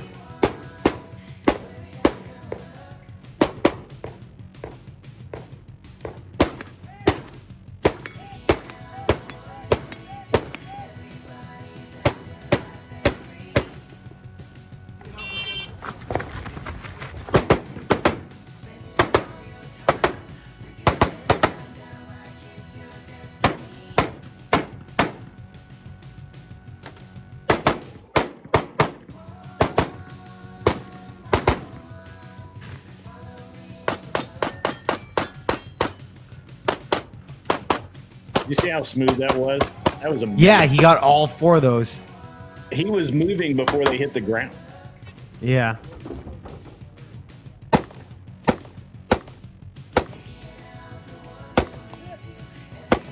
There we go. Rifle spinner. No. Long range up on the hill. Can't see it. Mm-hmm. This is gonna be a pistol spinner.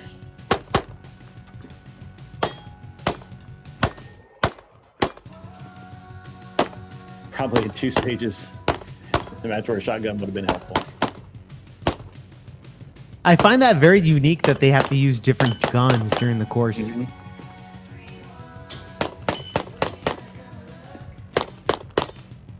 Got it. Yeah, you can hear it. Damn. Stand by. Yeah, he's a beast. I've shot with him a few times. Damn. You opened up the door with the gun, dude. That's fucking cool.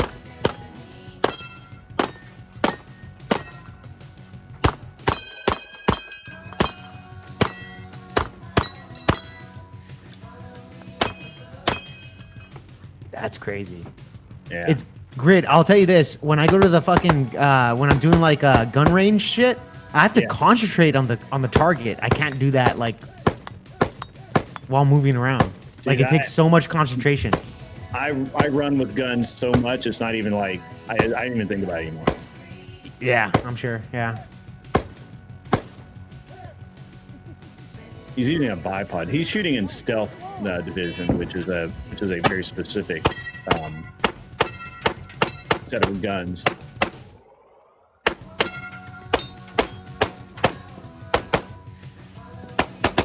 Old Nils. So that blue car, we have to shoot up on this hill. We had to shoot up on this hill. Mm-hmm. And on that blue car, I did this differently than him. I started on this car and went to the next one. And when I was in the next one, a piece of something was moved up off of he's going there right now. Like when I was there, I had a piece of debris get in my rifle and bend the gas tube and lock my gun up. Oh, really? It locked it up. Yeah, you can see all that. See all that stuff flapping around and bouncing up and down. Yeah, some of that debris got in my gun and fucked it up. Really? Yeah. That's why I knew it. The minute I saw this, I was like, I remember this. I will never forget this match. Ever. Because it screwed me so bad. Yeah. And it really sucked the confidence out of my rifle the rest of the match because I had so many problems with it. So. But yeah, that Deacon guy still hasn't responded. So yeah, I don't know. Yeah, I don't know who that is. Yeah, I don't know who that is. John B. Did they send you the link to the channel that he's talking shit about you? No, I got nothing. No, they can't send a link in the chat. They'd have to get a mod to do it or something. Okay, well, if they have you in the Discord, yeah, they haven't commented or anything. So. Just just somebody that's weird. Yeah. If they're talking shit, Grid, that's a good thing.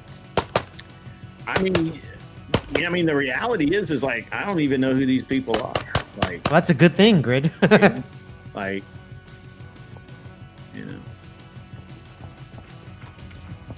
That's a good thing, Grid. Trust me. I try not to, I don't know.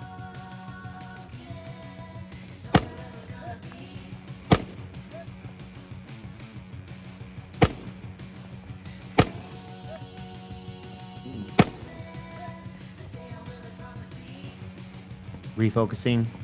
Boom. Yeah. Well, so this was hard because you couldn't really you couldn't really see all of the targets, and I ended up screwing up on this game, this stage. Because you have a very limited frame here that he's shooting through. It's a triangle. Well, he's trying to use a bipod and stay down low, but he would have been better off doing a reverse kneel. He would have gone faster if he'd done reverse kneel and just used one of the spokes and braced on it. What's a reverse kneel? In that situation, like he has to get on his belly for that. Yeah, he didn't need with the bipod. He had to, but if he had reverse kneeled, he would have been in a different deal. But it's just a way of getting down into a crouch. Oh, okay. Damn. Dude, those targets are like fucking, what, like 30 yards or something like that? Pretty good. I mean, they're pretty close for a rifle with a scope. But when he goes, the pistol work is always, he's super good with pistol. And so, you know, you can just see his pistol is on point. Yeah. Very rarely has a makeup shot. He's really got it down. Now, Grid, you would say that you want this man in your church. That's for sure. Yeah. Yeah, he's a really nice guy too. As a matter of fact, most of the people in shooting are like super nice guys. Yeah. I love this stage. Like, now you see one-handed on the hobby horse, it's moving while you're shooting. I love the hobby horse. Yeah, the hobby horse. It didn't look like it was moving that much, though, Grid. It doesn't seem like it, but you're trying to aim a gun. Yeah, that's true too.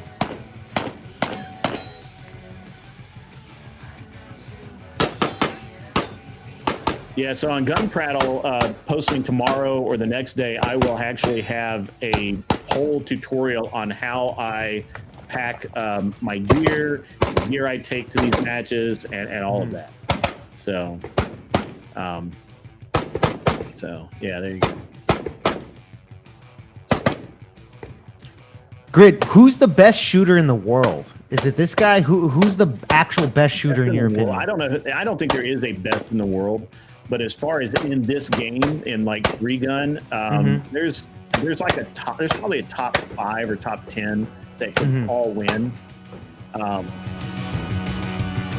wait, I can't hear you. Why can't we hear you? They can't hear. Yeah. So Kyle. All right. So look. All right. See this guy right here, Kyle Litzy. Here's Miles. That dude is badass. He has won world championships. Jerry Mikulik, he has set world records. Keith Garcia, he's solid. He's a good dude. He's very, very fast. This is a stacked field here, right? Yeah. Yeah. And first place, I believe, we'll just let it go. And then we'll pause right here. So he won first place overall. Number 1. Look at that. And then, so I don't know AJ Anthony. Michael Whiteside's, I don't like him. I don't know who Name Satie is. He's probably cool though. The rest of these guys, I don't. You have a Garcia in there, so we do have. He's Garcia. Yeah, he's from California too. Oh, okay, really? Okay, so we do have some Hispanics in there. Yeah. Well, you beaners are good with guns sometimes, so. Yeah, fair enough. So fair enough, Grid. Can we? Are you muted, Marte? Can we not hear you? Wow, that sucks, man. Yeah, we can't hear you, Marte.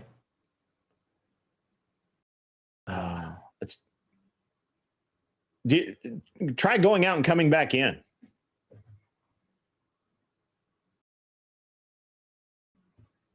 I was like wondering why he was being so quiet during that. I was like, is he just like checked out and just like doesn't even care about this or something? Because I know he actually like fucks around with guns too, obviously as a former law enforcement. Yeah. So what I find, and so I'll give you my experience with law enforcement officers in competition. The only people I've ever seen shoot themselves at a match were law enforcement officers. Wait, shoot themselves? Yeah. Yeah, because they were, they drew and shot themselves in the leg. Oh, I see. Okay. I get you there. During the draw. Yeah. Okay. Or holstering. Can you guys hear me now? Yeah, we got you. Yeah, we got you. Okay. I was talking and I was like, okay, maybe it's a glitch. And we weren't ignoring you, bro. Yeah, no, that's fine. Yeah, the only people that I've seen on the legit on the range, the only people I've ever seen actually shoot themselves have been police officers. The most dangerous gun handling I've seen in a match has been some form of law enforcement officer. And it's not their fault per se, because their training is different. So you have to understand that a lot of law enforcement agencies use the idea of the safety circle especially when they're dealing with long guns or handguns. And so basically in this sport that we're doing, the gun always has to be facing downrange, and you cannot turn further than 180 degrees to either side, right? If you go 182, you're DQ'd. What will happen with law enforcement officers a lot of time, or military guys, especially if they've been training with SWAT or they've been training with tactical support units, which I was in before. Yeah, things like that. Yeah. So, and now I'm going to be honest. A lot of those guys will go to that training, but they don't actually have any experience doing it.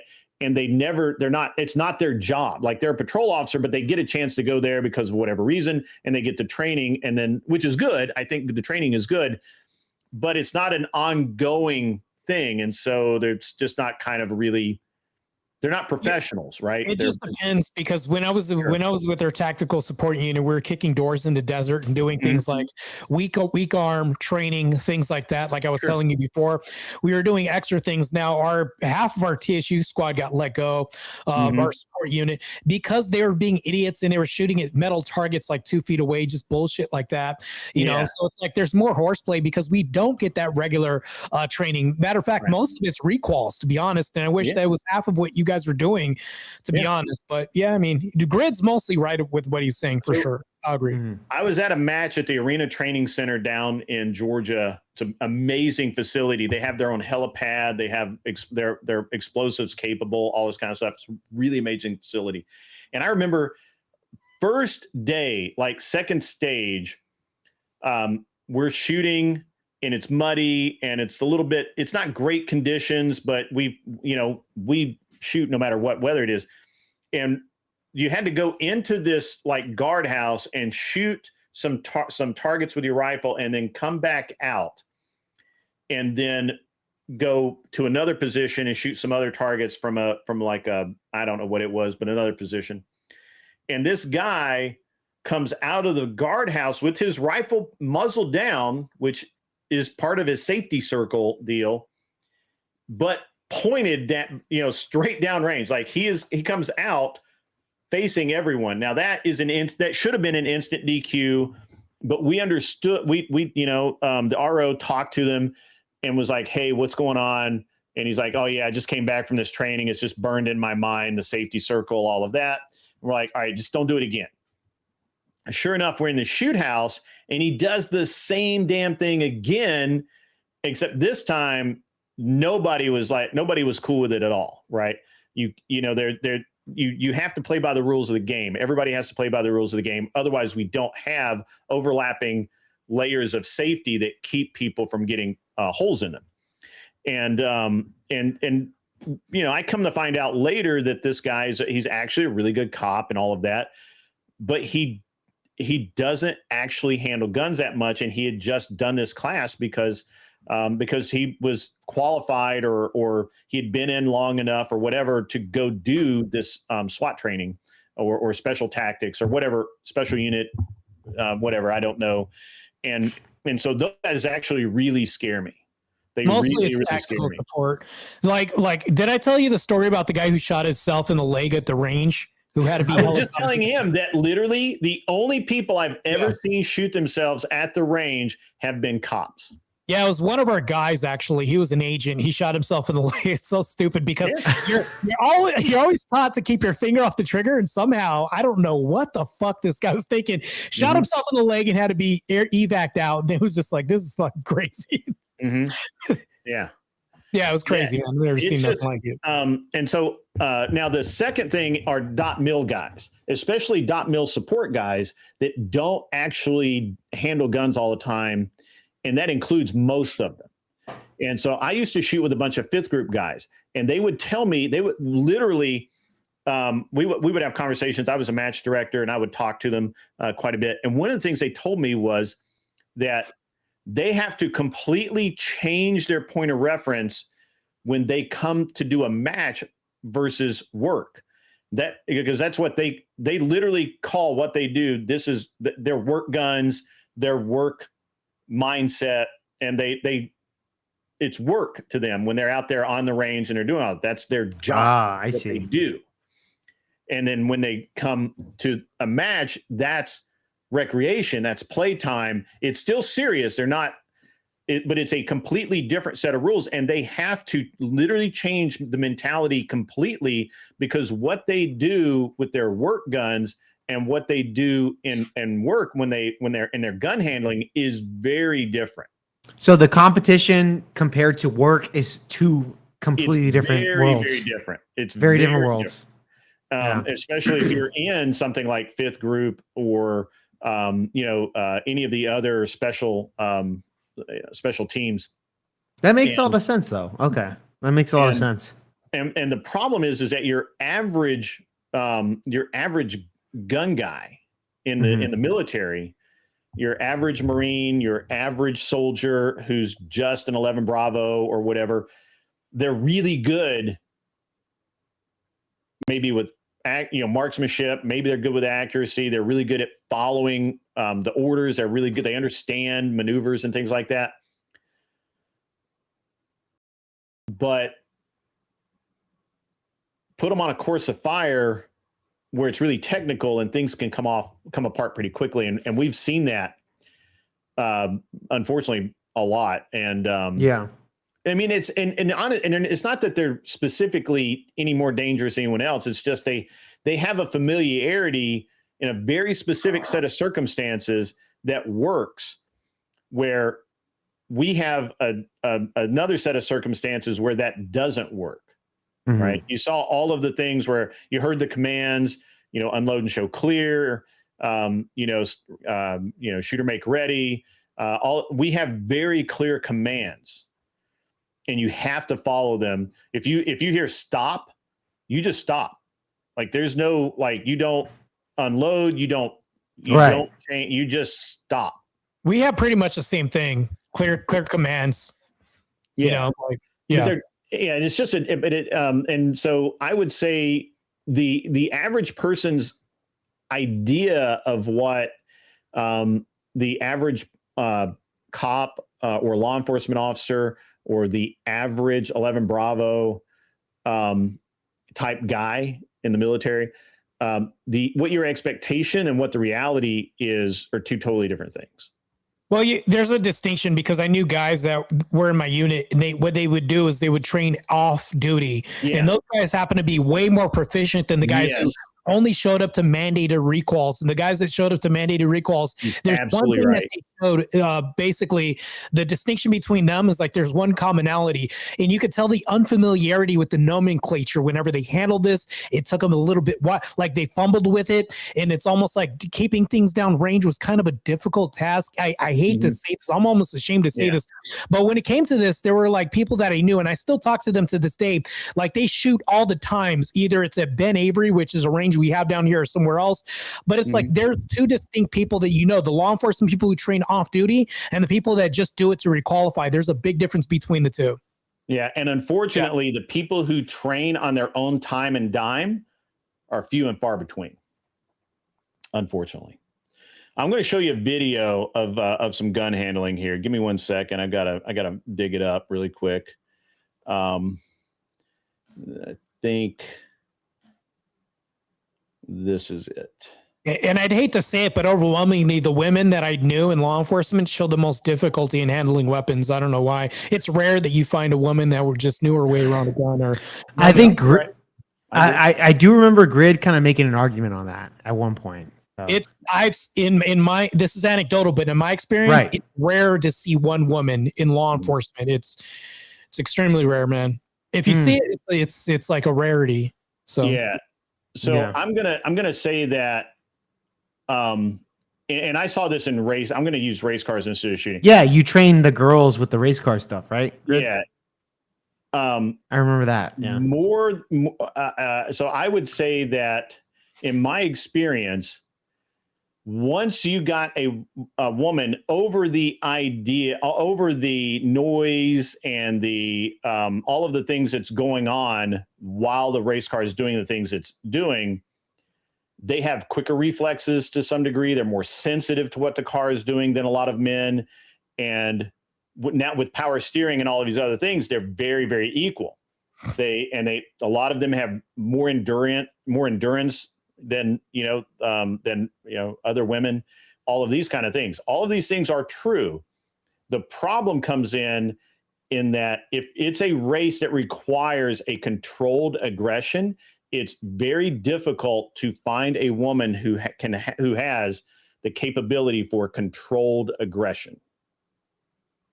They can have aggression and they'll take risk and they'll crash a car, or they'll be kind of timid and they won't take the pass. They won't take the chance. They won't make a hole where there's no hole to be made.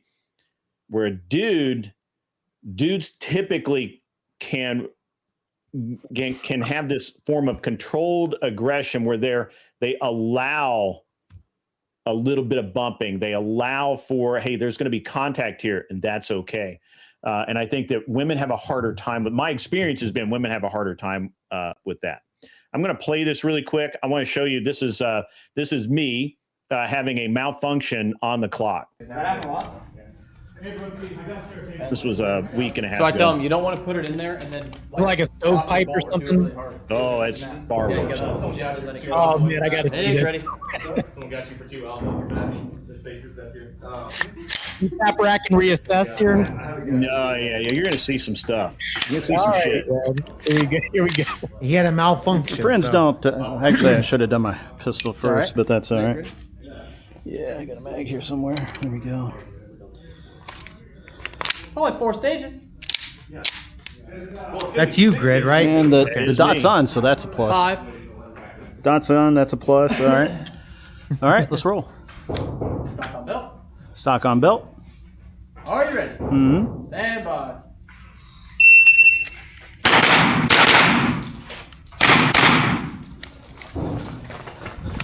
This is all good stuff. Not too bad. Could have been a little faster. Yeah.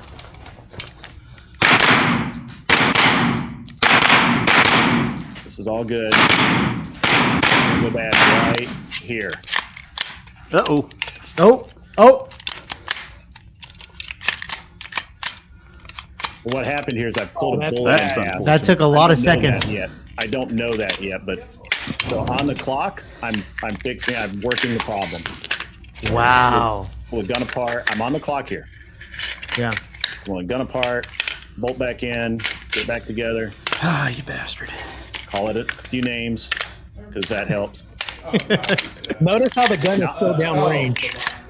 Yeah, everything's right here. So I'm trying to chamber rounds. I realize that there's something there. I have an obstruction in the barrel. The gun goes away.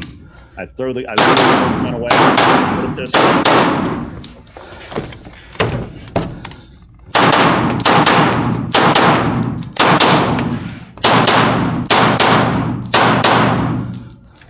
The door gave you some recoil. Yeah, it did. Well, it's a ported gun, recoil so in the there's door. gas coming out of the end of it. Wrong mag. Wrong mag. Well, a rifle takes Glock mags. Oh, okay. Well, I certainly hope I'm finished. Clear, hammer down, holster. I think I had a squib in that one. Check the 9 milli. Yeah. I thought I had a squib in it. I did not. Grid, what happened? What originally happened to the jam of that original gun there? Like what So happened what happened exactly? is we'll walk back through this. All right. So what happens is here. I'm good. My movement's good. Looks fine. I'm expecting this target, right? Because there's 2 targets down there. I'm good coming into position. Cadence not bad. A little better. Turn. Got that one. Cadence good. Click. All right. Uh-oh. Now what's happened here is, what I don't know is that I just had a round just not go off. That's so, unfortunate.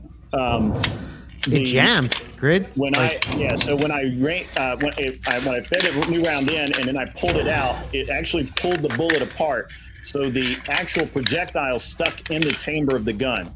I saw that in the side. Ah, you bastard. And so while I got the casing out, I thought it had just had a minor malfunction, but it won't go into battery because there's a bullet stuck in the chamber and it will not come out. Okay. And so I'm working I'm working the problem there and try and make it happen. And and so that's what happens. Okay, I see. Yeah, I saw you trying to fix the problem like immediately after it got. Yeah. There's no hesitation, right? The minute. Yeah, there wasn't. It's just fix the problem. I'm on the clock. I know I'm on the clock, right? Yeah. It's just like once I realized that I grabbed the Glock mag instead of the pistol mag, which I mean a Glock is a pistol mag, but that's the mag for the rifle. The second I realized that, I just threw it on the ground. Like I'm not trying to put it away. I'm not trying to do anything. I have something, and I'm working the problem to make my gun work again. Yeah, it's a process of elimination sometimes, especially when we're in the heat of the moment. I would have did the same thing, to be honest with you, Grid. Yeah. But that's the thing is that a lot of people would have just stopped and looked stupidly at the gun going, what do I do? Sure, of course. Yeah, I would have been that way, Grid. I will fix it. If it can be fixed, I'm going to fix it. And and then I got another one here. Let me I'll throw you guys another one. If you do see women in law enforcement, or in my experience, who are really working well with guns, like we had one that had an AA-12. You know what that is, right, Grid? No. So AA-12 is a semi-automatic shotgun. Oh, okay. So you'll have one of these, and only law enforcement can own this. And it's like she owned these weapons that like a lot of or guns that a lot of men wouldn't own. So there would be an overcorrection in weapons and nomenclature knowledge. You'd have these unicorns that knew their way around weapons, so they would be like a one-off, right? Yeah, so we'd have that too. Dang old no shoots, man. I love how you guys can just staple random stuff to the walls here. Yeah. The audio on this is actually coming from the DJI hat cam. Oh yeah. My chamber credit does say just a tip. Well, I mean, breathing in campers, I'm happy about just for a moment. It is pretty good audio, though.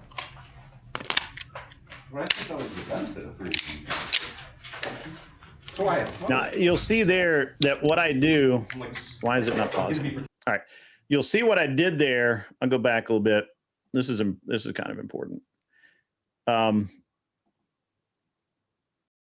Let's get this guy going here. So what you're going to see is you're going to see me hand off the rifle, and I'm going to load the pistol. Oh yeah.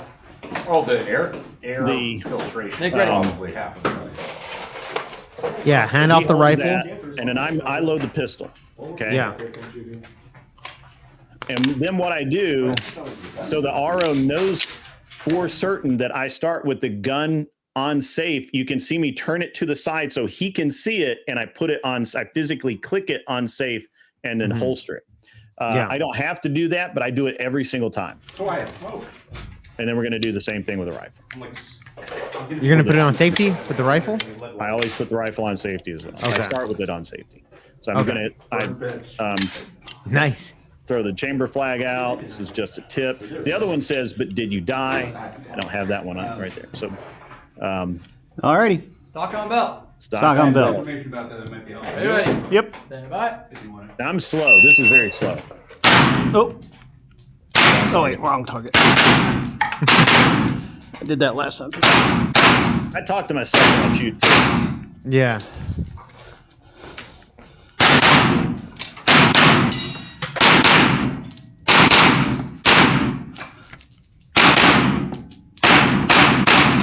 Now I throw the gun away. I have no compulsion about throwing my gun away. Now, I made a mistake here because you'll see I have to take a step back to get that. But that's a ported gun. It shoots. You can see it's moving.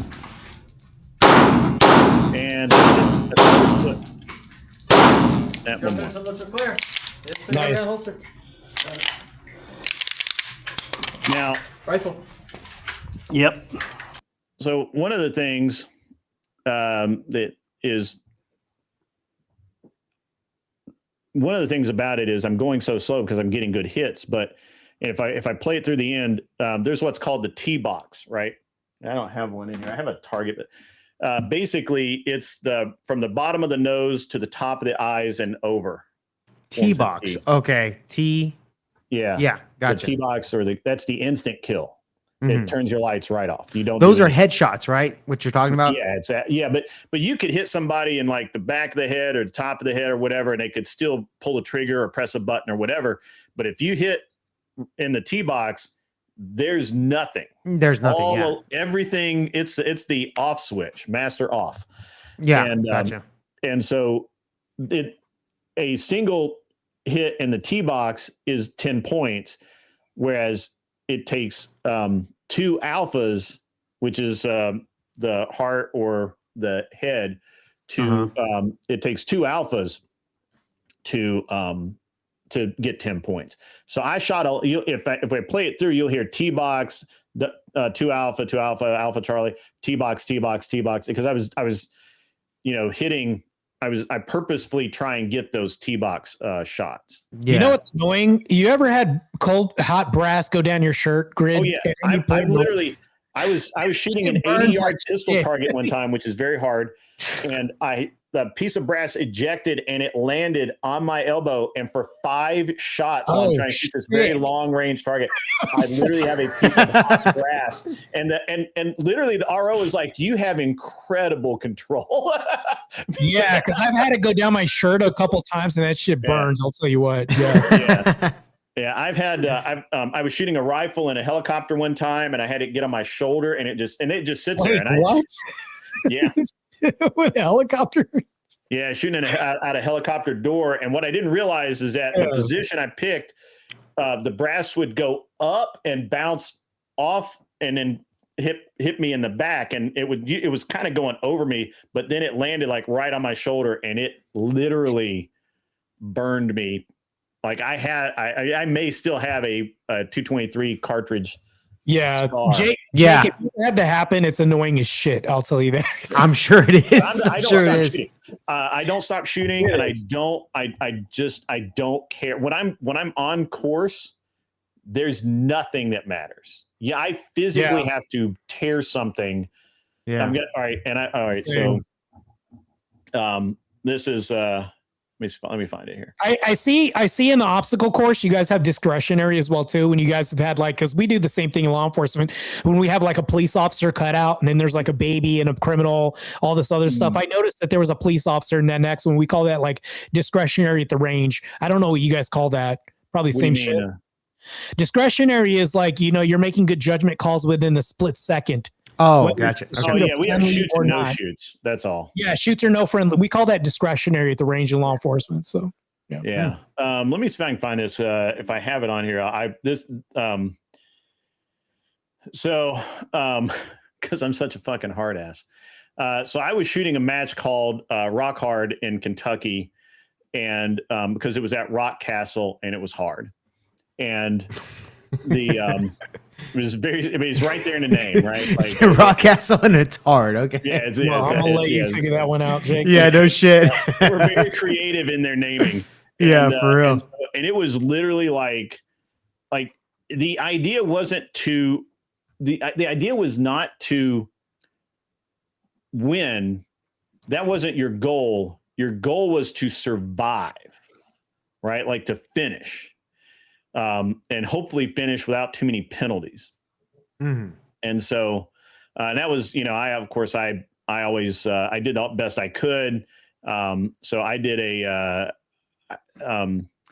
I did that match 2 or 3 different times. I had a great time doing it. and it's still a match. I had a chance to buy the range when it went out of business, and I regret that I didn't try harder, I guess, or I didn't. I could have made if I knew the deal could be made before everything went down, I would have made the deal. But the way it was originally presented, it sucked, and I didn't like it, and so I basically said, "Fuck no, I'm not doing it." But so I'm on course now. I'm going to paint you a picture here that you guys probably don't know what a cowboy town is like, but a cowboy town is like a Hollywood set of a Western town. Okay. That you shoot targets through and around. I can imagine what that is. I live in Arizona. Yeah, right. And would so this resemble like the old school fucking like what's the name the old school Western movies, stuff like that? Except it's basically just a like Clint Eastwood, right? Just a face show with nothing behind it, right? Gotcha. Okay. And so you would and they would set up stages in this for 3-gun, and I did a bunch of them, and I was doing one, and I had to carry a double rifle bag with my shotgun and rifle in it, with whatever else the match director had put in it, and so the bag ended up weighing something like 35 or 40 pounds. And so I've got that on my back, and I'm shooting pistol. I shoot, you're shooting a Texas Star, you're shooting knockdowns, you're shooting all of these different targets. Not just another day at the office, no big deal. Well, I get to one position, and I do a mag change, and I launch out of that, and I fall on my face.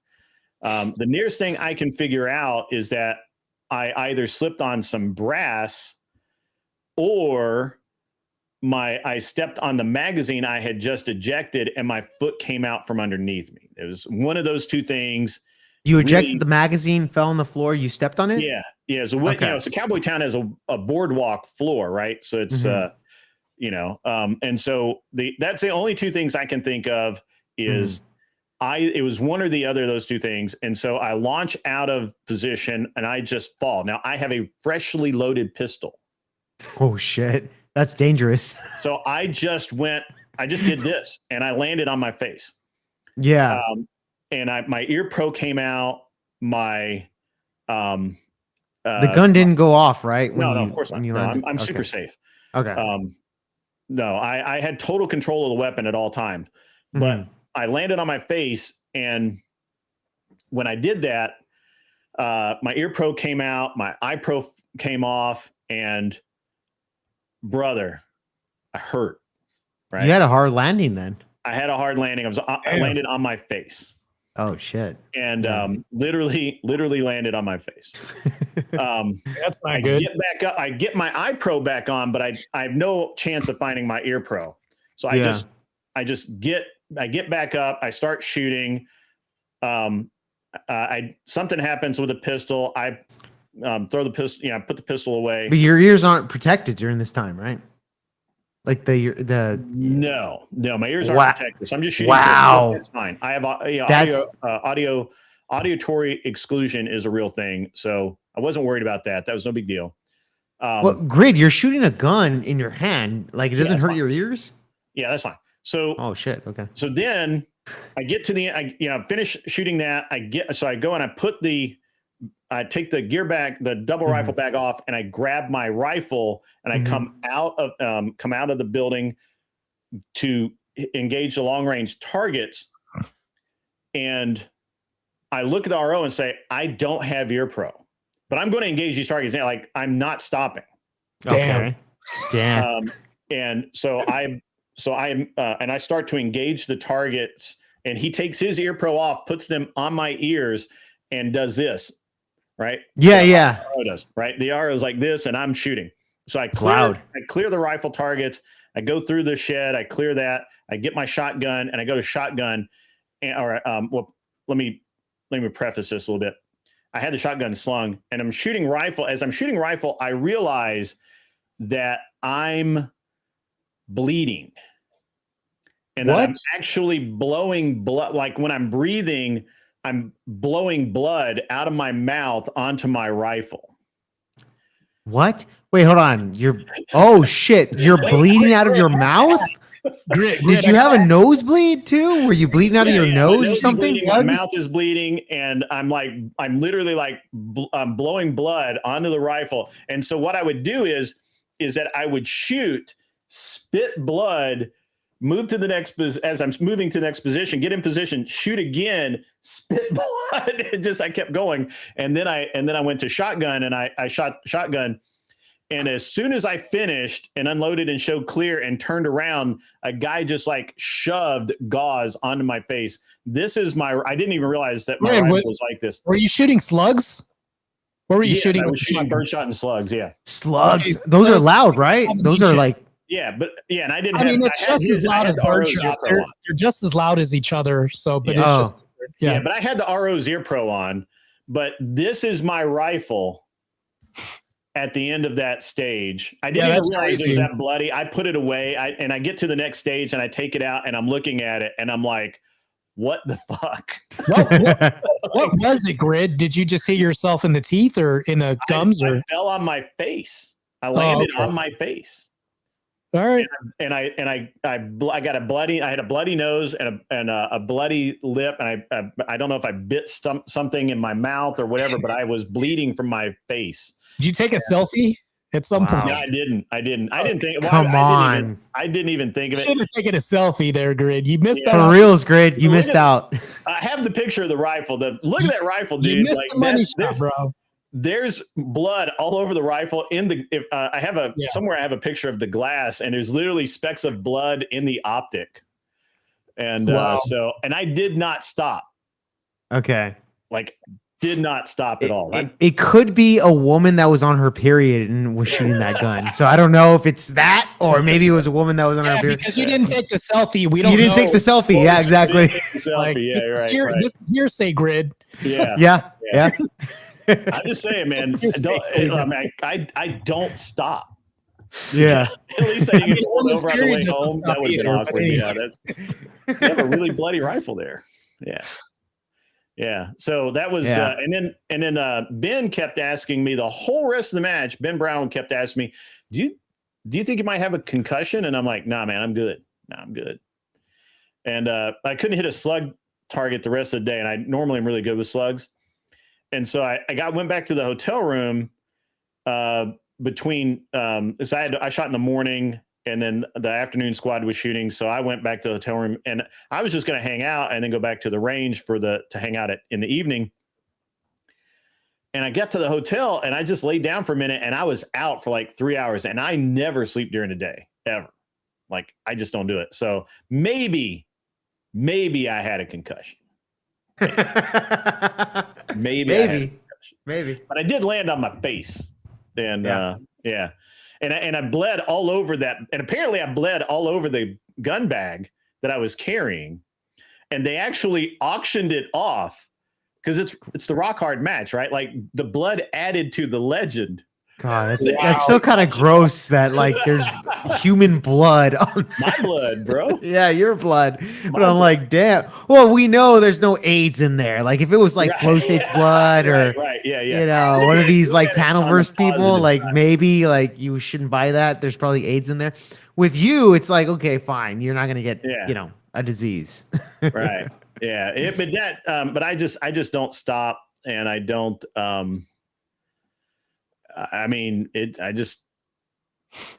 Yeah.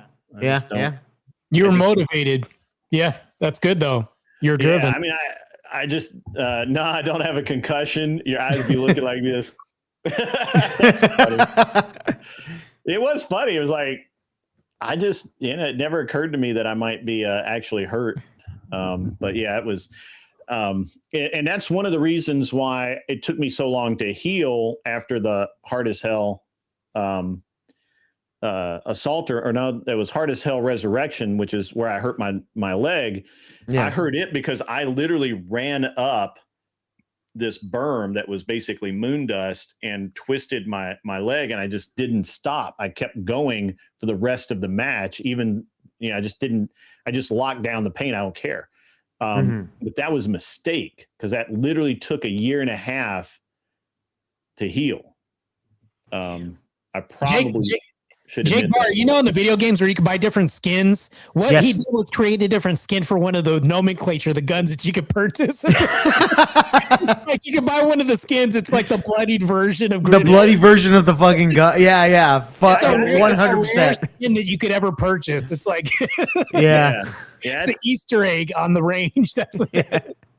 Yeah, there's probably somebody that'd be like, yeah, that's rad. I'll do that. Yeah, for sure. Hey, Grid. Yeah, man. I have to ask you. Your favorite Marvel superhero should be the Punisher because this guy fucking has guns. That's his whole superpower. He His is one guns. of my Has to be the favorite Punisher. superheroes. I'll give you that. I really like the Punisher series on whatever Netflix. Was it Netflix? Yeah. Yeah, it was Netflix. That dude actually sells the Punisher. Yeah, John he does. Bernthal, I think That's Thomas amazing. Jane also did too. But I like John Bernthal's character. Yeah, Bernthal. Yeah. I believe he's the Punisher. The Punisher. Yeah, hell I yeah. believe that guy has a lot of anger issues. Anger, and he was like a former, like, what was he? A Marine, right? An Army Yeah. guy? Yeah. Speaking of which, on our next episode of me and Cole Vic's Woke Autopsy, we have a celebrity guest that was also Special Forces. You've probably seen him on TV. He'll be on our episode on Tuesday, by the way, too. Nice. Nice. I saw your last episode with Cool Vic, bro. So yeah, you guys definitely have a good dynamic. Lee Priest together. was supposed to show up. He's got millions of followers, but we're going to have celebrities on every week.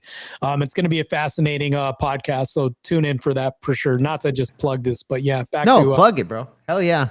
Back to Grid's podcast. We're going to have a celebrity guest every week. Yeah, it's going to be fascinating. So a lot of these people you've probably seen on TV. Case in point, one guy that's been on the Joe Rogan podcast, Michael Jai White's going to be on at some point. He was in Spawn. Been in plenty of. Wait, he was the one that played Spawn, right?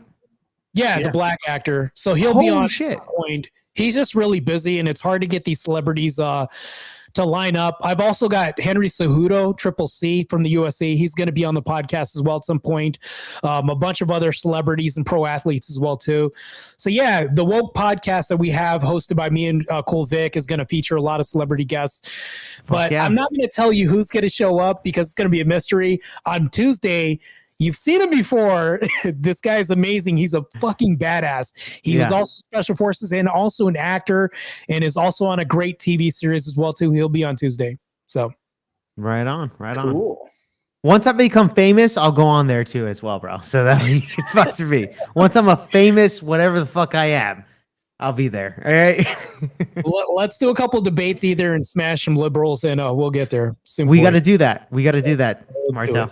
Yeah, fuck yeah. It was too easy tonight, man. Like I was way too easy. It was really funny. Lethe just kept giggling like he was winning. Bro, I was like, are you stupid, bro? Like I'm making points and you're just giggling. He never fucking actually made any, like he didn't have anything to really say. Like he wasn't really opinionated. He also did come in last minute, so I'm going to give him a little bit of grace there, but his talking points.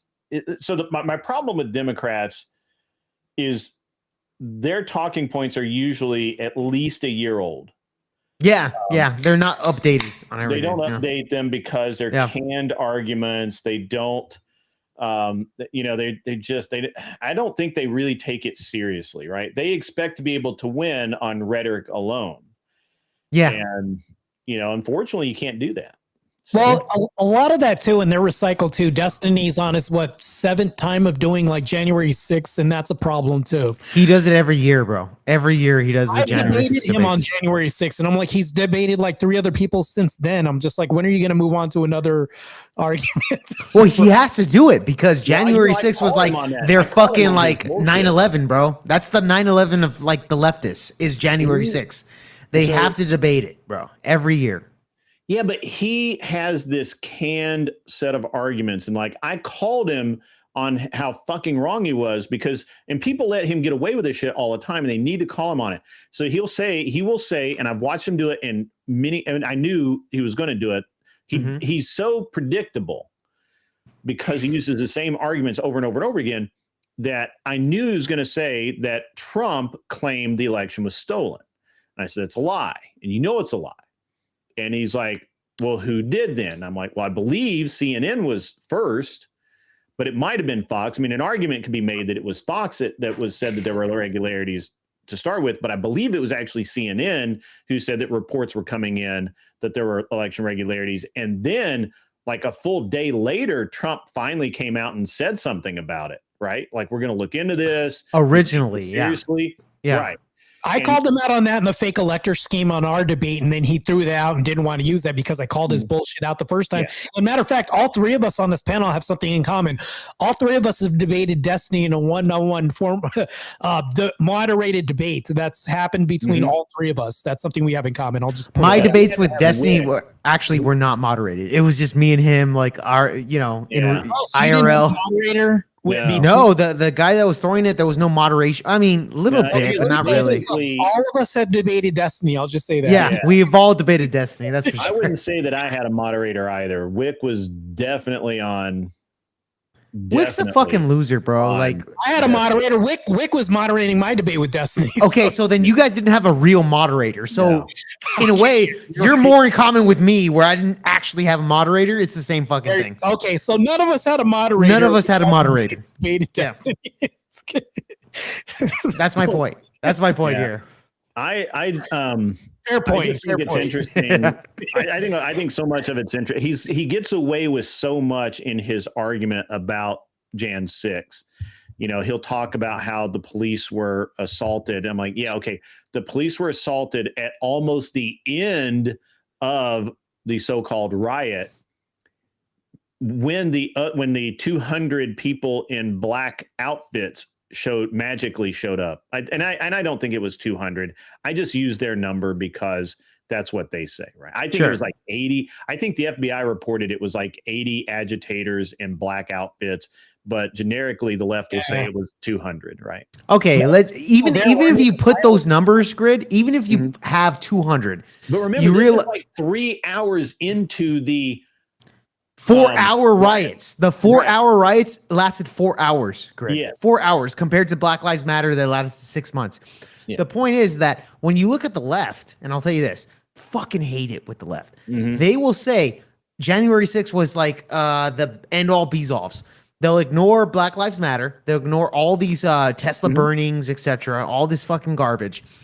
And Destiny will say, and I had this debate with him where he would say, well, Donald Trump insinuated. He was the one fucking insinuating all these riots. I told Destiny, I'm like, wait, Destiny, you're a big influencer, bro. You're a huge influencer. Yeah. You were sitting there saying that Donald Trump, or that you didn't even like condemn the assassination or the attempt of Donald Trump. He said that it was unfortunate. Yeah, he literally fucking was on a podcast, bro. By the way, Martin, I don't know if you guys know this. He was sitting there and saying that if his mother or his father was at a Trump rally where Corey Competore passed away because of the attempted Trump assassination, that if it was his mother or his father, that they deserve it 50 times over because they were at a Nazi Trump rally, bro. This is a guy that's willing to say that if his parents died, he doesn't care. Well, I asked Destiny distinctly. I said, well, where was the treasonous language that came directly from Trump? Can you tell me what Trump said other than fight, fight, fight, which is what every politician says? This can be walking. This could be voting, fighting in different ways. Can you tell me distinctly what was treasonous about his talk? And Destiny couldn't define or he has no fucking answer, bro. That's why. There's no real answer because it's a metaphor. And he wants to say he literally told his audience, the people that were there, to riot and fight them. Right. Every politician says fight, fight, fight.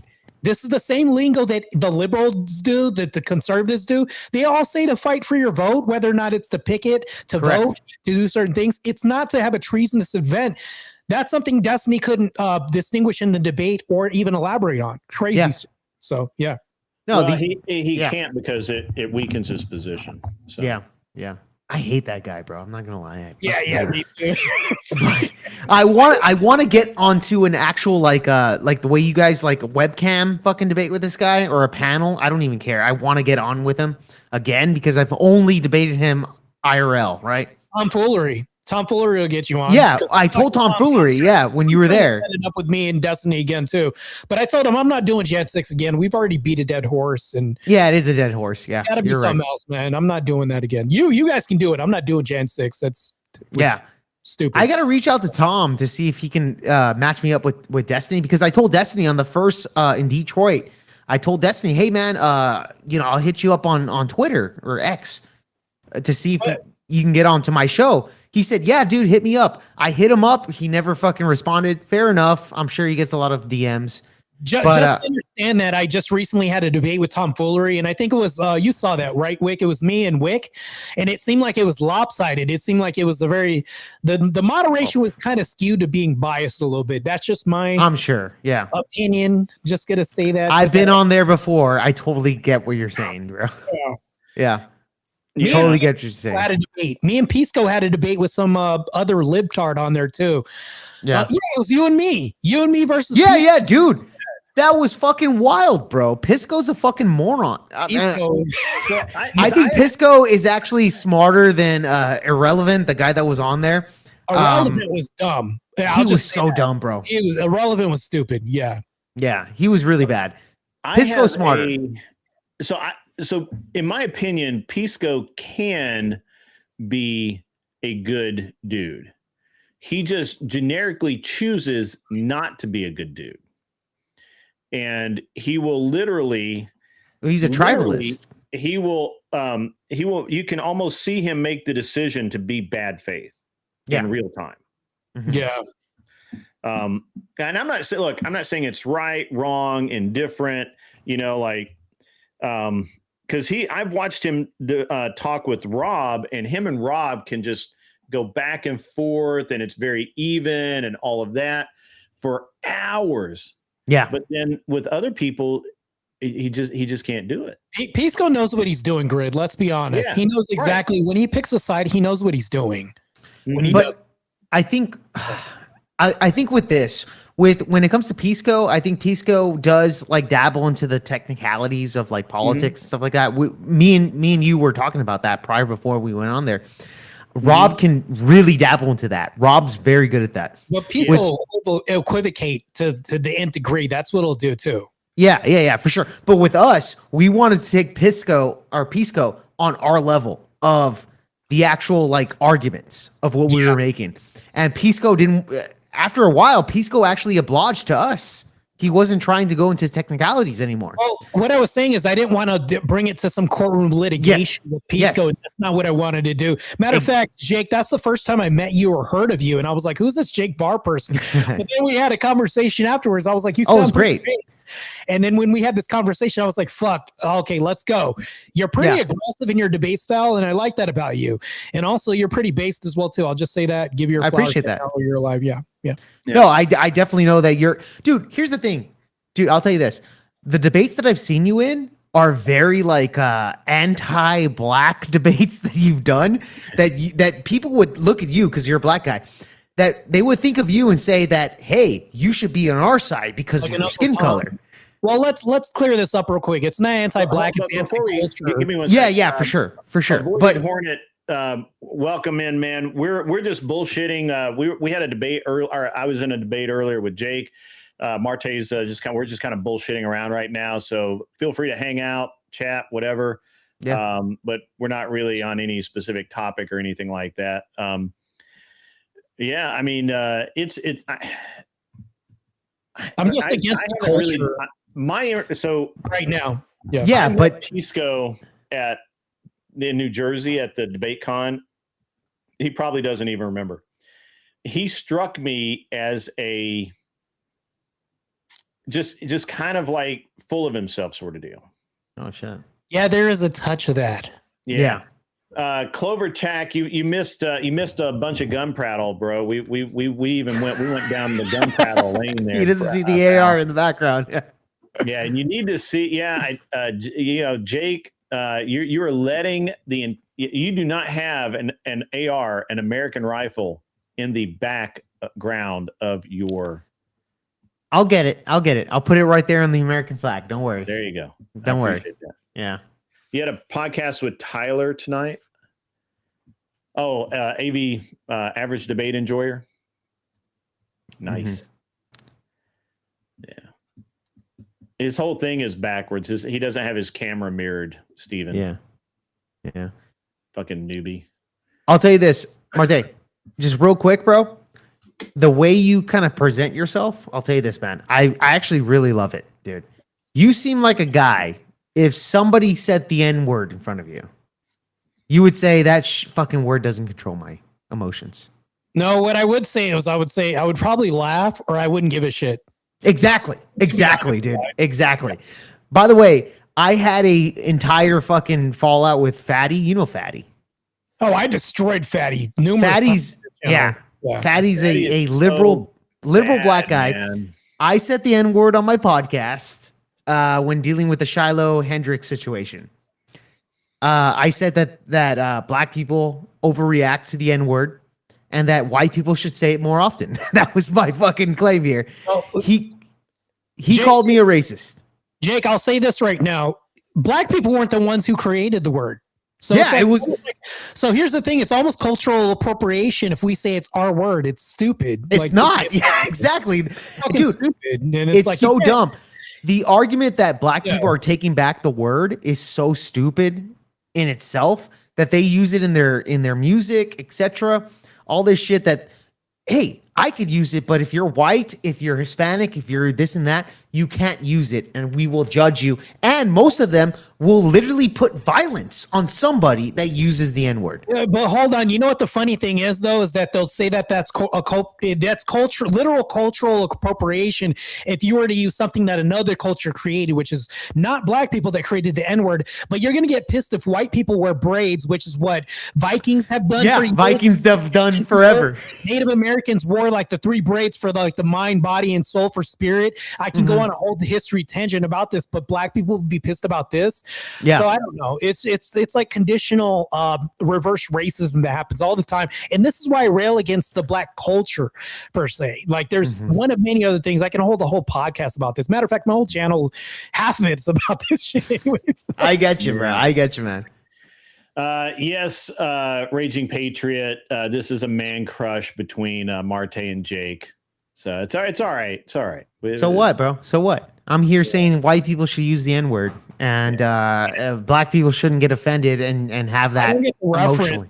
If you're fellowshipping with your fellow brethren or man or something like that, and you're supporting maybe conservative values, I'm like, I don't understand what the distinction is between a man crush and 2 guys getting along, man, because don't we want unity on the right? To me, it's like that's divisive conversation right there automatically. So I don't understand that. Yeah, fair enough. I think there's like a really interesting dynamic when we start talking about all of this culture. And I was making fun of it earlier about a cultural appropriation, but it's the truth, right? Like pizza's not Italian, fucking tomato sauce is not Italian. Noodles aren't Italian. Yeah, there's really nothing original, to be honest with you. And that can be also a tangent we can go on too. Yeah, it's crazy. And so, obviously I was making the point that Marco Polo brought noodles and pizza from China. Yeah. And the East, right? Like it wasn't just China, it was India and all. He traveled the whole breadth of it. Yeah, he's an explorer. Yeah. And so, but Marco Polo brought that back to Italy, and then Italy adapted it to their local materials, the wheat, because they didn't have rice flour, they have wheat flour. And so now you have a different type of noodle, and then it becomes Italian, right? Yeah. Which is fine. So the entire world is cultural appropriate. We've all appropriated culture. It's like why do you even give a fuck, bro? Yeah. This is the funny part about it, though, is they'll say that white people don't have culture. Well, what's the waltz when you talk about dancing? When we talk about things like English, literally the word says English. And what language are you speaking? Where's England? It's like, so people will say some bullshit. They'll say white people don't have culture. All they do is bring no seasoning to the table. Like there's all these tropes that people will make when actually white people actually transported seasonings like pepper originally and other things. And it's like, I don't understand what this is. Well, it's like, it's okay to have reverse racism culturally, but it's like, that's accepted. I can call you a cracker on TV, but But if you call me the inverse, it's all of a sudden bad. We have this whole thing that's a blockade on certain victim class, things, right? So that's the thing is that it's crazy. It's so stupid. we used to not allow victim classes, right? Like we just didn't allow it. It didn't matter if what your color, creed, heritage, where your parents came from. It just didn't matter. Where everybody has to work. Everybody gets treated the same or worse, right? Like nobody gets treated better. That's just the same or maybe slightly worse, right? Like that's it. And now it's like we've created victim classes, right? And Joe Rogan talks about this, and basically everyone talks Crowder, everybody talks about these victim classes, and it's easy to just kind of be like, just hand wave that off and say, well, is it really a thing? Is it really, are these people really acting like victims? And I'd say, fuck yeah, they are. Yeah, fuck yeah, they are. Fuck yeah, they are. Yep. And you know, and the thing is that it's impossible for a white male heterosexual to be a victim. Yeah. Whatever I get, I deserve. Yeah. Right? Like because of your skin color, Brett. Because of your skin color. Sure, because of my heritage, right? Although your heritage, my ancestors greeted the fucking Mayflower. And by the way, they deny your heritage. They're saying you have no culture, Grid. Well, here's the thing, though. I recently did a debate with First Amender where I was saying that DEI harms white people, and then he said, "No, it doesn't. White people benefit from DEI." And no shit, he literally said this, and I'm like, I saw that exchange. Yes, so stupid. I was like, bad for Vic when he was debating First Amendment. I felt so bad for him. Vic was not prepared, and he could have just destroyed First Amender, and instead Vic did very, very poorly. It's very, very unfortunate. Yeah, okay, very unfortunate. And I Vic is an awesome dude. He just, Wait, Vic actually. Cool Vic, you're talking about? Vic. He actually debated First Amender. Yeah, he's just starting out getting into debates. So I mean, okay. And he didn't really prepare, and he was basically just like laughing, right? Like he thought Vic was treating it like, hey, this is kind of a joke. First Amender's kind of a joke. I mean, but you got to respect. To be honest, he is a joke. I'm not gonna lie. Well, hold on. You got to put some respect, dudes, because I've seen some of his debates. He does seem to be a better debater than most of the lefties that I've interacted with. Yeah, he is. He's more articulate than the vast majority of lefties that I've ran into. Oh, that's interesting. That's what I'm saying here. I don't find that to be true at all. I think his arguments are very superficial. I'm not talking about his arguments. I'm talking about his articulation of the arguments. His articulation is much better than the vast majority of lefties that I've brought into. So that's what I'm saying. Like, if he's really good at articulation, he can actually convince an audience that he's right. Sound like he's winning, but he's exactly. That's my point. Vic's going to get better. He'll improve if he keeps doing this. I'm pushing him to do more. He needs to just kind of buckle down and take it a little more seriously and understand. I think part of the problem with Vic, or my observation is not a problem. My observation is I think Vic is very laid back. He doesn't have that natural aggression to seize the little pieces, see the nicks and chinks in the armor. I just said chink, haha. And cultural appropriation. Here we go. Right. That's a racist term, by the way, the chink. That's the victim class you're creating. I'm the only one of all the people in here right now. I'm the only one that can be racist. Yeah, 100%. Because I'm brown. Martez black, so brown and you're white. So you're the only one that can be racist right now. Black people are the most racist people in the nation, to be honest. That is also true.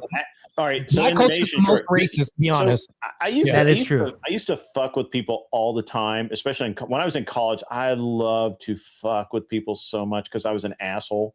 I really was. And I would literally say, they would, talk about racism, whatever. And I'm like, hey, you know what? Most racist people I know are Japanese, followed closely by the Koreans. Yeah, you know what? He's not lying. That is true. I'm 100% fucking right. Yeah, he's definitely not lying. When you look at Asian countries, he's 100% right. By the Russians. If you want to see some racist motherfuckers, go to Russia. The amount of times I've been followed by an Asian person in the store, like, don't touch your pockets when you're walking through aisles. You might get a scandal thrown at you. Seriously. Yeah. No, I mean, don't be black in an Asian store. You're probably going to get chased out or followed the whole time, and you're definitely going to be watched. Yeah. It's kind of reasonable though, bro. like black people. I mean, yeah, I'm the good one. About it, like, I'm just gonna have to tell her I'm one of the good ones. Trust me. I'm one of the good ones, guys. Don't worry. I'm one of the good ones. I say the same thing. Look, trust me, I'm legal, guys. I'm brown but legal. Don't deport me here. Look, here's my passport. Yeah, here's my passport. It's a very interesting dynamic because, especially on the right, nobody gives a shit. But on the left, it's their identity, Grid. It is. It's literally their identity. It's what they do. It's the air they breathe. It's in the air they breathe and everything else. If you take that away, that's their lifeblood. They have nothing left. Yeah. So they cling to that like I cling to my guns. The difference pretty much. Yeah. The difference is my guns are constitutionally protected. There you go. Yeah, that's right. Yeah. It's funny because they'll talk about these illegals and what rights they have. They should have the same rights. Well, tell me this though, Grid. Can a legal person go up and then automatically get a 2A right? No, you have. I mean, technically, yes, but not right now. Yeah. So, do you have the same rights? No, you don't, motherfucker. It's like you don't have the same rights as us, bro. You can't enlist for 2A rights because they have to do a background check. Oh, you have no background in the U.S. You don't have any of this shit. Actually, no. That's so. If you have a good visa. Student visa. I'm talking about illegals, not visas. I'm talking about illegals. Illegals. Illegals can't do that. So yeah, I'm really kind of looking into the arguments against birthright citizenship, and I'm trying to find the clear argument because right now it's very murky, very very murky. Are you for or against birthright citizenship? I'm kind of against it. Okay. You're kind of against it? Well, here's the thing. I'm kind of against it too. It should be merit-based, leaning more towards merit-based. Yeah. Okay. So here's the thing. If you are here legally, right? You are on a student visa, you are on a work visa, and you have a kid, you got to hear me out. And you have a kid, that kid's not American. Okay. What if you're on a visa? Well, what if that individual had a child with a U.S. citizen? Then would the child be birthright? Possibly. If one of them is a U.S. citizen, then yes, it's a U.S. citizen. Okay. Now, this is what Trump actually pushed. Trump is exactly what you just explained on his birthright citizenship. I would say if that's the current law. That is the law. The current. Well, the problem comes in is when we start talking about illegals, and what we're doing is we're saying fuck you to every person that comes here legally, and has a child, and that child is not a citizen because they're not subject to our laws, right? They're not a subject here, right? So Grid, just shoot it out here. He's also not a citizen, but and is not here on a visa and is not subject to the law. And not, somehow they make this claim that they're not subject to the laws of their country that they just fled from, but they're also not technically subject to our laws because they're illegal. Right. Yeah. But Grid, you would say if it was a pregnant Mexican woman, somehow if you're here illegally, I can't make it make sense. But this is where we're at. If you're here illegally, and you have a child, and you have two illegals, right? Okay. It's all legal. And they have a child here. Yeah. That child is a citizen of the United States of America. as Wait. it stands right now. As it Okay, stands as it stands right now. That's should the change. argument that the lefties are making. Okay. If I have two people here on H-1Bs and they come here and they have a child, Okay. technically that child is not a citizen of the Okay, United good. States. Right. It would be the same They thing can as two apply Mexicans for coming over here and citizenship. having a baby. They can apply for citizenship for the child because they were here legally and the child was born here. It's a lot of court. It's a lot of Sure. stuff. It's not automatic. So what we're really telling people, the fuck everyone of this deal, is if you're here legally and you were following the laws of the land and you got a visa and you did everything right and you have a child here, that child is not an American. And you can make it. You can make that child American. Yeah, but I think that's reasonable, Grid. And you can do everything, and you can make a case for it to be American. And a lot of people do. We have a lot of people who come here from China, Korea, Japan. But Grid, do you think that ought to be the case? Do you think that should be, is that a good law in your perspective here? Or would you say, I'm okay if they're here on a visa legally, I'm okay with it. My problem is, I'm not. Why does an illegal's child immediately under the eyes of the law as it stands right now, why is that child considered a citizen even though both parents are illegal? And the child of people who came here legally but are on a visa and did everything right, that child is not automatically a citizen. Yeah. But would you agree that both shouldn't be considered citizens? I think that there should be no circumstance where someone who comes here illegally has a child and that child is automatically a citizen. But what about through visas? You think that two people that came through visas, they had a kid, that kid should get citizenship? I think they should be allowed to petition for citizenship. Okay, so it varies. Born here, right? The child's born here, right? Sure, on American but soil, right? On American yeah, soil, I don't. nationals, right? Okay, So just hear me out.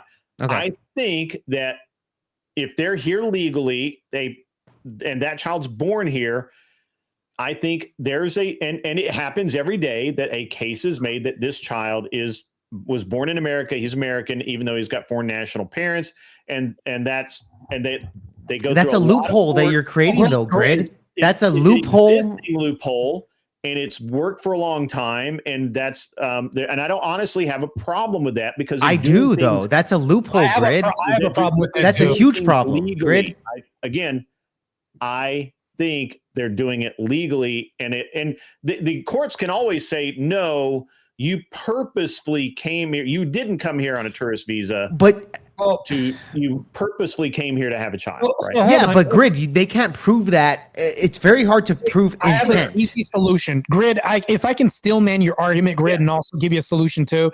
Yeah. What Grid is saying is that whatever status the parent has, the child has to some degree, but we'll what adopt I it. think that this should be more of an absolutism, meaning like if the parents are here on a visa, the kid, even if it's born, should still be applicable to the visa statuses, the same parent statuses the parent is. So if the parents are illegal, the child is illegal. If the parents are legal, then the child's illegal. So the child should have the same status by extension as the parents do. I think that eliminates the loopholes and everything else. I agree. So hold on. If you have legal parents, the child should be legal, right? Well, this is the gray area that I don't like. If you're here on a J-1B visa, right? You have two J-1 holders, right? And that's a student visa. Okay. I was about to ask. The child's on a visa then. Yeah, you have two people, two students, they smash, 9 months later. They have a kid. Yeah. I don't think that kid should be granted citizenship. Law, while most people think that the child is automatically a U.S. citizen, that's not true.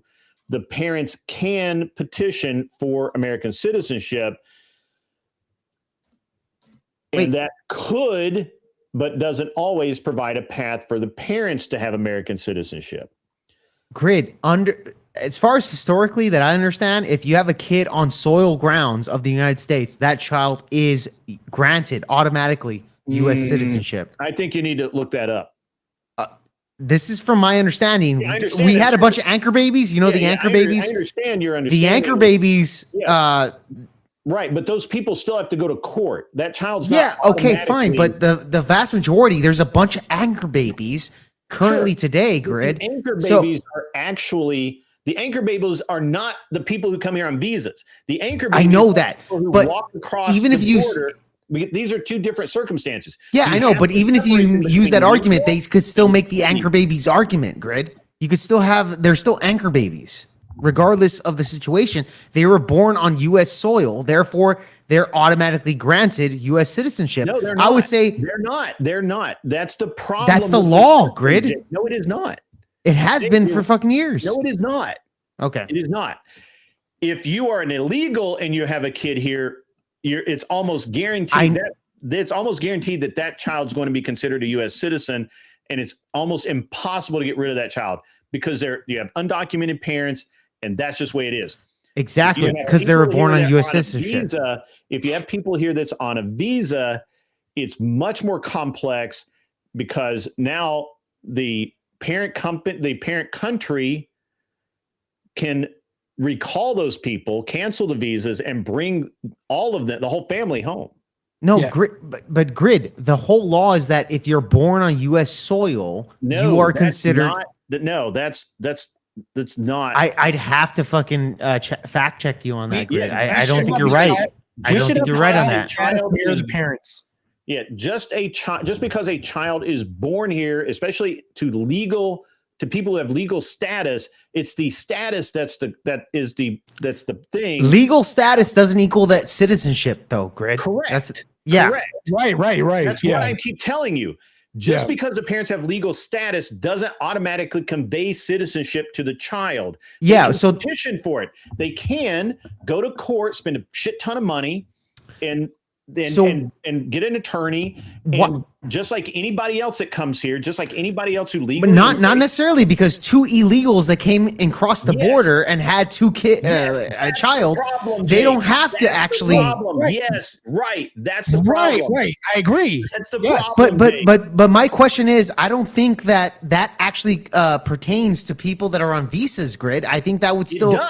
It does. I don't know if it does. I've never heard that in my life, Grid. I've never heard that in my life. System, Jake. This is the exact problem with the system. If you have a Korean woman here on a J1 going to college, and an Indian dude on here a J1 going to college, they have a kid together. They have a baby. That kid is fucked because it could be Indian citizenship if the father pushes the issue. It could be don't know about that, Korean. Grid.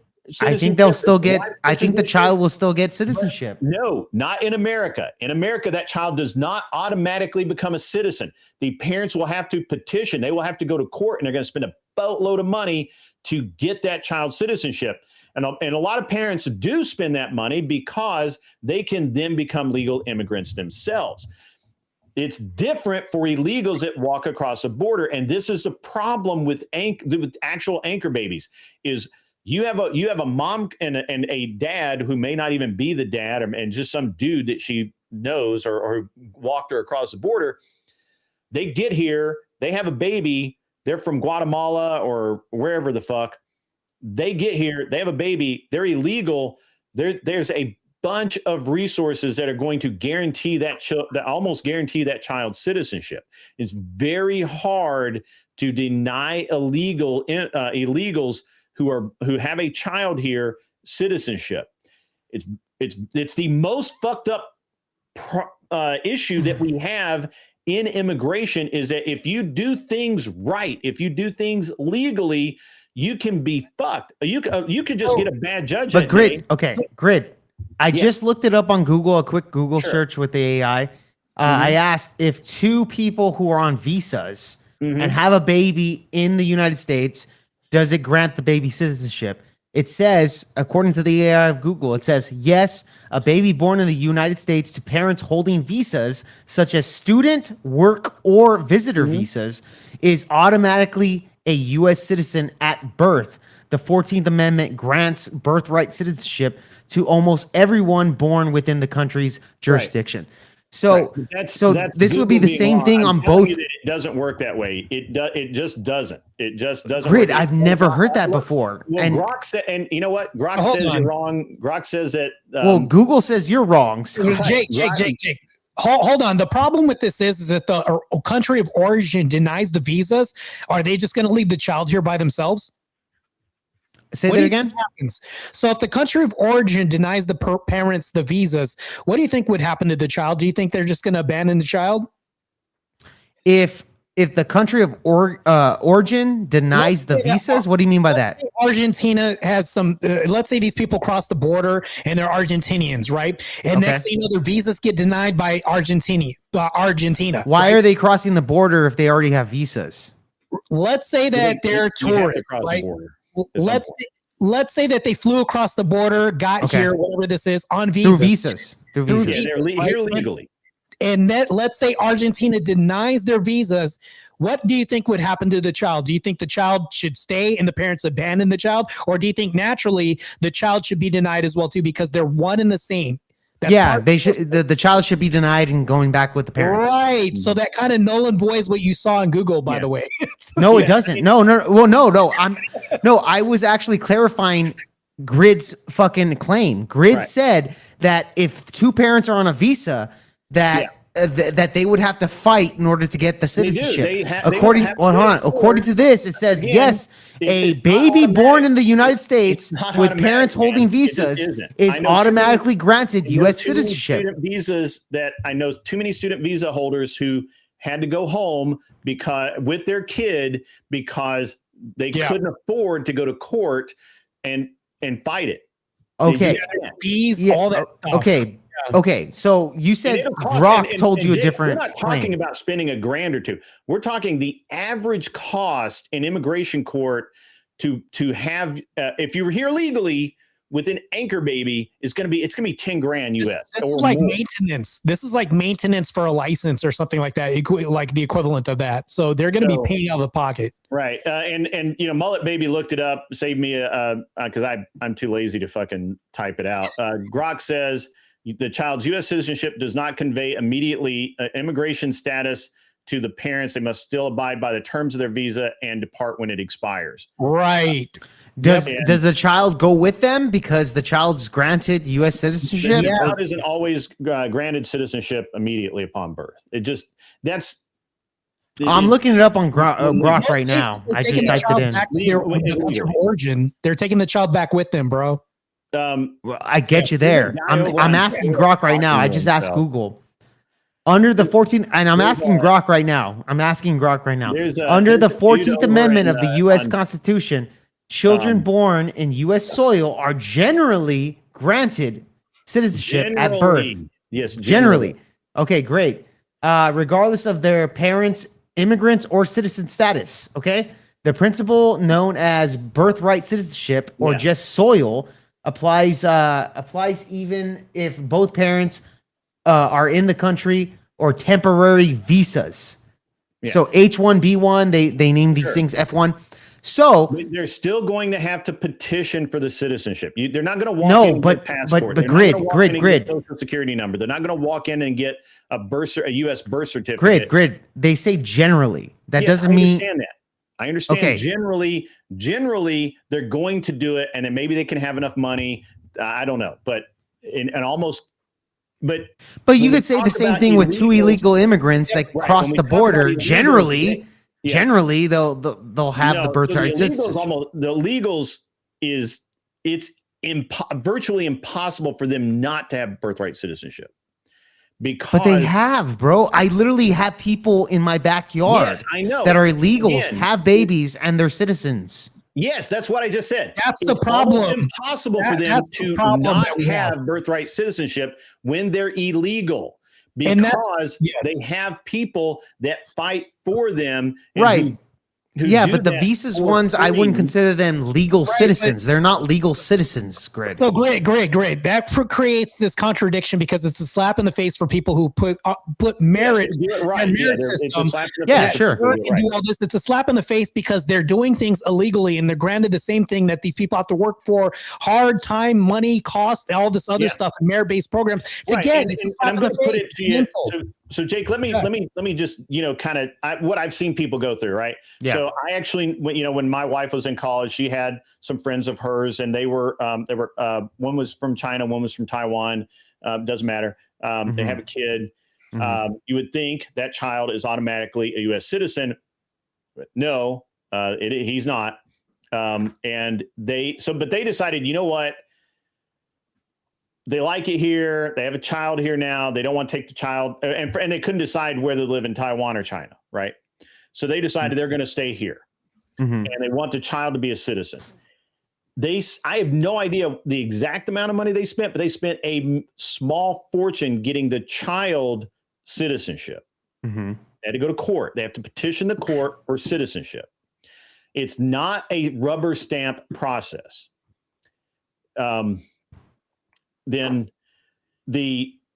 what complicates that is, let's just say that you're midway through the process and the child is considered an American citizen. The parents are not.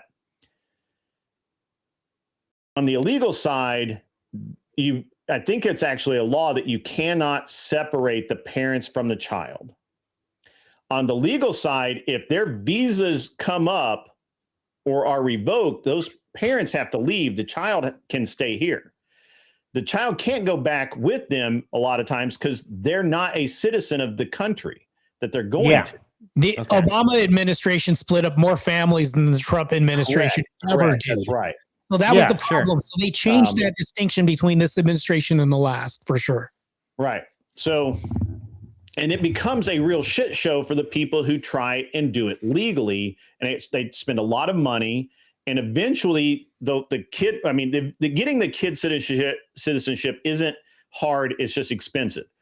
Once they get that, then the parent getting the parent citizenship is hard and expensive, and it can take years. I think it took like 4 or 5 years for them to get.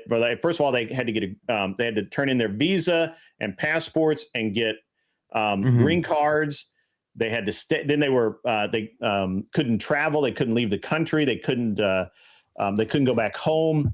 They couldn't be out of the United States for more than, I think, 3 weeks or something like that. They had to stay in the continental U.S. And they couldn't leave. It's a shit show for people that try and do it right. But if you look at the illegal side, it's not so much that. The illegal, it's totally fucked. Our system is absolutely, totally so. Just to clarify, both of you got, or I'm sorry, Marte, you agree with Grid on that analysis, correct? Yeah, I agree mostly with what Grid is saying because I don't see where he's wrong on that. Well, so I did go to Grok. I went to Google at first, etc. Kind of like went against what Grid was saying.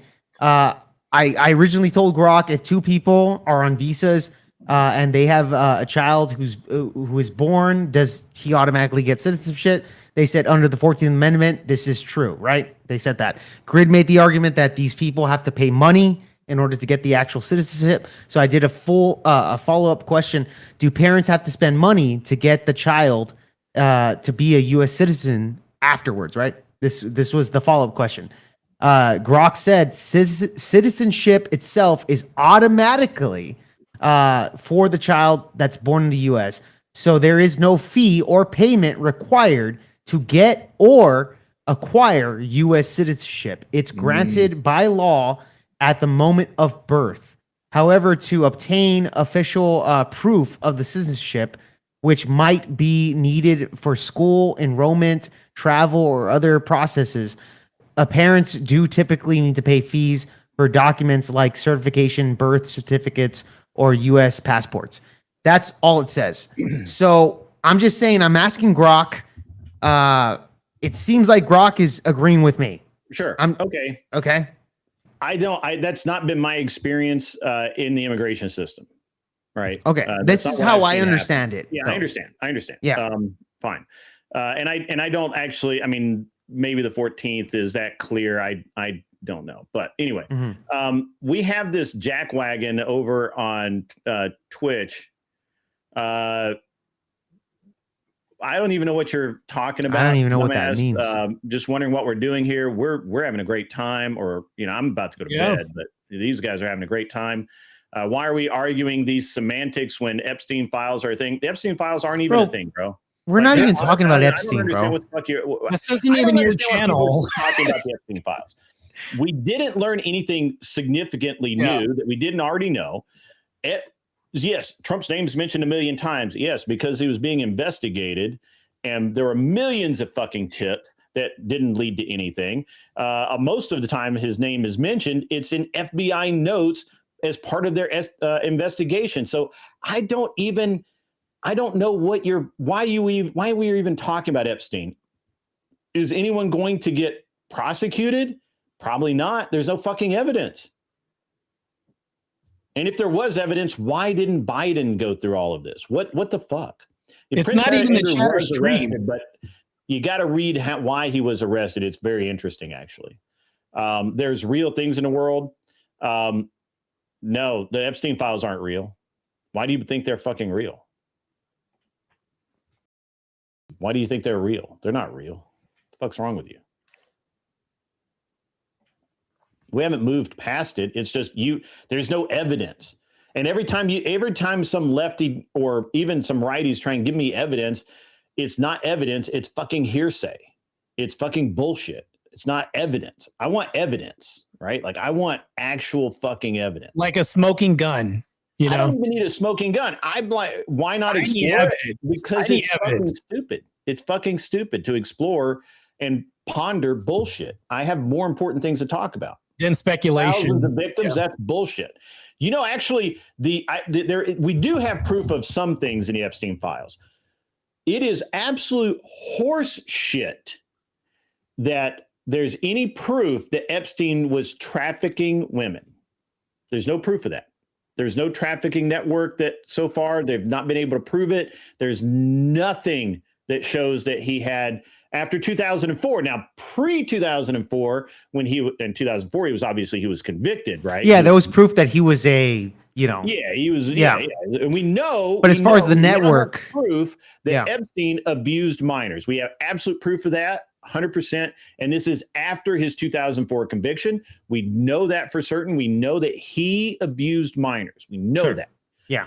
We also know that pre-2004 that there was some suspicion of trafficking of minors, interstate, and all of that. What we don't have is any proof of a sex trafficking network. None. Zero proof of that. In 3 million fucking documents, which I haven't read all of them. I'm not reading 3 million documents. I mean, you can do whatever the fuck you want, but I'm not doing it. But everybody that's looked at it, nobody's found any actual evidence of a sex trafficking argument or thousands of victims. Okay, so Jeffrey Epstein was a pimp, right? We can all agree. I mean, he was pretty dope. I don't know. I think he was a pimp. I think he was a pimp. He was a pretty big. I wouldn't say he's dope at all, but that's he's pretty dope, man. He got away with a lot of shit then. If there's kids, I'm not going to call anybody dope. No proof, man. That's crazy. I'm making a joke, bro. Whatever fuck your name is. I'm in an echo chamber. No, I'm not stupid, you dumb fuck. I can read and I can use my brain to analyze the information that I'm given, and there's no evidence. Yeah, there's no evidence of it. Hold on. He's pointing to some stupid ass picture or but what are the odds? Okay, for example, have you ever seen that Nickelodeon documentary with what's his name? Fucking Snyder. I forgot his last name. He was making his Nickelodeon shit. He would take pictures or have his videos of feats. Like there was a lot of weirdos in Hollywood that Epstein actually communicated with. Yeah. It seems pretty. I mean, Michael Jackson apparently was shielding young girls from Epstein and was acting as a spy on Epstein Island. Although, yeah, that's crazy.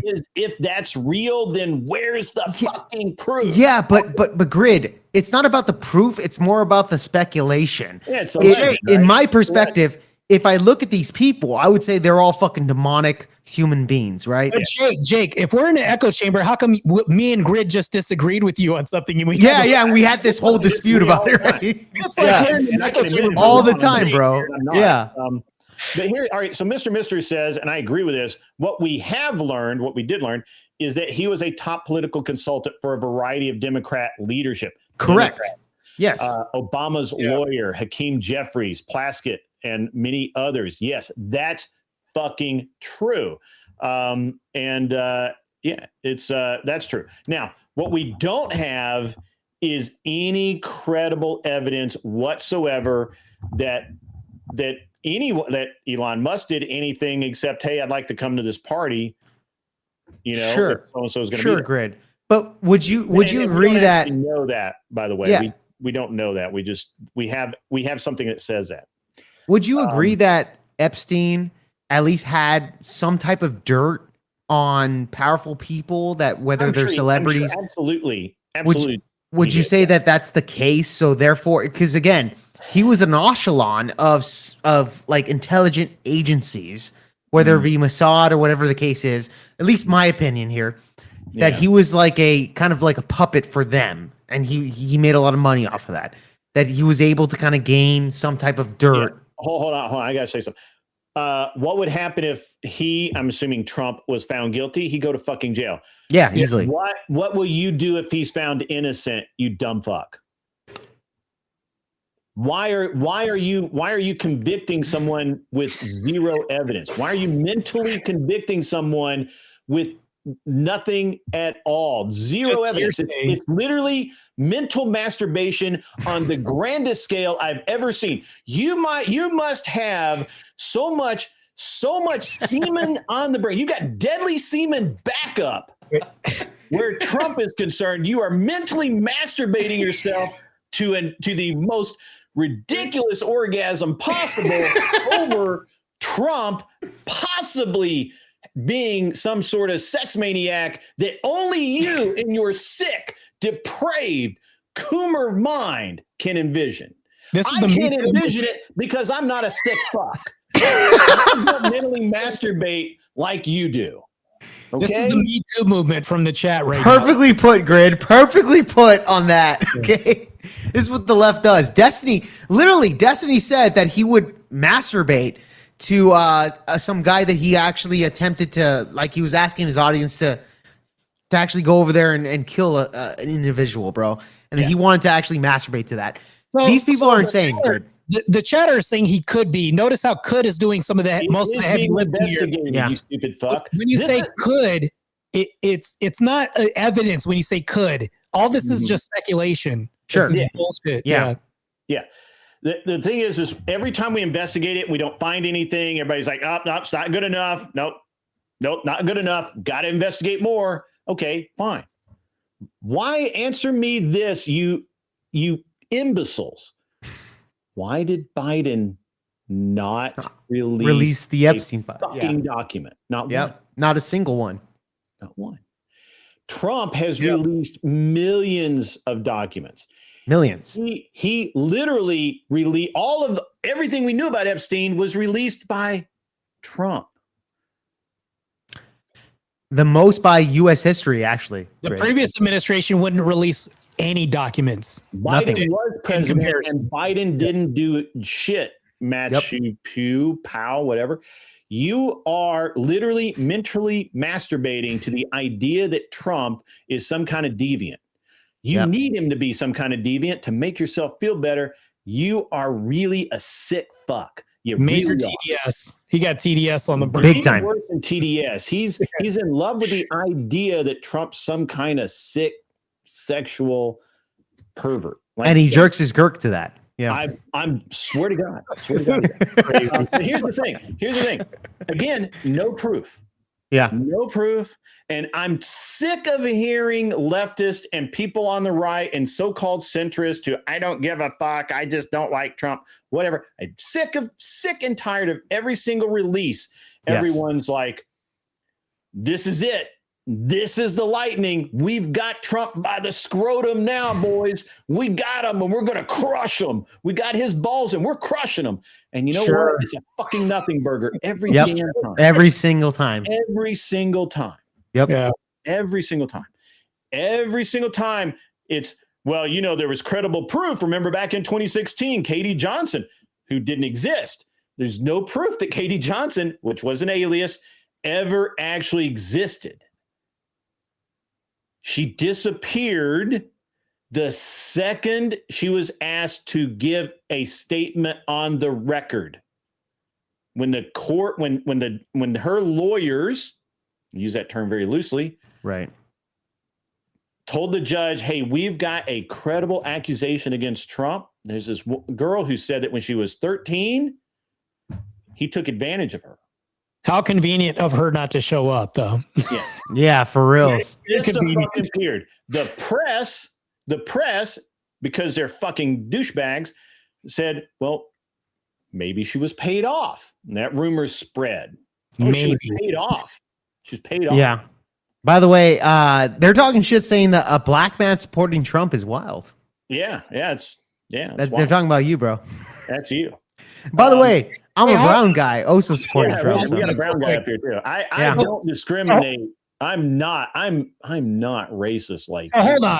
The reason why I support Trump is because he isn't racist. Matter of fact, he hung out with Tyson and all these black celebrities before he was even president, and he still supports black culture as well too. When he did this with the dance, do you think that was exactly a white dance? Like it's YMCA?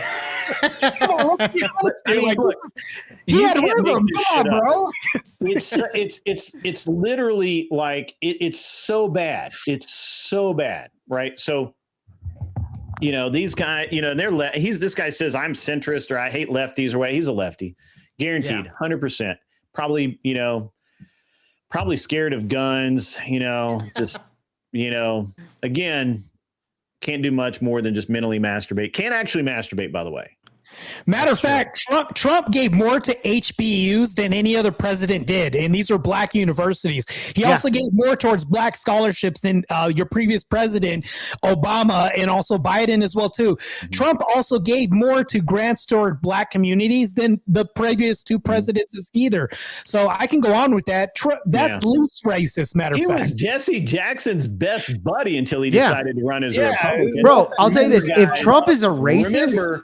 Remember, everybody was Trump's best buddy until he decided to run as a Republican. The second that he is did true. that, Grid, let me ask you this. If Trump is an actual racist, would you agree that he's like the worst racist to ever exist in history? He's like the worst racist ever. If he is in fact racist, he sucks at it. He sucks at it. Yeah. Yeah, he's bad. He's horrible at being a racist. Don't sub here, bro. Don't.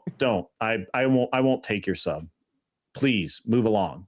Yes. Exit stage left, which is, you know, where you came from. But seriously, I won't sub you. You know, the Trump thing, I had not read any of the Trump Epstein stuff. I hadn't had time. And finally the other day I got a few minutes and I started searching through, I started looking at everything. And I'm like, this is not what people said it was. These are not, testimony, sworn testimony that this happened.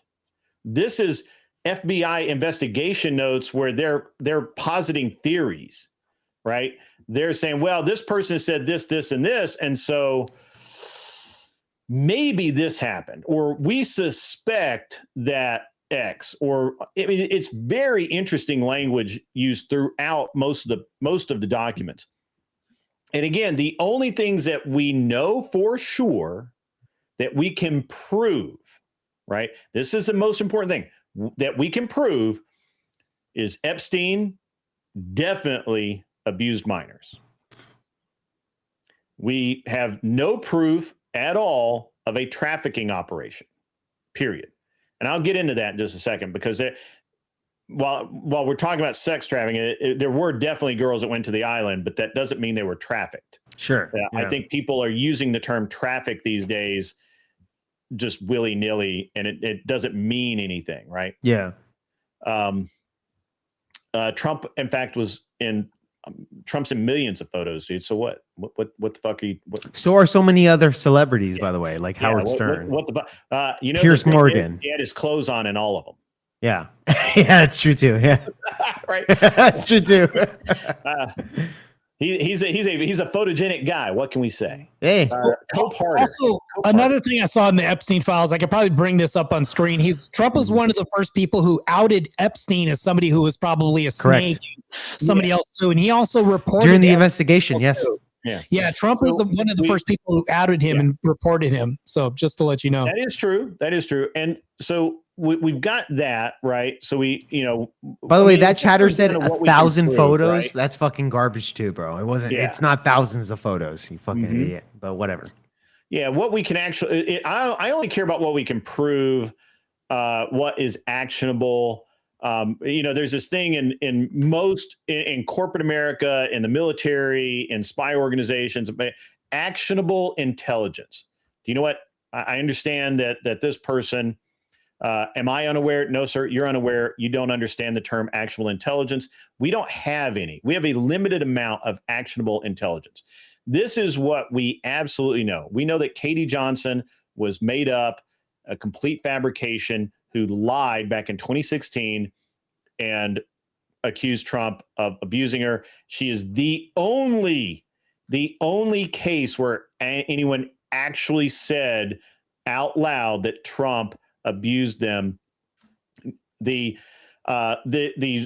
made up story about Trump selling off 13-year-old girls was absolutely false. We know that was false. The fact that it was put out as fact in the first place shows how truly fucking desperate you are.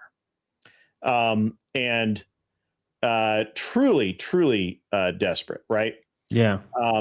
And that was totally fabricated.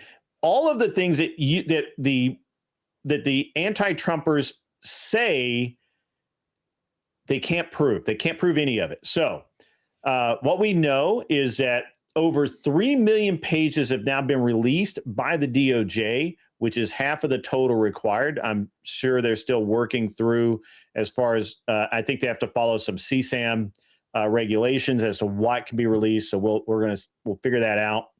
So I can read some of the document right now. It says Trump said, thank goodness you're stopping him. Everyone knows he's been doing this. And this is from the documents. Trump has also been cited as saying that Trump told him people in New York knew Epstein was disgusting. Trump said Maxwell was Epstein's operative. She's evil, to focus on her. And also Trump also said this is a quote from Trump on the document too. Trump told the expletive, whatever his name is, that he was around Epstein once the teenagers were present, and Trump got the hell out of there, and then he threw Epstein out of his club. Yeah. So there you go. We do, yep. All right. So the proven facts that we know, I have a list that Epstein abused dozens of underage girls. FBI collected ample evidence, but there is no proof of an actual elite serving trafficking ring as of now. Maybe later we'll find it. That doesn't exist. I know why, and I'll get to that in a minute. Trump is mentioned about 1 million times, 1 million times. Okay. In the files, including the unproven 1994 grape claim that from a dropped lawsuit, which was not Katie Johnson. I forget which one that was, but it doesn't matter. Didn't exist. Musk, Clinton, and Obama have sought counsel. They seem to be implicated in some way. We don't know. There's no new charges against them, although there's many uncorroborated tips. And that is where most of Trump's 1 million mentions is in uncorroborated tips. Remember, for 5 fucking years, they ran a tip line. And for 4 of those years when Biden was in office, they literally were trying to find dirt on Trump. Now, the thing that I'm going to say right here, right now, is that if there was anything in those files that could bury Trump, I promise you the Dems would have used it. A long time ago. A long time ago. Long before now. Anybody who thinks that there's something in these files that would bury Trump is mentally masturbating themselves. Like this fucker in the chat, yeah. Yeah, like this fucker in the chat. Yeah. So they're absolutely 100%. Yeah. You know, that's the way it is. All right. So now there have been some outcomes here. We've got the DP World CEO in Dubai he's resigned his position because he's tied to island visits. And of course, you know, in his culture, in that culture, that's bad. So, you know, he probably doesn't want to be beheaded. Just saying. Yeah. Investigations into Lex Wexner, I think I said that properly, as a co-conspirator or ally or whatever the fuck he was. He's denying the ties. Last I heard, there's no real evidence, but he's being investigated. We'll find out later. I suck government. So here's the thing. I don't suck dick at all. I apologize, bro. Why is this guy fucking commenting that? I'm just not into it. I'm sorry. You're gonna try Destiny's chat. There's a lot of dick suckers over there. Yeah, big time. Yeah, those guys will love you. Talking about dick on the fucking chat, whatever. Anyways, Yeah. Grid. Gay stuff. Right, so the reason. So here's the Grid. reason. Grid. I'm gonna split out already, man. Well, God give bless. me 1 second here. Give me 1 second. Go for it. I wanna- Go for it. Because it's really important. The reason after 2004 that there weren't any more trafficking allegations against Epstein is he changed his MO. And if you paid attention, which I do and most don't, this has been well known. What he would do is he would have Ghislaine Maxwell approach these underage girls when they were 15 and 16 or 14, and they would buy them gifts and they would bring them over, but no sex would happen, and they wouldn't take them out of the country or anything like that. They just treated them nicely, brought them to parties, grooming. Nothing happened. Yeah. Because he'd learned his lesson in 2004. He was like, nope, not doing that again. The second they turned 18, they're handing them a stack of cash and saying, hey, let's go to this island. All you got to do is be cute and bang this dude. Yeah. And here's You a get paid. big fat Prostitution. stack of cash. Yeah. And that's why there's no evidence of a sex trafficking organization, because he switched MOs. He went from being a sex trafficker of minors to being a full-on pimp. Well, why do you think, for example, Prince Andrew, who now has been arrested for certain particular situations, but Prince Andrew, there's evidence here that he actually was giving intel. I've always been the truth. Why am I the truth? I've always been the truth. There you go. There you go. Finish up, Nick. I'm sorry. I couldn't. But no, I was going to say Prince Andrew was actually, there's files here that he was giving intel from England to Epstein. Yes. At the time. Yes. So do you think that Epstein was actually involved in political intel from the United States and London? I think so. I think he would that be worse than blackmailer? I think he was a professional fixer. I think he was a professional dealer in secrets of various kinds. And I think Epstein did anything to make a buck. Well, dude, that's a big buck, Grid. Sure. That he was getting actual secret intel from Yeah. Prince Andrew himself. He was a fucking billionaire who never had an actual job. How do you think he made that money? Okay, so he didn't make it sucking dick. Grid, Prince Andrew himself was actually obliging to Epstein, giving him intel from, like, secret intel from the government of England. That's crazy, Grid. That's crazy. Why would he do that unless he's blackmailed to Epstein that maybe Prince Andrew was doing some, PDF file stuff? No, we don't know that. I mean, well, it why could was be Prince anything. Andrew giving him intel like that? Nobody really knows, though. Yeah, None of us know. But that's what I'm asking you. What do you guys think? Well, so It's not about what I think. It's about what we know. To me, No, well, we know what we know. I'll tell you but what I think. What do you guys think? I'll tell you what I think. I think that Prince Andrew probably liked to bang women like most dudes. Epstein probably set him up, probably has some video, probably some footage. Compromised him, yeah. Compromised. Do you think him. that That's maybe what Epstein did. Prince Andrew Epstein liked was known little girls? Again, Epstein was a known blackmailer. But he didn't have to like little boys and girls. If he got caught with infidelity or something like that, that's blackmail regardless. Not necessarily. That's not to the degree that he would sell out his whole entire country. You'd be surprised. That's kind of crazy. You'd be surprised. He's literally a member of the royal family. Yes, but wouldn't you think that? It's not like people think. It's not like he's got a get out of jail free card. He gets found out, or somebody drops a dime on him. Yeah, he's exiled. He's complete. His life is ruined as he knows it. Right, your family name, all that stuff. Yeah. There's a lot of shit. Because the thing is, according to what they got fucking Prince Andrew on, they're paying off particular people to keep certain things secret. I'm just saying, it looks like maybe Prince Andrew was dabbling in some kid diddling. No, you don't even have to do that. It doesn't need to be that. Why does it need to be But that? no, you're talking about reputation versus illegal acts. No. Reputation. Hold on. That's the problem. Nope. Stop. On Epstein's Island, it was not illegal. Epstein's Island was not in any jurisdiction. That's irrelevant, though, Grid. It is absolutely relevant. It is absolutely relevant. And that's why none of this holds water. What's the age of consent on Epstein Island, Grid? There isn't one. Wait, so hold on. If you're on Epstein Island and you have sex with a baby, therefore, because there's no age of consent, you're good? Is there a police force? Well, let me ask you. I'm asking you that. I'm asking you that. Is there? Let me ask you that. This is why when you start saying, well, this age of consent thing, if you have him. I'm talking about Epstein's Island. What's the age of consent on Epstein's Island? Right. I understand this.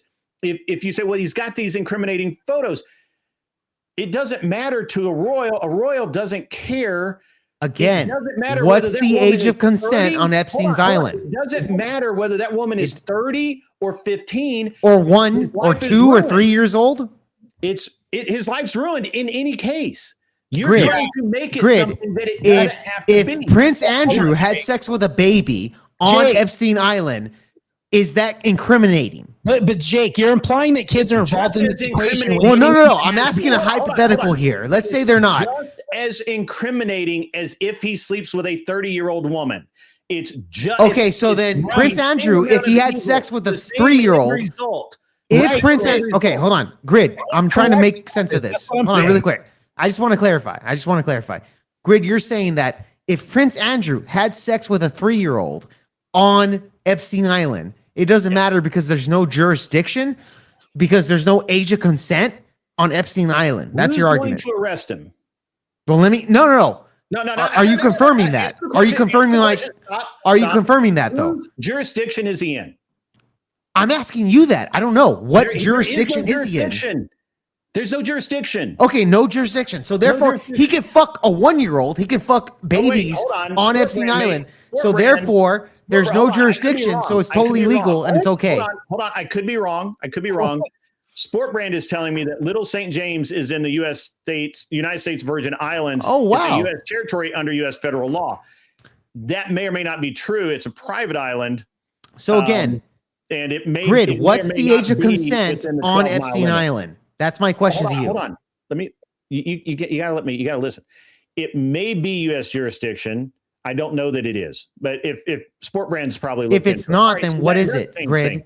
There has to be some jurisdiction under Epstein Island. If that's the case.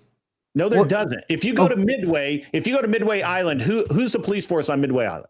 I don't know what Midway Island is, but however, in the middle of the fucking Pacific. Okay, let's say it's nowhere. If Epstein took women to Midway Island and raped babies and children, does that mean he cannot get arrested through jurisdiction of any?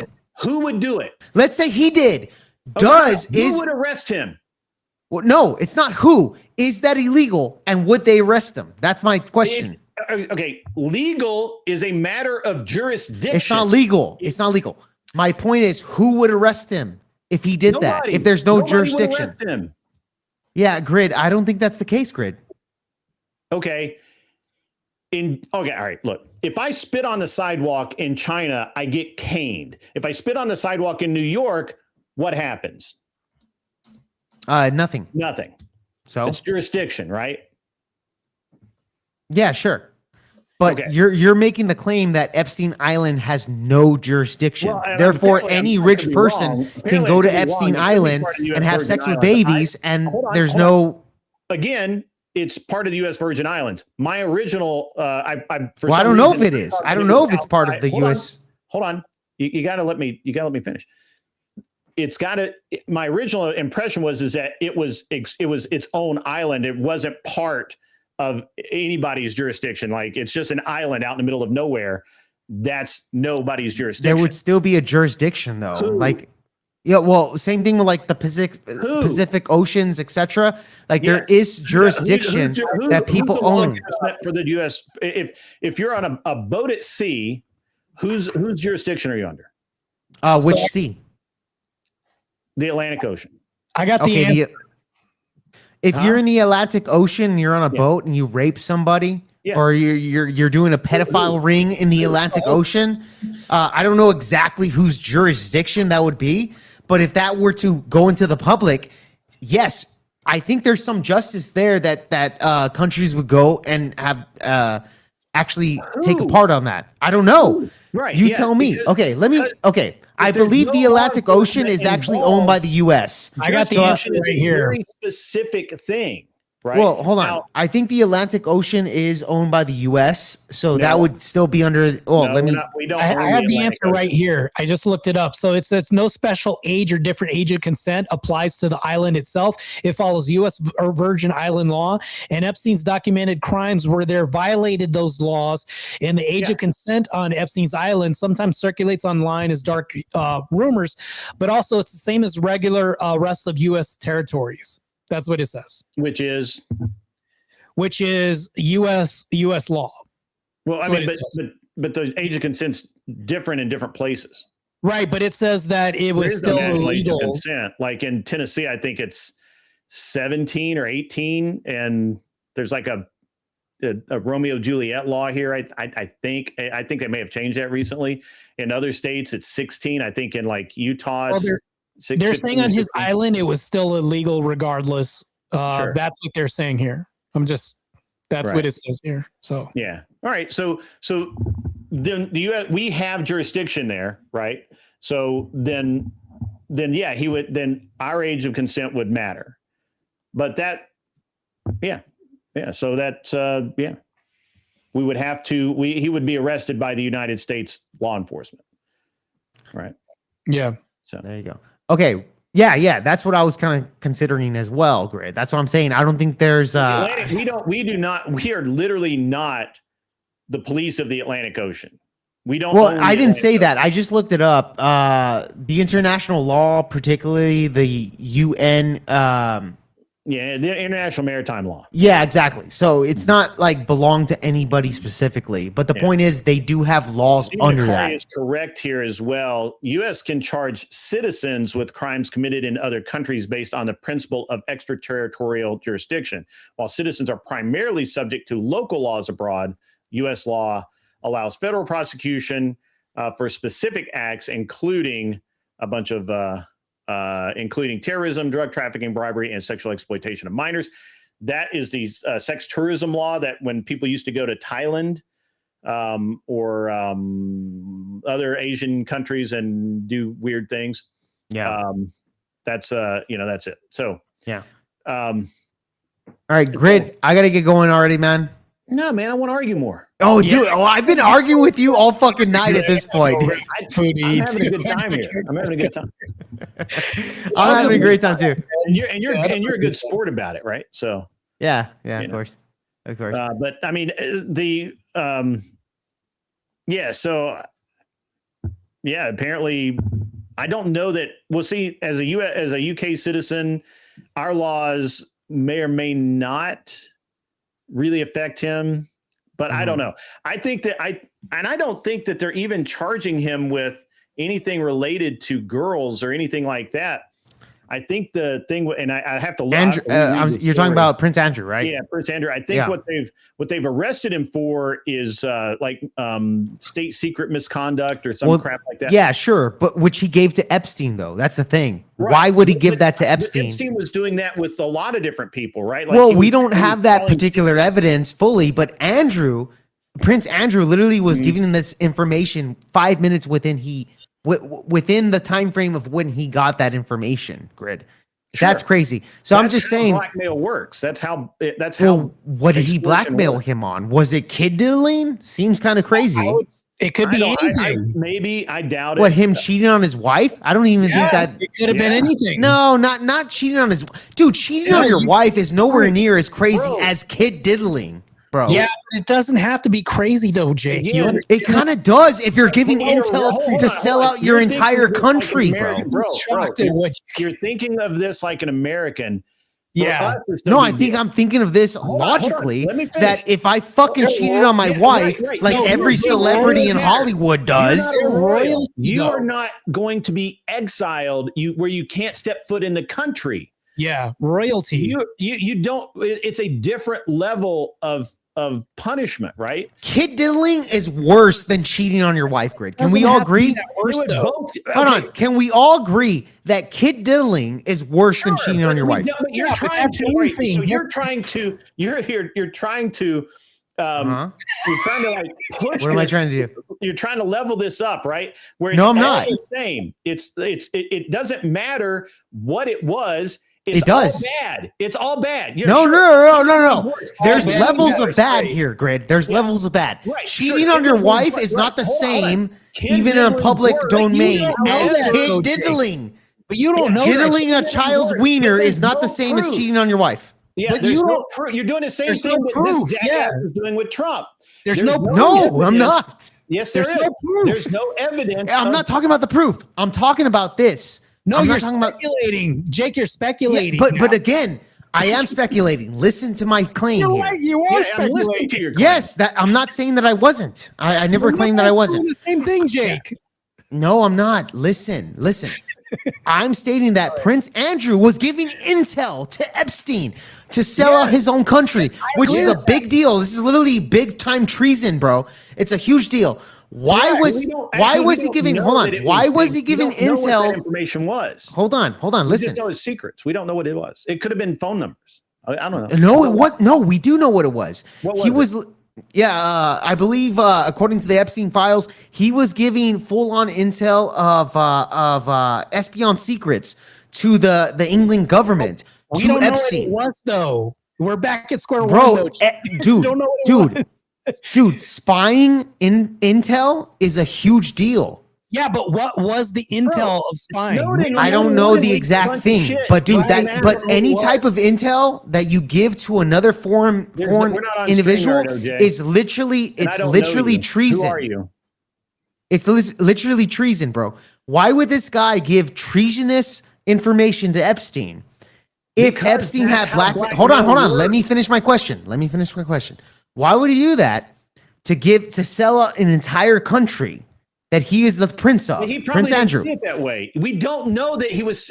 I'm not talking about don't know. I'm asking you a question. Let me finish my question. Can I finish my question? I have let you go. You are conflating. No, let me finish my. I'm not conflating it. Let me finish the question. I'm trying. You're conflating. This what could be a very small thing, which is just an exchange of information. That's not a small thing. That's a big deal. Because you don't know that. Treason is a huge deal, Grid. What are you talking about? You're saying it's a huge deal. Yes, he's selling out a fucking entire country to a man. Hold on. Did people die? Yes, they did. Are you sure? I'm pretty damn sure, yeah. You're pretty damn sure, but you're not sure. Yeah, I'm sure. Okay. What's your point here, Greg? OJ's the part of VOPod. Okay. Yes. Right. Jake, send him the link if he wants to come up. I'm actually not going to be on much longer. I'm going to lose my favorite opponent here, and he's going to puss out on me. But listen, you're conflating the importance of the data. I don't know how important the data was, right? And the way blackmail works is your personal life Being the idea that he could be exiled, he would lose his wife, he'd lose his kids, be publicly shamed, all of the things that are happening now to a lesser degree, to be sure. Back then, Andrew's going to be like, yeah, fuck it. I'll just give him this information. Who's it going to hurt? It's not putting we don't know that it's putting British citizens in jeopardy, right? We don't know what that information was. We don't know if it was trade routes or business deals or financial information. We don't know. So I really don't. I'm not even going to speculate about this. But my problem is why not speculate it? Hold on. You immediately have to conflate what is a very simple thing is that we don't know what we don't. That's not my point, though, Grid. Hold on. I let you go. We don't know what Epstein had on. Cool. Android. I'm not speculating that. You're saying is it kid diddling? And I'm like, no, I don't know. No. Listen to my question again. What if it's drugs? What if they got him high? Hold on. So again, we know that Prince Andrew was giving government intel to Epstein. This is the highest treason that we've ever seen. It's not drugs, nothing like that. He has no reason. What do you mean how I know? We have the Epstein files. He was giving full-on intel from the British government to Epstein. Why would he do that? Unless it would destroy his reputation. It definitely wasn't because he was cheating on his fucking wife. Been doing any number. You don't know that though. We don't know that. Well, hold on. Was it because he was cheating on his wife, or could it be something bigger that he has some type of blackmail on him that he would get that intel from Britain that he could be selling to other nations, like for example Israel, which we know Epstein. Ghislaine Maxwell's father was part of Mossad. Could he be selling that to Mossad? Sounds kind of reasonable to me. Diddling, bro. You were fixated on that. Yeah. No, I'm asking you this question. Crazy. No, I'm asking you this question. Could it be the kid diddling? Because you guys said it could be cheating on his wife. Could be anything. Yeah, it could be anything. I asked you. Hold on. I asked you the question. What's more likely, that he was cheating on his wife, and that's the blackmail, or kid diddling? That's the most likely thing. Kid diddling, right? Kid diddling. That's the most likely thing. Is cheating on his wife. Prince Andrew. Oh, what's happening with Prince Andrew is that he was with a minor, and that's not just through the Epstein file. Not only that he was also asking for money from Epstein, which is of course to sell intel. That is treason to what he was doing against the whole royal family. It was why the royal family exiled him. Where was the minor stuff? They wouldn't have a reason to exile him just because he ended up with a woman. How about you guys listen to the thing here? Okay, listen to his actual claim. He was selling intel, okay, for to money. Epstein. He needed for money. Right, because but the royal family. That's treason, bro. The royal family stopped selling. The royal family has stopped giving him money because he was doing a lot of other weird things. Of course, this guy didn't do nothing. He has nothing except that he just has a royal name. He never did anything. And but you brought up the minor thing, though. Can you bring it? Where's the proof of the minor? The stuff. Sure. Give me 1 second. I'll find that for you real quick here. So with Prince Andrew, there was a court case that happened, and which is what they end up doing is paying off this woman that because she was maybe 16, 17 years old when he was with her during the time. And so let me see here. So give me 1 second here. So you guys can keep talking while I look this up. I'll look it up on my end too. That's all right. So Virginia Guffrey alleged that he trafficked her at 17, which he denied. Sounds like a kid diddler to me. Wait. No. Hold on. That case was settled out of court for those reasons, right? Because he's rich and he can do that. Yeah. Hold on. And he was also exiled after that. And he was exiled. Okay. He was exiled after that. Yes. Thank you, OJ. She was trafficked to Prince Andrew by Jeffrey Epstein and Ghislaine Maxwell when she was 17. Civil settlement. Sounds like kid diddling. He flew over there a couple of times. He was asking for money. Right, and whatever. while he had the money, Sounds like a lot of bad shit. he had to give intel with minors. Sounds like a lot of bad shit with minors. 17 is the teen. Sounds like you guys are backing up the kid diddlers right now. Hold on. While a photograph exists showing Andrew with his arm around Guthrie, he has denied the allegations.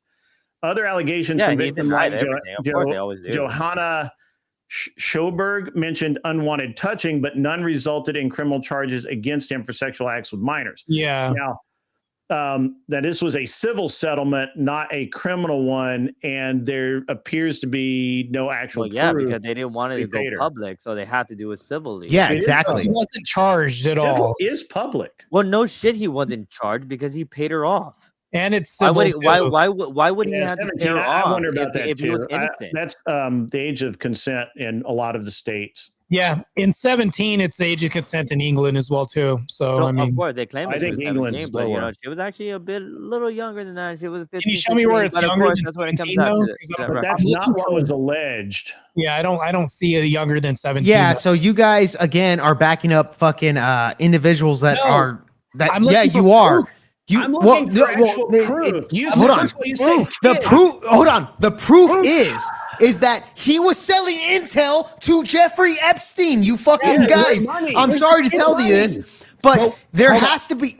Bro, where's the fact? Okay, hold on. Can you prove that there was? Hold on. Can you prove that there was? Do you believe that the election was stolen in 2020? That's a different argument. No, what is? It's kind of the same thing because hold on. Do you believe? Alleged, hold on. right? Let me ask you the question. Alleged. Do you believe the 2020 election was stolen? Yes or no, Martel? I don't know who Martel is, but I'll tell you what Marte thinks. Marte, do you believe the 2020 election was stolen? Yeah, exactly, my friend. He doesn't want to fucking answer the question. I don't have any proof. I'm not making. Do you believe? That's not the question. It's not the proof. Do you believe it was stolen? Yes or no? I would ask for proof. It's the same thing. No. Do you believe it's stolen? Yes or no? Answer the question. Hold on. I don't know. Okay. Oh, you don't know. You don't know if it was stolen when Joe Biden, and we have several evidence that dead people were fucking voting for Joe Biden. You don't believe that shit was fucking stolen? I can think that's a contribution. Again, I'll ask you the question again. Do you believe the 2020 election was stolen? Yes or no? Because I really like. No, I'm asking. Content. No, I'm asking. Bro, stop billing them out. Do you believe it was stolen? Do you believe it was stolen?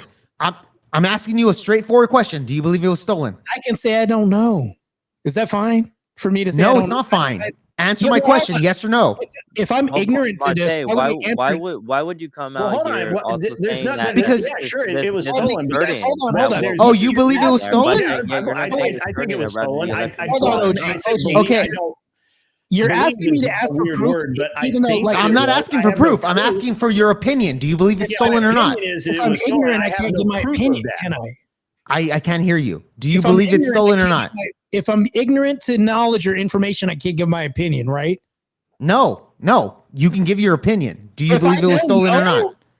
I don't have an opinion on it because I'm ignorant about this.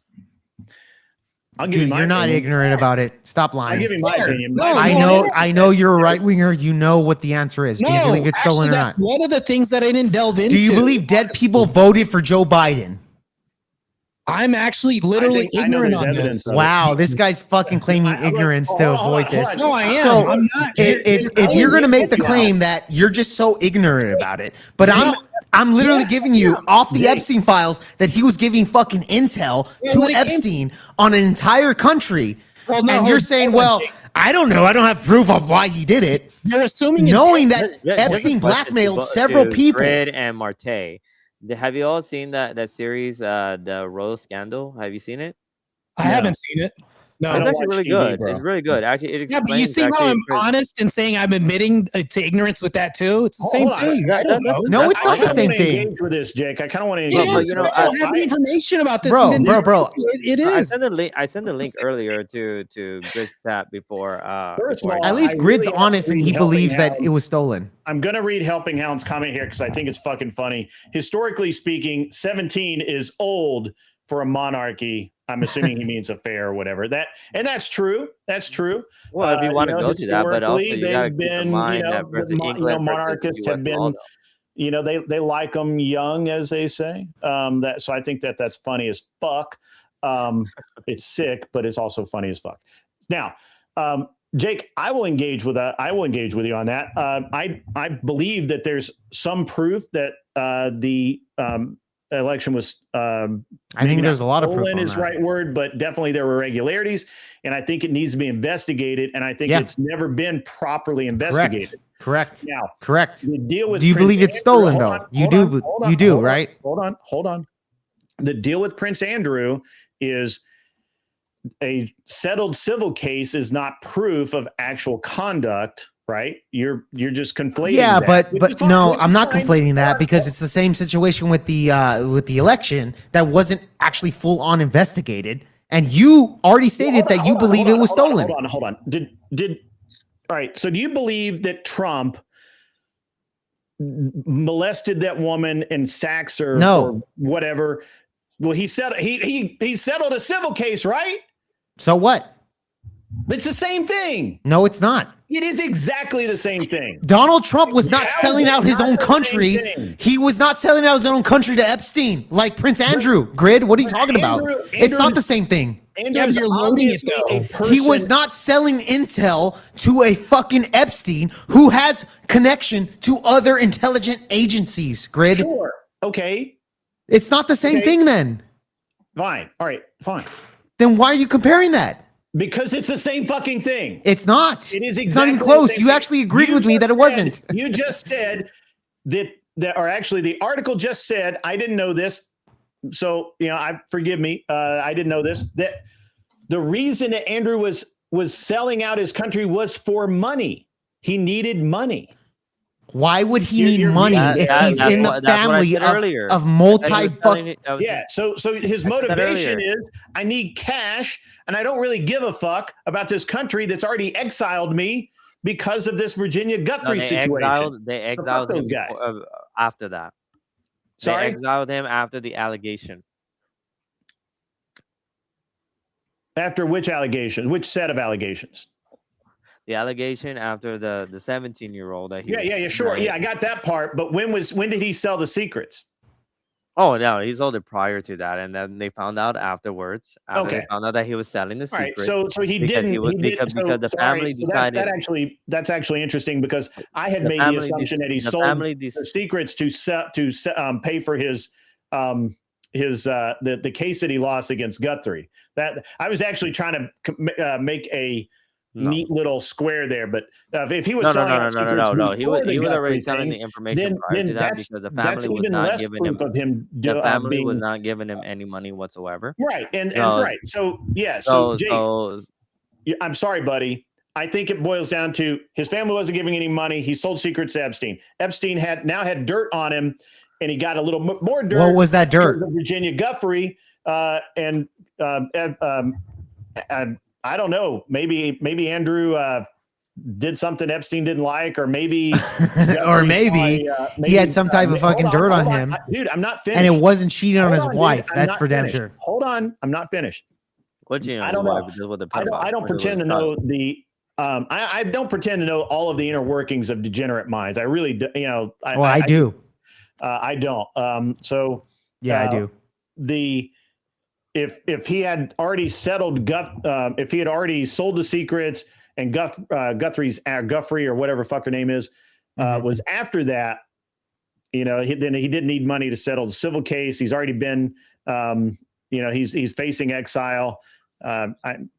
Dude's fucked. Great. Just a question here for you. Yeah, man.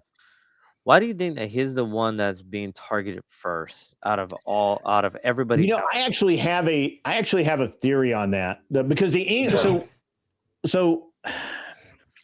been interesting to me- exiled, right? So It it's was like, interesting okay, to me that all of the really accurate pinpoint information that we had originally, it was all about British citizens, right? It was Prince Andrew with Guthrie. It was another UK guy, I forget which.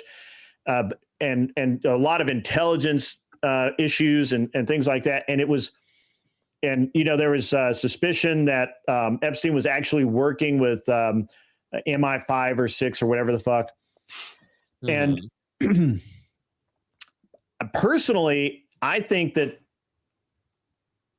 personally think the FBI and CIA are targeting the UK to further destabilize them and make their country fall to shit faster. That might be fair, but why him after he's already been exiled? Keep in mind that he's exiled already. Yeah, so I don't know. I think at this point, it's just, I don't think it's targeted at this point. I think originally it was targeted. This is the guy that you throw under the bus right away, because even then that Rose scandal, the one I showed you guys, that is actually out on Netflix, that actually gives out the information of Prince Andrew. Yeah, that came out in 2024. Played by I think by Michael Sheen. I think. Yeah, this is what I'm saying, right? So, I think the information came out because it was useful. I think it's interesting that the most accurate information that came out first was directed at the UK, and I really do believe that's a fair point. That it's a targeted plan by one of our intelligence agencies to further destabilize the UK or to push things in one way or the other, right? I mean, it may be. It may be like a different regime change into some. I don't know if it's a regime change. I think that. Well, we're not going to the factor of like what we're trying to do with Iran. We're going into the factor of like, hey, trying to change them from the inside out, right? Versus changing it from the country. Like, hey, we want to put another politicians in. Yeah. I'm not saying that. I think that there's because you're not going to be able to change the actual politicians inside the UK. You're not going to be able to do that. But however, you're going to go after the king's brother, and you're going to go after him or the cousin, whatever his, I think his brother, if I'm not mistaken. But however, the point is that he's the one that's exiled. He's the one that got a Netflix, series on him. He's the one that had that. He's the one that, hey, you can throw under the fucking bus. Like, hey, we're not gonna throw the big guys under there. Like, hey, here's the guy that, we don't give a fuck about it. The little brother. The little brother is. Again, I think that it's mostly. I think it's mostly that. I honestly think it was an intelligence plan to release that specific information first. Well, no shit. It always bothered me. Now, look, if the information had come out kind of naturally, right? It was just weird the way it happened, right? Because we had all of this like nebulous information about what was going on in the U.S., right? Like it was a lot of it was out of date and didn't matter, and people were dead, or we couldn't prove it or whatever. But the information that we got out of the Epstein files initially for the UK was deadly accurate. Like dates, names, places, all of it. And I just always thought that was very strange. But why would you not think that, hey, they allegedly say on the file that she is 17. Okay, we can argue the fact that maybe in some states a 17 is legal. Yeah, but I don't really, know. I don't. Really, when it comes down to it, she actually really wasn't. He actually went there multiple years with the same girl. So he did cheat on his wife. He did. Well, yeah, I'm certainly cheating on his wife. With a minor. To be fair. Now, since the royal family already kind of exiled him, but not officially, that this is like, hey, we're not gonna give you the money, whatever. So he went to Epstein. Decided to get the money, and the only way to do that with Epstein, because Epstein was pretty much this intel guy, and he already had dirt on like all these politicians, even the president of the United States. Oh yeah, during that time, and so now that he has a prince from the UK that in his belt, that now like, hey, you know what, you're coming to my island, dude. He visited multiple times. It's not like he just visited like 2 or 3 times. It was multiple, like. Yeah, it seems like Andrew is a real degenerate. So yeah, no, and he clearly is. He clearly is. So therefore, in order to get money from Epstein, as Epstein is getting the money from everybody else to hold their secrets, right? Because he has tapes and he has everything of what all the degeneracy that they have done. That hey, you can't put out what Bill Clinton has done if he did something. You can't put out what Bill Clinton has done. You can't put out what anybody. I mean, Bill Gates. I'm sorry, Bill Right. Gates Bill and Bill Gates. Clinton, whatever. But Well, I you mean, can't. Epstein was gone by this time, right? Like this. What we're really No. no. Epstein was not gone during this time at all. Epstein was gone since President Trump came into to his first term. Yeah, That's first when term. that's when he was gone. But other than that, prior to that, he was not. This whole thing that happened with Prince Andrew happened prior to Trump. It all happened prior to Trump. So now that everything is going about, like, dude, this is the guy that you throw under the bus. Like, it's like, fuck him. He's just the little brother, little shithead. He's not the one that's gonna come out to be king later. Like, hey, King William already has his son that is already gonna pass down the mantle. Like, hey, his little brother's not gonna fucking get it. His little brother already got caught with Epstein already as it is. So the thing is that we can't look at like what everything is at, just like what Jake was asking Marte earlier, that saying that, hey, do you believe that rather the voter election was fraud, or the vote election was fraud or not? You can ask that and see like, hey, what is the allegation? But at the same time, it's like, okay, you can read everything you're told, but then later on you find out that the evidence come out and dude, those are not true. Like it turns out to be worse than we actually thought. And it's always been that case, especially when it comes to any form of government. Rather it's in the inside of the United States or rather it's geopolitics. It's always going to be that way. And in this case, why is Prince Andrew the first one to be arrested or the first one to go through this? Why is this the case? But that's also Exile. speculation too. They don't give a shit I don't about know. him. Again, They I put thought a it was Netflix always really weird. series on him 2 years ago. Why would they do that? Again, I don't know. I keep going Bill to. Clinton? I just go back to it was always weird that the information we had out of the Epstein files, where it concerns UK, where it concerns the UK, is always really detailed and really accurate.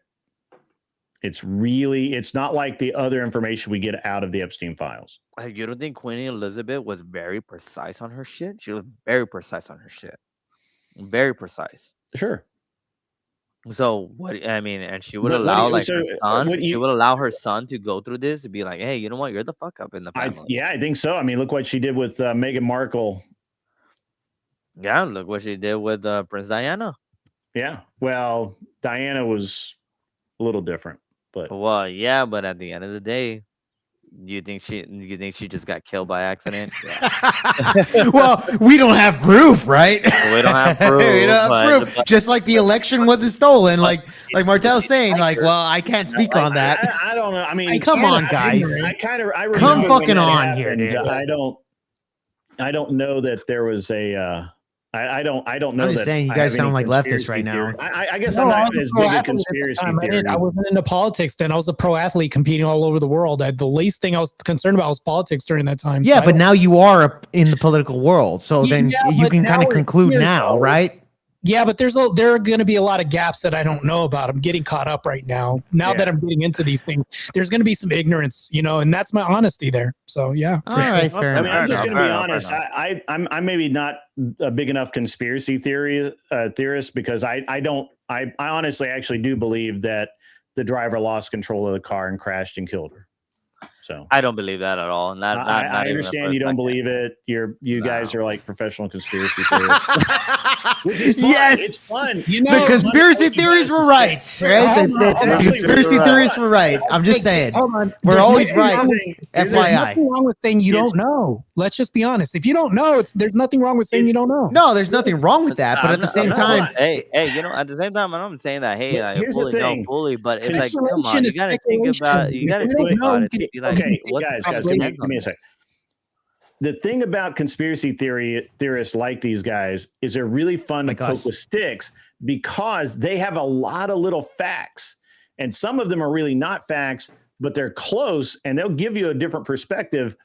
I didn't really think about, and I don't think about Andrew at all, to be honest with you. Like Nobody honestly does. don't give a shit. The only thing I noted about Andrew at all was that that it just seemed odd that the information that came out of the Epstein files about anything dealing with the UK was always pretty damn accurate, pretty damn. It sounds like you're being a conspiracy theorist now. So let I me just ask thought you. that was Let me ask you odd. this: Did you mention about conspiracy? I assumed that I actually assumed that it was because our intelligence agencies were. I honestly think that Epstein was dealing with the CIA. I 100% and believe probably that. Mossad as well, right? Yeah, I mean, why leave out KGB? I mean, well, to a degree, I would say that he worked with Mossad. I mean, look, I'm a conspiracy theorist. Sure. I do believe that he was actually working specifically with Mossad. I think he was working with anybody that'd write him a check. I believe that. Fair enough. Fair enough, but I think Mossad was. I think Mossad was the biggest check then. I think Mossad was the biggest check that used our taxpayer money to pay this motherfucker, which was Epstein. Man, I don't know. I mean, $4 billion a fucking year to the state of Israel. I'm just saying. To backtrack a little bit, Grid. So you mentioned earlier, like about like the whole conspiracy thing, right? Like, yeah. Okay, so you had Alex Jones that said like probably about 11, 12 years ago at this point. PDF file island. He literally called it out 10 years before it went fucking viral. But I wasn't gonna go there. Okay, go for it. But I was gonna go to the fact that he's saying the throwing fluorine in the water is making the frogs gay. They're making the frogs gay. Turned out to be true. And turned out 10 years later that it was true. It's true. You know, it's now been out for along with PDF file island. Yes. Along with PDF file island, like, you know, all these conspiracy stuff. Like, dude, at the end of the day, it turns out to be common sense that what we're seeing, what the government is doing, that hey, they don't care for the well-being of us as us regular human beings here in this world. They don't give a flying fuck about it at all. At the end of the day, I truly believe that it is a devil's play in all forms of way. Rather, is the Republican, the Democrat from Party, a spiritual point of view, bro. The devil controls. Yeah, the devil. The Satan has his hand in everything. Yeah, he does. Here's the logical train here. Yeah, sure, I can go with that, but I got to be honest with you guys. I don't dive into the minutia of conspiracy theories very much because honestly, I just don't care enough. What I do is I look at the global viewpoint of it and say it makes sense to me that Epstein, who had no real degree, who had no real experience, who somehow worked at not Bear Stearns, the other one that went out of business. It doesn't matter. Was he working at some call center or some shit or some? No, he worked in finance for not Bear Stearns, but I think it was like real estate. No, it was stock market. Real estate. Yeah, stock market, financial market stuff, and he built himself as a financial advisor and fixer and all of this stuff, and every single time. Not every single time. Most of the time when you see that in politics or any other place, what that really means is that they're a fixer, they're a deal maker, they probably got some blackmail shit on people, and they're more than likely working with one or more intelligence agency, FBI, CIA, Mossad, right. MI5, don't you think MI6. it's also fun? I find it crazy. Like sounds like you're speculating. Looking at his island, I think it's pretty well. I think it's conclusive that he was working with at least the FBI and CIA. Mossad. Actually, I think it's conclusive that he's working with Mossad. It kind of makes sense with it kind of makes sense for him to work with Mossad, although I don't see. Well, Ghislaine Maxwell literally had her father was a Mossad agent. Sure, but that's like a big separation. It's a right? big thing. Like we all know he was loyal to Israel, bro. We all know Kevin Bacon, right? But I don't give a shit about Israel. I'm not getting dragged into that. I think you should, Grid. With you guys. But at the end of the day, intelligence agencies work this way, and I honestly believe that Epstein was. There's no other explanation for him getting the amount of money he had in the time frame that he did it, and knowing unless he was working with intelligence agencies, right? Blackmailing people. Right. So obviously there's some blackmail even with Prince Andrew. What is that blackmail? And I think especially the way, kid diddling is a huge deal, bro. It's not cheating on your wife or look, etc. I don't give a Kid shit. diddling is a big one. It could have been pig fucking. I don't care. Animal bestiality all the way to fucking kid diddling. I think it's a big one. Matter. It does matter. It does not. It does. How? I think it. The reason why it matters is because there's levels of blackmail. Because you can't prove anything. I'm not talking about proving. I'm saying. Right, but you're saying that there's levels, but I don't give a shit because we have no proof. I'm not talking about having proof. You can agree that there's levels that cheating on your wife is different than kid diddling, right? I cannot agree with anything that you're going to say. What's worse? What's worse, cheating on your wife or kid diddling? Which one's worse? That's irrelevant in this conversation. It's not. No, that's my exact point. It's not irrelevant. It is. It is absolutely irrelevant. Grid, hold on. Like, Grid, I don't think that that's irrelevant whatsoever. Absolutely, it's relevant. No, because why is it? How is it relevant? Okay, if you had to only just pick A or B type of situation, no C, no D, whatever the fuck it is, it's like, okay, you cheat on your wife with an adult woman, or hey, you cheat on your wife. Do you think with your a wife kid. cares? Well, hold on. It doesn't matter on that part. Answer his question. Hold on, Grid. Answer his question.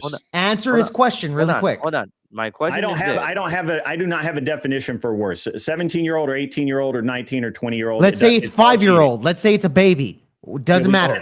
Okay. It's kid diddling. Kid diddling or cheating on your wife. Which one's worse? Hold on, Jake. I'm not going to entertain the hypothetical because there's nothing that shows or tells me that happened. It's not the question. Grid. It is a question. Because you're not gonna answer the question. I will go ahead and answer some of it for you. Sure. First of all, cheating on your wife is not as bad as the fact that going against a kid, especially like in the Bible, it already says that, hey, if you go against my child, that he would put a chain around your neck and bring you down to the but you're making a false dichotomy here when you say that. No, he's not. You guys are no, he's not. Come on. You guys are fixated. How are you guys going against kid diddling versus cheating on your wife? That's the definition of a false dichotomy. It can only be one or the other. No. It's either A or B because Grid doesn't want to answer the question. This is why we have to do it this way. I answered your fucking question. Which one's worse then? Which one's worse, kid diddling or cheating on your wife? My answer is that there's nothing unless you can That's show not an answer. me. Kid diddling. You can hold on. I can literally so you're not going to answer the question. say I can entertain any hypothetical situation. How about now? How about this one? Your question: kid diddling or cheating on your wife? Which one's worse? Hold on. I've already said that it would be worse. I said Which that one? earlier. However, which one would be worse? It doesn't matter. Which one would be worse? I've already said which would be worse. Which one? Obviously, diddling a younger kid is worse. Good. Okay, great. However, fuckhead. Great. Great. However, it's irrelevant. I got my question answered. It's irrelevant. Took you forever. That it happened. There's no evidence proof that it happened, and I can't entertain the hypothetical. I'm just not going to, because for whatever reason you're fixated on the same point, and it's irrelevant. I just don't care. Well, here's the thing: you spent the last hour not answering the question. Now you did. I answered the question God bless. An hour ago. No, you didn't. You didn't answer that question. This is why we had to keep asking the same question. You just didn't accept. Well, me and OJ. No, it's not that. You didn't answer it directly. You didn't answer it directly until now. Kid diddling is worse than cheating on your wife, correct? We can all agree on that? Yeah. Right? Everybody can agree? Marte, you can agree, right? Everybody agrees on that? I mean, I'm not here. I would say this guy just to add this into it is like, okay, first of all, both of them are wrong, regardless, right? Yeah, sure. But however, but again, there's hierarchies of that of blackmail. However, I will go. Right? I'm going to borrow that. I will go with the Bible. What the Bible says about, putting infliction against God's I just fucking had that. Where'd it go? Well, can we say that playing with trees in both cases will be fine? The point that I was gonna ask is why? What is the point of the question? Where are you going from this question? Which question? What is worse? Yeah, the reason why that's the case is because Prince Andrew was selling out an entire country. Okay, so when I asked, like, what is it? They said, well, maybe he was cheating on his wife. I said, well, that's something that Hollywood celebrities do all the time. It's not something that would really destroy your reputation. It could be that he's kid diddling. So then I asked the question, what's worse, kid diddling or cheating on your wife? Yes, it was. Hold on. Let me finish. Let me finish, Grid. So that's why I asked the question. They didn't answer it for fucking 2 fucking straight hours. No, they didn't. No, they didn't. It was irrelevant. No, you guys didn't. No, it was relevant. I'm not saying, relevant. well, because this is why I asked you, do you believe the 2020 election was stolen? You said yes. This is the speculation of what we're going off of. You want to do that with the election, but won't do that with fucking the Epstein files. That's crazy to me. Well, wasn't there proof with the election? Yeah, there's no proof. And there's no proof, well, here's the thing. There's no proof under the election because it wasn't investigated, Martel. See, I'm ignorant. I don't know. So you're asking somebody who's ignorant. There's evidence. Well, that's why I'm asking. I'm answering your questions here. It wasn't investigated. That's not true, Jake. There is evidence of irregularities. So again, Jake, proof of irregularities on what? On what? I don't know why you're fixated on the kid diddling. You're just fixated on it. Because we had Jeffrey Epstein, who was literally trafficking. He got fucking. We know there was trials. He got sentenced to that in 2004. Jake, there's literally no evidence of him trafficking kids after 2004. Yes, there. Oh, after 2004. Right, so now that we have the Epstein files here, and we know that he was involved with Mossad. He was involved with some Mossad. It's always got to go back to the Jews with you. It's not with the Jews, bro. He was. Well, the Mossads are used. No?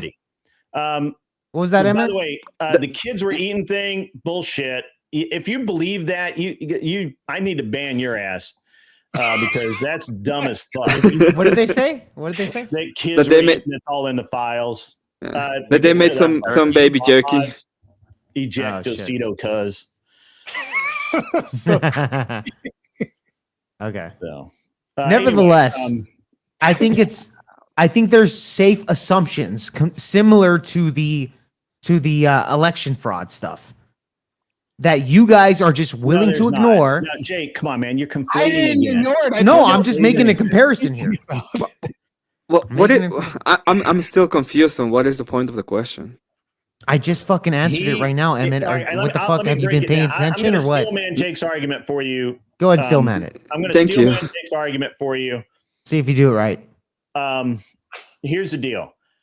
I'm not doing pro-Israel at all. Neither am I. By the way, I like the name. I'm neutral Israel, so that shows how much you know. I just don't give a fuck. Cool. Where was I? I was in the middle of saying You're gonna steal man. Yeah, I was gonna steal. I'm sorry, I'm getting tired. So Jake's argument is that why would Andrew sell out the UK and sell secrets for cash money, which I didn't know. I had to have OJ told me that.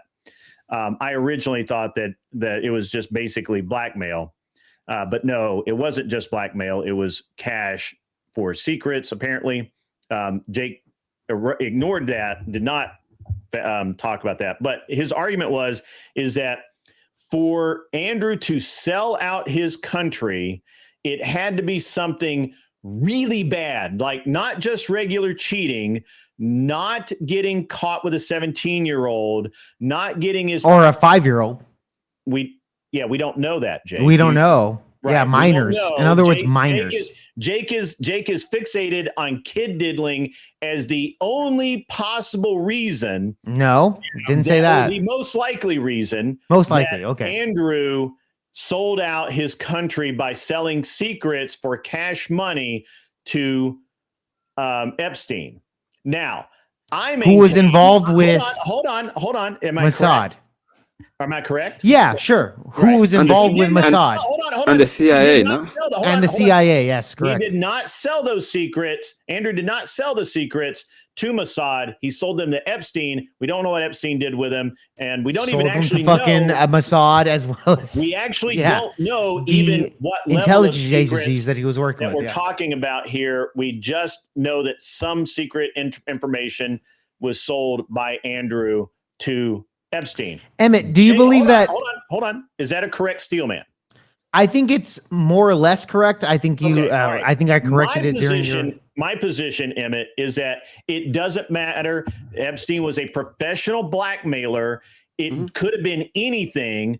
I did not know until OJ came up that Andrew was basically cut off from his family, was not getting any money from them, which honestly, the royal family doesn't have that much money.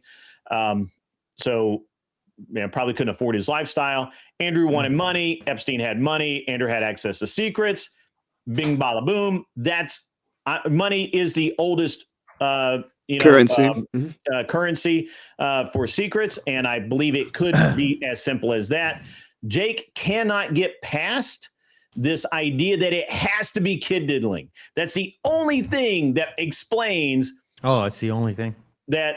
That's what you've been saying for the past hour and a half. Is no, that it has to be that just cheating on his wife isn't enough for him. No, to you made that argument about cheating on his wife. I did not. Yeah, you did. I made the argument that literally just cheating on his wife is enough for him to sell out his country. Hold on. Oh yeah, and I'm saying it's not the case at all. That's ridiculous. So I had a correct steel man because Hollywood celebrities do it all the time. Just to state it this way. Yeah, but regardless. But I was a correct steel man of his argument and more or less a correct position. Okay, more or less, so fine. Let me correct something real quick. So regardless, if he was married and decided to sleep rather with a minor or an adult woman, it's still cheating. He still slept with another being, right? Yeah. Okay, so we can agree with that no matter what, that's still cheating. Mm-hmm. Yes or no? Yeah, it's still cheating. Okay, so now, but that's why we asked the question rather what was worse or not. Yeah. But aside from that, Emmett, go ahead with whatever you're gonna say. Yeah. Well, you were gonna ask me something, Jake. Yeah, I was gonna ask you something before Grid interrupted. Fuck, I can't remember, bro. I'm sorry. Grid interrupted it. It was the Jews. Okay. Emmett, hold on, real quick. Emmett, Emmett, can I ask you a question? Do you believe the 2020 election was stolen? Yes, I do believe that. You do believe that? Okay, great. So when you look at the Epstein files and you look at all of the cases coming by, etc., like for example, Bill Gates getting herpes, divorcing his wife, stuff like that. A lot of the shit that's coming in. Is it believable? Like again, believable. We don't have the evidence similar to the 2020 election fraud that went on. We know. Okay. Would you sit there and say, yeah, probably the case that Epstein had some pretty fucking big, deep blackmail on particular powerful people like Prince Andrew? The question there becomes, what is the big power he had over them? So yeah, well, the question also becomes on the election. What's the what's the big power of the election fraud? Well, we do know through circumstantial evidence, even if it wasn't directly investigated to the fullest extent that it should have, but we do have circumstantial evidence that there were, at least in Georgia, sufficient enough votes to switch the state. But there was no full-on investigation, correct? It doesn't matter. And then we have... No, it does matter. Similar to Russiagate. No, it does. Russiagate, we had a full investigation of 2 years with $40 million of taxpayer money. Bullshit. Yeah, it was bullshit that it happened. It all ended up bullshit. But we didn't actually spend $40 million of taxpayer money in order to investigate the fraud. During the Biden, the difference is not going to investigate the election. I'm talking to Emmett right now. Yeah. Really but in fairness, he wasn't going to do that. So well, hold on. I'm asking Emmett here. We don't need a third debate going here. I'm asking Emmett here. Is that when you go down to the fraud, there was no real investigation compared to, like, for example, Russiagate, right? We can agree on that, right, Emmett? It's not needed. There are things that are not needed, that are obvious violations. The violation of the Constitution in Pennsylvania was an obvious violation, and it was not addressed until after the election, and then it was the mail out. The way that they did the mail out has been completely changed due to the fact that there was a clear violation in the 2020 election. The only thing is that they didn't make the changes at that time, and the thing that happened in Georgia is something similar. It has been amended in the local jurisdiction. Okay, let's say all that's true. Investigated. Emmett, let's say that's all true. Okay. Okay. Would you agree when it comes to the Epstein files, which we're going through this whole process slowly, right? Yeah. Which we are. You would agree that you came to that conclusion for the 2020 election throughout a span of 10 years. I'm sorry, 5 years. 5 years. I'm sorry, 5 years. It was. Yeah, from 2020 to now, right? 6 years, whatever the case is, right? I mean, Cool. the arguments for the 2020 investigation that were done are the same arguments. But you didn't actually come to that conclusion that, oh yeah, for sure, okay, during 2020, right? I really want to hear Emmett's point on this. Yeah, of course not, right? I don't really care about the. I know you don't care about it, but this is important. This is why I want to clarify with Emmett. So when it comes to the sorry, Jake, but you're asking me for sure, and this is not a for sure thing. No, I'm not asking. I have a belief. I don't know if I'm not asking you a for sure thing. I'm saying that you came to that conclusion after 5-6 years after the aftermath of the 2020 election. Now we have more evidence that it was stolen, correct? No, I was pretty certain that it was. I know you're certain, but we have more evidence on that after fucking 6 years. We can agree, correct, Emmett? I don't think we have more evidence. What is the extra evidence we have? What are you talking about, dude? We literally had like the recent situation that happened with the polls. I'm sorry, the election fraud of mail-in voting. Okay, mail-in voting, certified votes in Georgia. Yes. Yeah, but we knew We already knew about it. Hold on. We already knew about that. No, but that came in years afterwards. No, we knew about it when it happened. No, but years it after was it was a denied. conclusion that was true, Grid. That now we knew that was the case years later. No, again. Yes, we did, Grid. That's not correct. We knew the votes were not signed way back when. The problem is that we didn't. Hold on. The administration. There was no investigation until later. It was investigated. However, it was investigated by an administration that had no interest in finding anything wrong with it. And Trump was actually prosecuted for saying that those votes were not valid. There was literally a 2-year-long trial about it. And so, yes, it wasn't a trial. What are you talking about? No, it wasn't. It may not have been investigated to your satisfaction, but it was investigated. Now Trump is going back over it and saying, look, this wasn't done right the first time, and we're going to look into it further. Yeah, because we had Democratic judges. judges. It's disingenuous to say that it wasn't, and what I believe Emmett can use his own words, but what I believe Emmett's saying is that we actually don't have any new information. We only have existing information that we're able to now properly vet and verify. But again, you made the claim earlier that you believe the election was stolen. And I'm pretty sure you. Yes, I believe. Yeah, that, you believe it. You believe it, that. Grid. You believe it. I have only a limited amount of proof. Great, but you believe it, correct? I believe that there are election regulators. Great. So when it comes to the Epstein files, based off the information that I've seen, where you have a blackmail situation, you have Nickelodeon fucking putting feet on their child. It's true. Yeah, but it can be. It is true, bro. You had Snyder putting fucking children. He's a creep. Yes, and he was also involved with the fucking Epstein files as well, bro.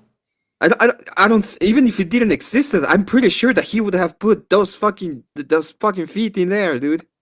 He's a creep. Yeah, he's a creep. I get you there. That's not my point. My point is, when you look at Hollywood, when you look at the Epstein files, and you look at these things, they're degenerates. Yes, we got it. No, it's not. I hear Emmett's position. Okay, go ahead, Emmett. I really want to hear. Yeah, go ahead and shame me. Go ahead, Emmett. What's your position? Well, I think this is we have to think about this whole thing in a political sense as a weaponization of an issue. I don't think I really do not believe that we can do more with the current administration as things are going to release more of the files faster than it's being done. There is a ton of problems when it comes to victims, because obviously they are saying that they don't want to be shown, or they don't want to appear, or their names needs to be protected and curated. And even if you don't want to have those kind of redactions, you also may have problems when it comes to international affairs and money and a deep state running against you. Oh, So deep state. So you do believe in the deep state, right, Emmett? Well, what it means is that the agencies that exist and the bureaucrats that are working on it are just trying. So you to do believe their that best that to, exists, correct, Emmett? Yes, I don't and have you do problem saying believe it that they does. have blackmails on very powerful people, such as Bill Gates? That's exactly why we have an intel agency. No, I'm asking you. Do you believe those deep state operatives have blackmail on powerful people? Okay, great. Like Bill Gates, correct? Yes, but those are that's the job of the intel agencies. Do you understand? No. I'm talking about this. Yeah, it is. I'm not talking about intel agencies. I'm talking about deep state individuals. Where do you think they are? The deep state. What do you think they are? They What do I are in think- the intel agencies. They Hold are in. They are. Hold on. They're in the intel agencies. They are ingrained in the bureaucratic system. How they work is they are. When you talk about deep ingrained state and okay, hold on. When you talk about deep state agencies, like for example, George Soros, you would believe that George Soros has a huge influence on the United States, correct? Yes, but he's not a deep agent. He's not a deep agent? No. You don't think that he's actually funding much of, like, for example, the No Kings funding protests? He can be funding the deep agents. He is in a way a philanthropist, and he is saying a federal agent. Exactly. He's not a federal agent. Yeah, he's he's not not- working. I know that. No, I'm talking about the deep deep state. state. Is I'm talking about the deep state is in that it has. If you're talking about deep state, is federal agents that are working in the agencies that are in a term working against the current president. That's what it is. Wait, what? So when Biden was in office, was the deep state working against him? No, they were working for him Right. they're aligned with him. Okay, great. So it's not necessarily whoever's in office. So Trump is in office. You do believe that these agents, the FBI, CIA, Mossad, etc., these deep state, which you're describing them as deep states, are working against Trump. Yes, I think there is people in the administration who were who you cannot fire, or they're in specific positions that are working against the administration. Yeah, I have to disagree with you, bro. Because the thing is, when it comes to the deep state, as far as influence, you have to realize that when it comes to, like, for example, Mossad, who controls Mossad? Yes, there it is. Or, okay, let's say CIA. Who controls the CIA? Okay, Mossad cannot be deep state. Do you understand why it cannot be a deep state? Well, you just made the argument that it's the three letter agencies. Mossad's from not FBI, CIA, and Mossad. I said the federal They're government. intelligent agencies. That's what you made the argument. No. The intelligent agencies That's are the why deep state. Jake, the listen to my United words. States of America. Listen to my words. The reason why we have an intelligent agency is because we as a government can do very crazy things if we need to. Okay, Mossad is not our intelligence agency. I know It's that. from another country. So what would it be? It would be an external So again, agency. who are So the it cannot deep state? be deep state. So again, who are the deep state? They're agents that work in the government that are working. Which government? Okay, the American government. Which government? Yes, the American government. Okay, so you believe the deep state that controls all of the United States is just agencies in the government? That's what you believe? Yeah. They're agents set up ideologically. Who controls those agents? It's a huge amalgamation of people. Who controls them? Far afield. I don't asking- believe that. I'm I don't asking believe Emmett. that Israel pulls strings in America. I'm Nobody's not ever talking about made- Israel. Again, I'm asking you, what's the deep state, Emmett? Jake, they are people who were set up by previous administrations. They're trying to go towards a populist community. communist idea of what they want, and what they're doing is they're going through they're following an ideological position. So Okay, so it's the they're CIA? mostly Democrats. Okay, so the Democratic CIA is the deep state, is what you're saying?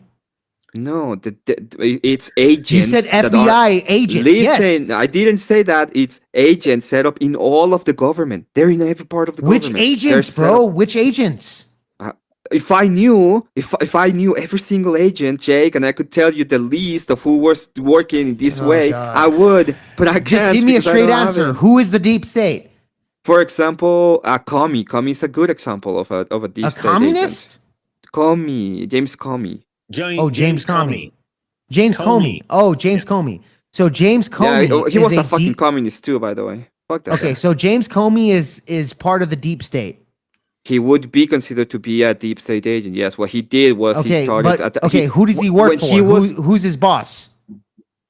he is working towards the idea. Who's his boss? They're Who's his boss? ideologues. They're ideologues. They want his to boss? have this communist socialist regime in the United States. They're Okay, working so towards China that is goal. his boss?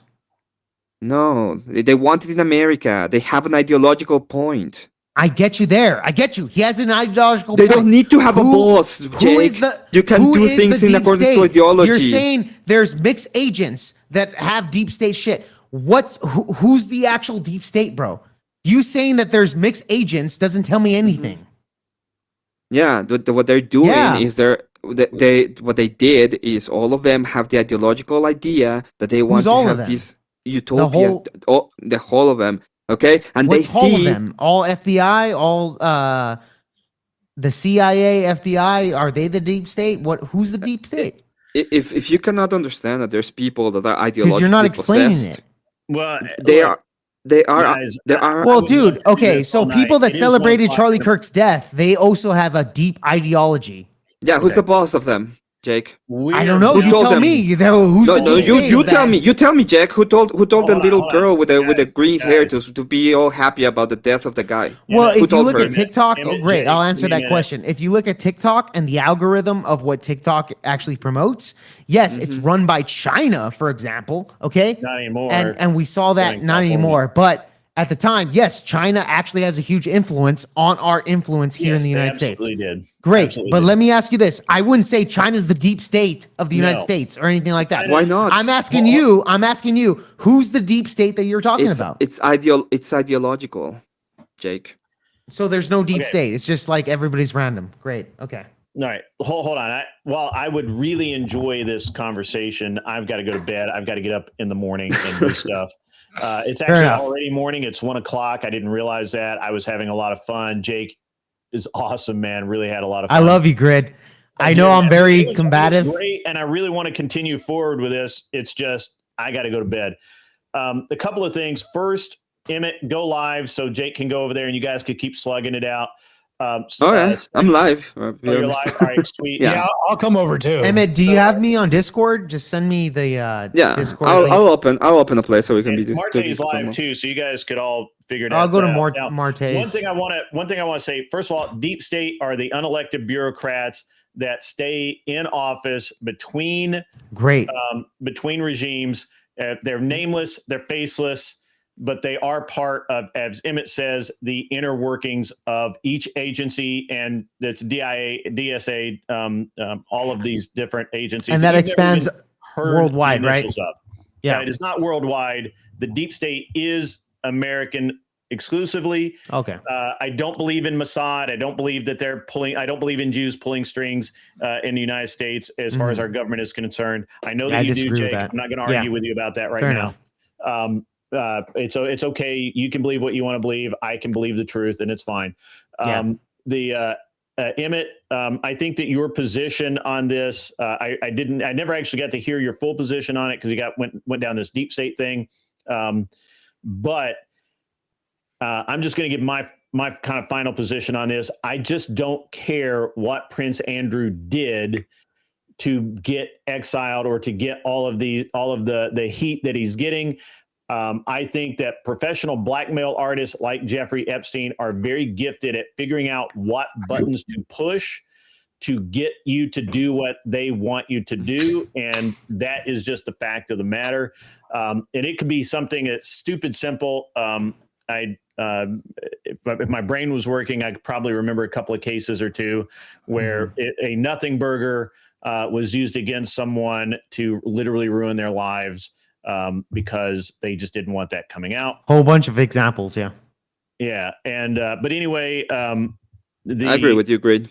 Yeah, and so whether I think my only issue with anything you've said tonight, Jake, is you seem very fixated on the kitty diddling and not just he did something wrong, and honestly, I don't even know that Epstein was actually blackmailing him when he was selling those secrets. I think it might have just simply been that he was fucking broke as a joke, and the only way he could live his lifestyle is selling these secrets. Prince Andrew, who is a prince, can never be broke as a joke. Yeah, his parents cut him off. So what? OJ told us that.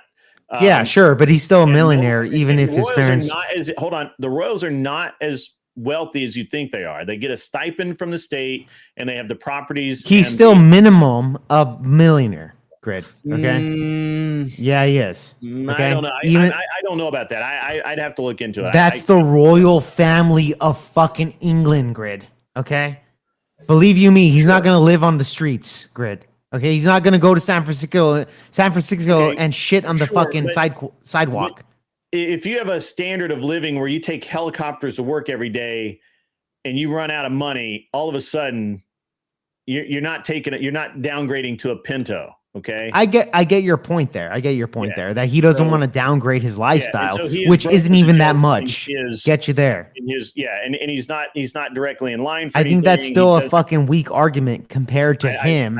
Getting blackmailed by the greatest blackmailer of all time here that you just admitted. Yeah, I'm going to be honest with you. I think it's far more likely he simply needed money over versus. But if Epstein blackmailed all these other individuals and you admitted that he was a professional at that, why would you believe that this guy was just poor and that's why he did it? That's because stupid. Epstein used a myriad of ways to blackmail people. He blackmailed people with. So he did blackmail Prince Andrew, correct? Hold on. It wasn't just taking them to the idling and exposing them to kid diddling or whatever, like you seem to really want to be the case. It's not that I want to be the case. It's the exact case that it seems to be. It's been proven that he had dirt on people of various types, financial information, trades that may have been quasi legal. He was doing deals behind back doors or behind closed doors with people. Man, I must be really fucking tired. You're really tired. You look all right, Grid. I got you, Grid. I got you, Grid, man. But it's all good. Yeah. So, I mean, this, certainly if you had that predilection, right? And this is, I'll give you this, right? Like I will grant you this all day long. If you already had the predilection and most men do have a predilection towards sex, and Epstein could put you with a woman that, and actually, before I go, this reminds me of something I was going to talk about earlier that I want to cover really quick. But if he could put you in a room with someone that looked 18 or 20, but was 17 or 16, or 15 or 13, yeah, I mean, and then you whammo, he's got you by your balls. Correct. 100% he's going to do that. If he could put you in a room with a dirty business deal that would ruin your fucking life, ruin your credibility, take your bank account to zero. Yeah, but you would have to actually consent to those types of deals. That's the difference. Yeah, and everything can look above board. You sign the dotted line, and all of a sudden you're a fucking criminal, right? And sure, this is how Epstein made a shit ton of his money, being a financial advisor. We don't actually know how he made his money. Right. It's still a mystery. He claimed to be a financial advisor, and sure, people told people that he was. Well, we don't actually know how he made it. Well, we do know through blackmail. We know that he worked for the CIA. He probably worked for Mossad. And Mossad. He definitely seems to have had a relationship with MI5 and MI6, and probably the fucking KGB as well. Who knows? Yeah. Okay. But I'm going to leave out on this one. So there's a very famous competitive shooter named Robert Vogel. He was world champion at one point in time, and he just last week got he was sentenced for a very stupid thing. A few months ago, he's been married, he's divorced, he's always been kind of a ladies dude, and he'd been frequenting fuck, I am tired. He was frequenting a website which was something like Sugar Babies or something like that. I don't know what the exact name of it was, but it was local there in Ohio. And he met this girl who was claimed to be 19, looked to be 19, dated her a couple of times. Everything's good. Ends up that he never asked for that ID, huh? I think that she had a fake ID, and I think that that's what's okay. But we'll get it. Hold on, let me move down this road. Yeah. So, in reality, she was 17. Oh shit. So he picks her up for a date. She's got a friend with her, and he's like, "Hey, we can just all, she can hang out, no pressure, no whatever. We'll just have fun together or whatever." The friend ended up wanting to leave. The two girls got into a fight with each other. He calls the cops because shit's getting out of control, and he doesn't want a bunch what he thinks are nearly 20-year-old college chicks fighting in his living room, and his neighbor's calling the cops. So he calls the cops. Cops get there. They start taking IDs and quickly identify that these girls are not, in fact, 19. They are 17, both of them. And that is actually legal in Ohio. That's actually legal. Consensual sex, 17. Same thing with Texas. 17 is legal. That's totally legal. There's no problem there. The problem is that you can't video a sexual act with someone under the age of 18. And he had made a 20-second video of him and that girl together. Okay. And for that 20 seconds, his entire life is ruined. Damn. Crazy. Yeah. And he was just sentenced last week. He made a big thing on Facebook about, telling the whole story and everything. It's, I was like, well, Robert, you're a dumbass, like he's an ex-cop, you'd think, he's an ex-cop. So,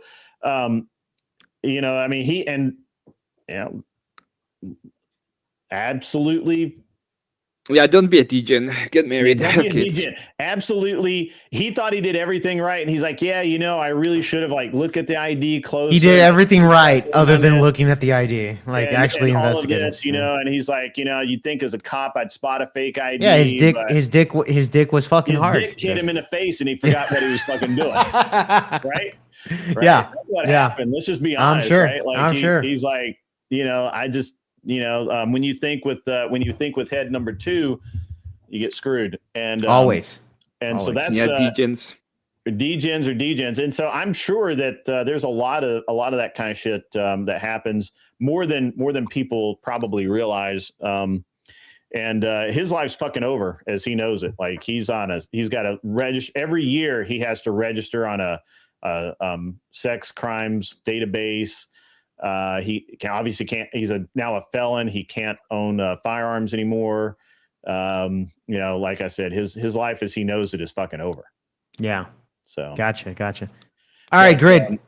We'll let you go, man. We'll let you go. It's already late. Go over to Emmett's and have a great time. I gotta sleep as well. I spent a lot of time on this fucking. Oh yeah, now you're running away, Jake. I'm gonna take this W. Now we got Emmett here. I'm gonna take this W forever. No, you're not gonna take a W because I have work. I actually have responsibilities. I actually have responsibilities in the morning. You're cheating, Emmett. You're a vampire. And Emmett wants to fucking bash me because I have responsibilities. Emmett doesn't. So okay. Big W for me. Literally 1:30 in the morning. I have responsibilities. You don't, I guess. You fuckers get out. I'm kicking you all out. He's a nocturnal vampire. The 2020 election was stolen, yes, But Yes. the Epstein files, they're W. just innocent. They're Big just W, innocent. Jake. Emmett Big is just like, fucking they're W.